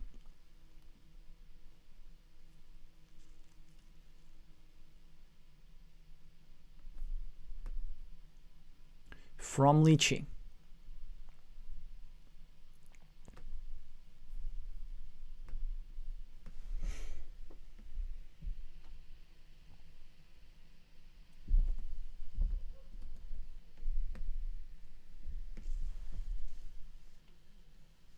Oh.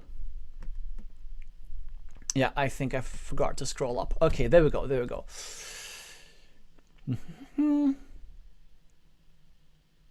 Yeah, Lychee just chose to develop the monastery a little bit because Meister kind of running out of time for scoring. He gets his 3-point move when this 4-point move was available. There are reasons to do this, but Lychee gets himself a city tile, which allows him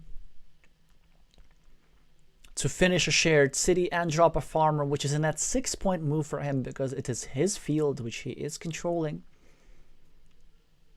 So he's getting 3 points for 1 farmer and 3 points for another. And now I don't think there's much that Meister can do. I mean, finally he's ahead on the scoreboard, but Lychee has the extra monastery and the extra farmers.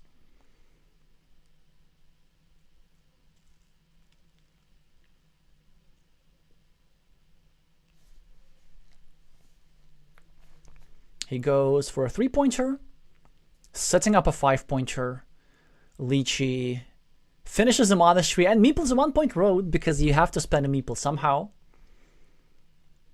Meister with a Dorito tile to finish himself a big ruin, which by the way could have been used to conquer the city on the left, but actually, yeah, why did he not do that? Well, was it possible? I think it was possible at some point. With this tile. Or was this tile drawn after this guy was placed here? Anyway, that was an idea. That was an idea to think about the invasion of this city over here.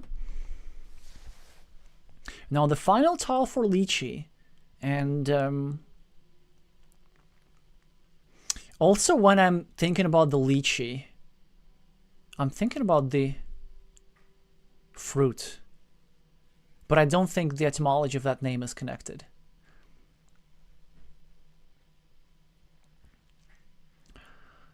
Three-pointer for a field.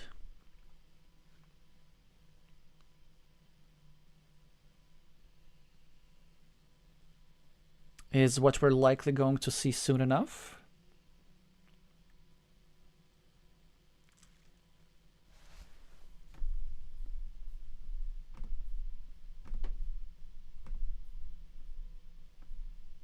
Uh-oh. Oh no.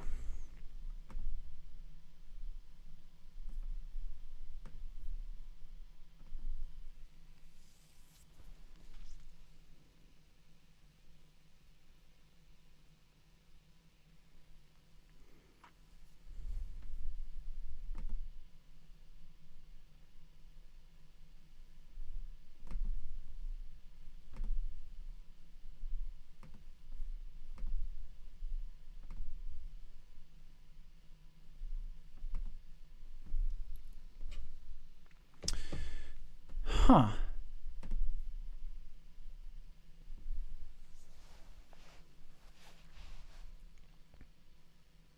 Yeah, so the 3 points were indeed scored. We should be back now in full. And 9 points was the difference. So excellent meeple management though for Lychee, kind of following a plan from start to finish, blocking just one meeple of your opponent, and one meeple is all it takes, getting himself in a long-term meeple advantage, then creating threats left and right, focusing Meister to spend time on neutralizing these threats, which included connecting to that city that Lychee was threatening, blocking the monastery that Lychee was threatening. And because of that, Meister really didn't have time to do anything, and Lychee just preserved his meeple advantage. So maybe one opportunity was missed by the Colombian player. Not an easy find with this Dorito tile. If only that were turned the other way with the farmer, he could have found his way onto this 12-point field for a lot of points, and this could have given him the game, in fact. But it was a tricky find. And yeah, this puts Mexico even further ahead in this match. We know that IMD was already ahead. Now Lychee is also ahead. Let's have a look a little bit at how other duels are doing. So IMD won his second game against El Taliban in style, bringing Mexico the first match point. Now this is what we expected due to this really high rating of IMD. How is Daniel Ayala doing against Trojes Hino? We're going to find out in a second. Also, do let me know who you want to see next. Oh, and look at this. Trojes Hino is about to deliver one more upset. So he won against the Argentinian master with his queen and Webby earlier on. Let's maybe have a quick look at how they're doing in their second game, which has started 6 minutes ago.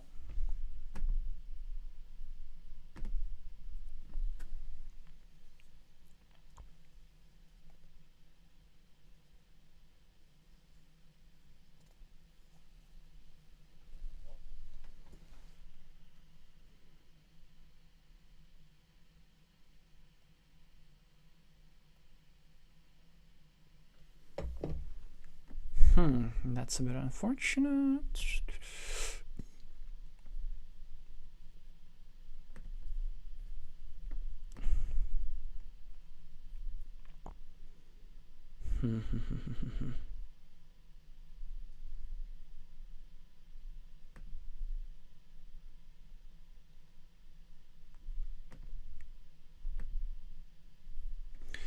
So 37 tiles remaining.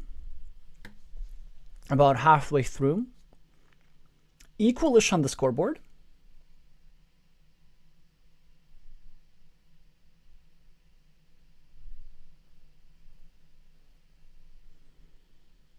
Daniel with blue meeples as usual.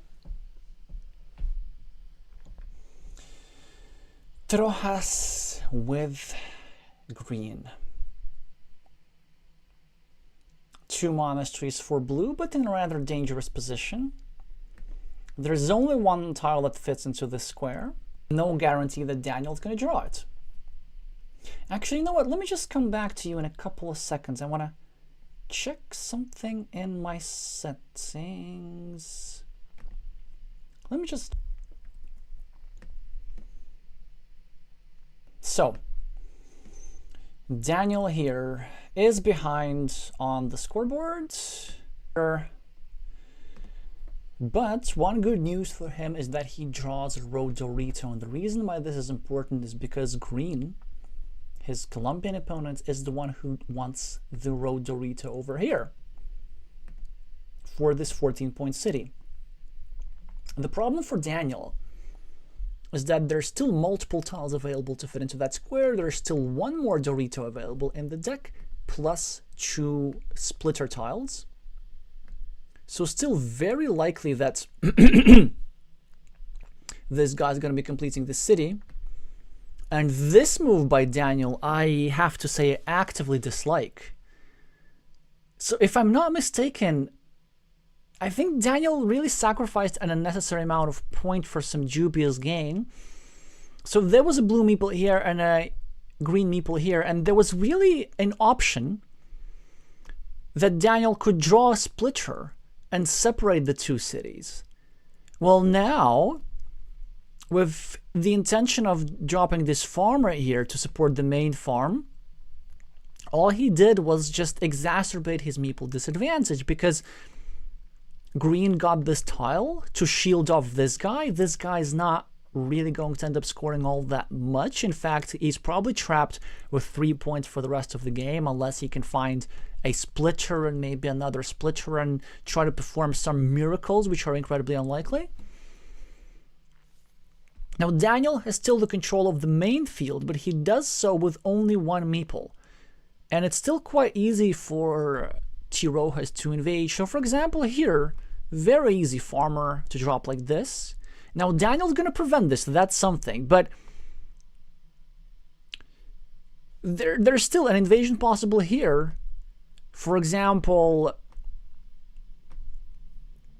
the green guy can go here and invade through all those monasteries. You can also go through here and invade through a vanilla city cap, of which there are 2 remaining. Or he can try and get a curve and invade through another curve like this. After this move by T. Rojas, you can also get a city tile and go here and invade through the road of Daniel, which is going to do right now. Yeah, very, very smart move. And there's just nothing that Daniel can do. So either he's going to be trapping his road meeple, and, you know, who knows when Daniel's going to get back a meeple, or he is going to get a crossroads and get a meeple back to himself, in which case he will be helping Green penetrates the field, thus sharing Daniel's most valuable asset. So Daniel's still fighting, trying to finish this monastery. Now it actually looks quite likely that he'll be able to do so. This move certainly looking pretty good for Daniel. Yep, very, very smart. It's a very high variance move, because he's giving back a potential for a 6-point city, but it could also work out well for Daniel if he manages to get a road tile here first, and then a Dorito tile here to score for that city. So Daniel's still fighting, and actually, it's pretty entertaining.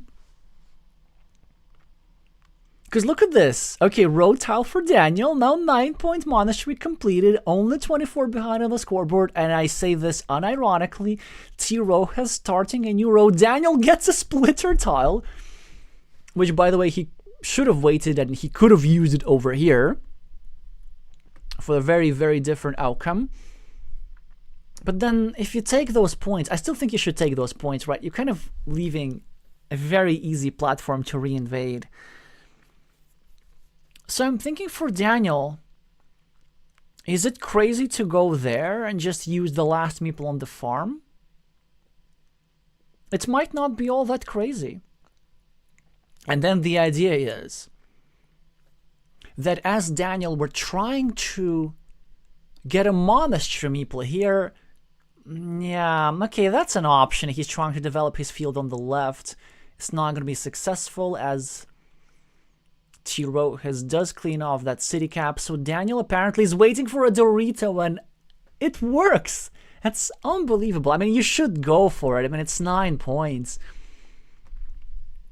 It gives back the invasion platform for the field, but, you know, you can't really be caring about stuff like this. You kind of just have to hope that your opponent does not have a road tile. But your opponent does have a road tile, so Troha's gonna invade. Daniel, with the road monastery, though, still has some legit chances in this. He's gonna add 27 points to his scoreboard for 3 monasteries. Suddenly outscoring T. Rojas, who will successfully invade. Invade where? That's the question. I think actually as green, we try and invade with this guy. Because this guy is so flexible and it can go like this. Instead, green gets a meeple back, which does not seem like it's all the rage. Because Daniel's quite happy to keep this guy trapped as long as this guy's trapped. He now also has a lot of points, and he still has the control of the main field.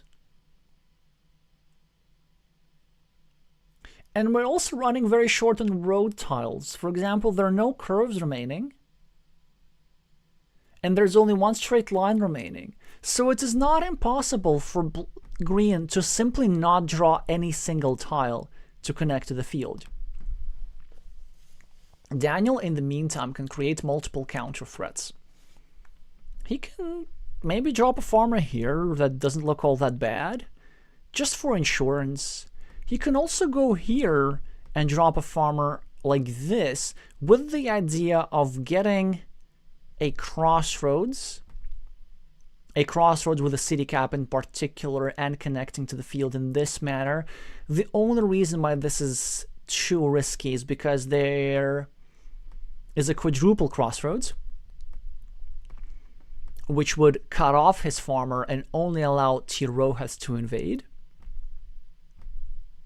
Yeah, I think this move from green seems a bit strange to me, because it seems that the field is all the rage at the moment, and if you just go here, then it's a rather safe way of connecting. Or maybe if you go here, because the point is, like, why do you really need that meeple back? From green's perspective, if you manage to win this field with a 2 versus 1 majority, then you don't really need meeples for anything, because the field is pretty big. It's 21 points, which should be enough. In addition to the 7-point monastery and the 3-point city, of course. Daniel's thinking really, really hard what to do with the starting tile, and I'm not sure what his candidate moves even are. He could drop a farmer somewhere, like, this is not the worst move necessarily. He could maybe try going here, start to block one of these squares. He could go here and drop his farmer like this, which actually is pretty strong because it is setting up a 10-point move. So he could get, yeah, he goes for it. He sets up a 10-pointer. Very smart. So looking for a splitter maybe, or a vanilla city cap to go here, score 4 points for this city and 3 points for this farmer and 3 points for this farmer, which, by the way, is something that T. Rojas could prevent. He does not place a meeple there, because there's no way to connect this tile through here or through here to the city. This was simply meant as a blocking move against what Daniel would have pulled with the city cap. So that's a nice find by green. What does Daniel do here? Going here actually is not bad. Again, just with that farming insurance. Because Daniel is going to win if you preserve the majority on the field. And if we do go here and drop a farmer, we can still use a splitter tile, connect to the main field, which could counter perhaps the road tile that this guy needs. Instead, Daniel makes a rather weak move. I mean, he blocks this guy on one side. Yeah, sure, that could work. I mean, he's gonna block this guy on the other side too, and yeah, that could work too, but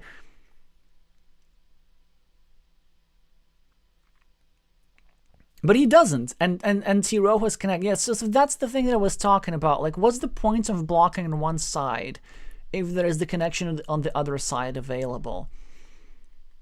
Daniel scores some points a little bit. And this is a good tile for him because this means that this guy has decreased the likelihood of connecting to the field. But the problem for Daniel is that Tiro still has two high impact tiles. He has this tile over here that allows him the field connection, and he has the splitter tile, which allows him to finish a giant city, all of which will win him the game. Tiro decides to farm here, which actually makes some sense because he recognizes that he can use a splitter tile to connect to the field. And now Daniel, I think Daniel has only one move available to him. Wait, no. So what does Daniel even need to hope for? So Daniel needs to hope to draw the splitter, because there's no way to block this farming invasion, right? Is there a way for Daniel to set up a splitter lucratively? And I just don't see it, really. Oh, there is actually. So maybe we go here and we meeple this 3 point. But no, but you see, if we do that. Yeah, if we do that, you see, our opponent, both of our opponent's tiles, they can use them for field invasion. So I guess what Daniel can do, Daniel can go here, drop the farmer on the outside, hoping that Tiro has the crossroad tile. I just realized that there is no crossroad tile, so never mind me.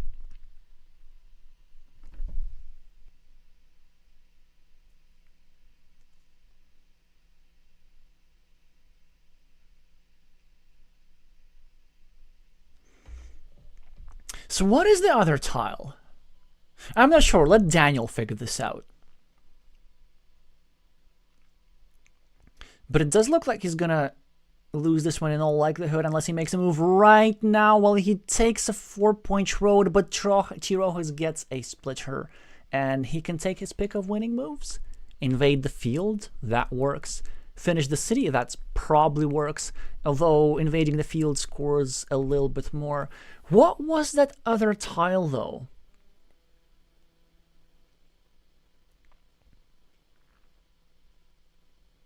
I mean, surely a 21-point field should do it for the Colombian. But yeah, my idea was that if Daniel was hoping for the splitter, then the highest scoring setup was actually going here. Yeah, the highest scoring setup was actually going here, because he could have taken 3 points for the road and then 7 points for the splitter, and that probably would have been enough for him. In any here by Green, managing to thwart the comeback efforts from Daniel Ayala. Yeah, I think the comeback was so close to happening. Like, Daniel could have gone over here, dropped a farmer himself, could have maybe doubled down on the block here, but ended up not quite working. The Colombian will again deliver a huge scalp for his team, earlier defeating Webby of Argentina, now winning against Daniel Ayala. And with that, Colombia gets their first match point.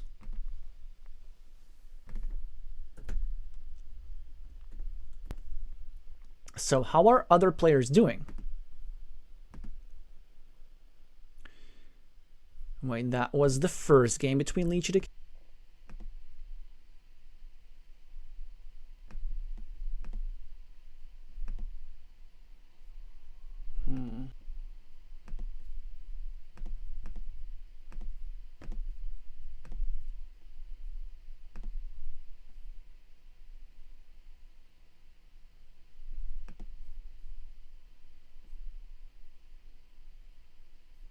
Was the second game finishing with the same score? Is that really the case?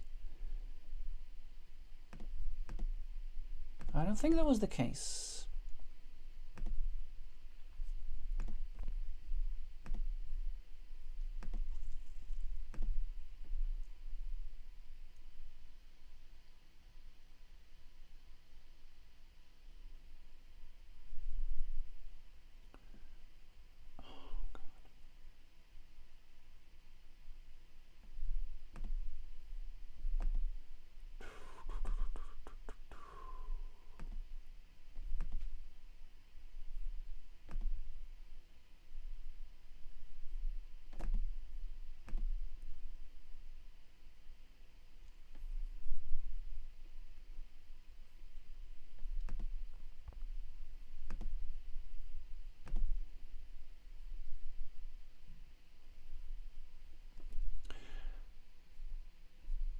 So Lychee and Meister appear to be finishing their second game or possibly their third. I think it's their second still.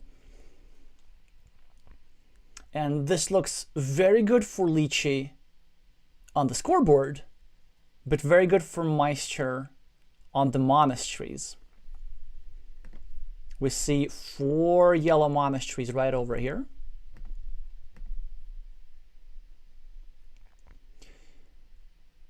Neither player has a meeple to meeple anything. So this long road will have no owner. The Mexican player here enjoying a nice combination of farmers for a lot of points. Also farmers here, farmers everywhere. I'm sure that should be enough to outrun the monasteries, maybe. So Meister is saying thanks a lot for the game's plural, implying that this duel is over. So let's see. Yeah, the fields are really good. 24 points for the main field, 9 for the secondary field, and 6 for the ternary field, putting Lychee well ahead in this game. 23 points is the difference. And with that, I believe Mexico... No, not yet. Well, at least not from what we have seen. They get the second match points. So now I have to see how Manarori is doing and how Complex VNH doing. I think we have already some spoilers in the chat, but let's have a look at the actual results.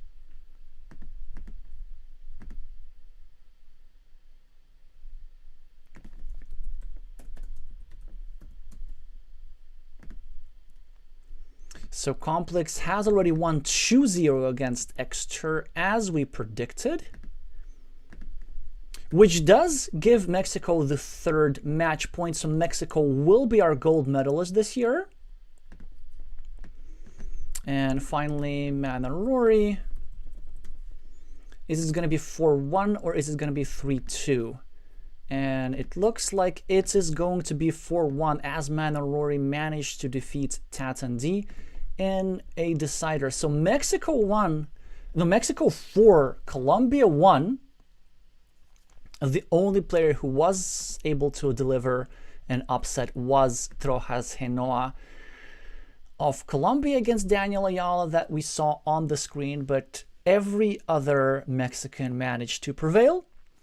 So congratulate Mexico for a fantastic performance. First of all, starting with a win against Guatemala 4-1, then an unpleasant loss against Argentina 1-4, and just as Mexico were on the verge of elimination in the last match of the group stage, they won against Brazil 4-1 convincingly, qualifying from the 2nd place, and then defeating Chile in a tight 3-2 semifinal and confidently prevailing over Colombia 4-1. So our final standings for today are Chile 4th place, Argentina 3rd, Colombia 2nd, and Mexico 1st. All right, now let's check out the chat a little bit. Yeah, of course we see I join. Well, the comments about the particular farmers, yeah, I actually agree. Cheers, congratulations to everybody who was rooting for Mexico, commiserations to Colombian fans, but also seriously, great semifinal match today and a stunning performance, scoring 2nd in such a tight field. So that's Copa America for you. We will be back next year with that. Before that, of course, we'll be back with some other tournaments, the World Team Carcassonne Online Championships starting in just 3 weeks, and many other streams of competitive Carcassonne content. So if you like what you see, unless you already have, do make sure to subscribe. Also, like this video for the algorithm. That would also be pretty important. And then I'm about to go to bed. It's very late in Europe here. Thank you for everybody who is watching, and especially thanks to all the organizers of this tournament and to the players for playing very high quality games today. That's it. Time to wrap up things. Thank you all so much for watching, and I'm gonna see you soon.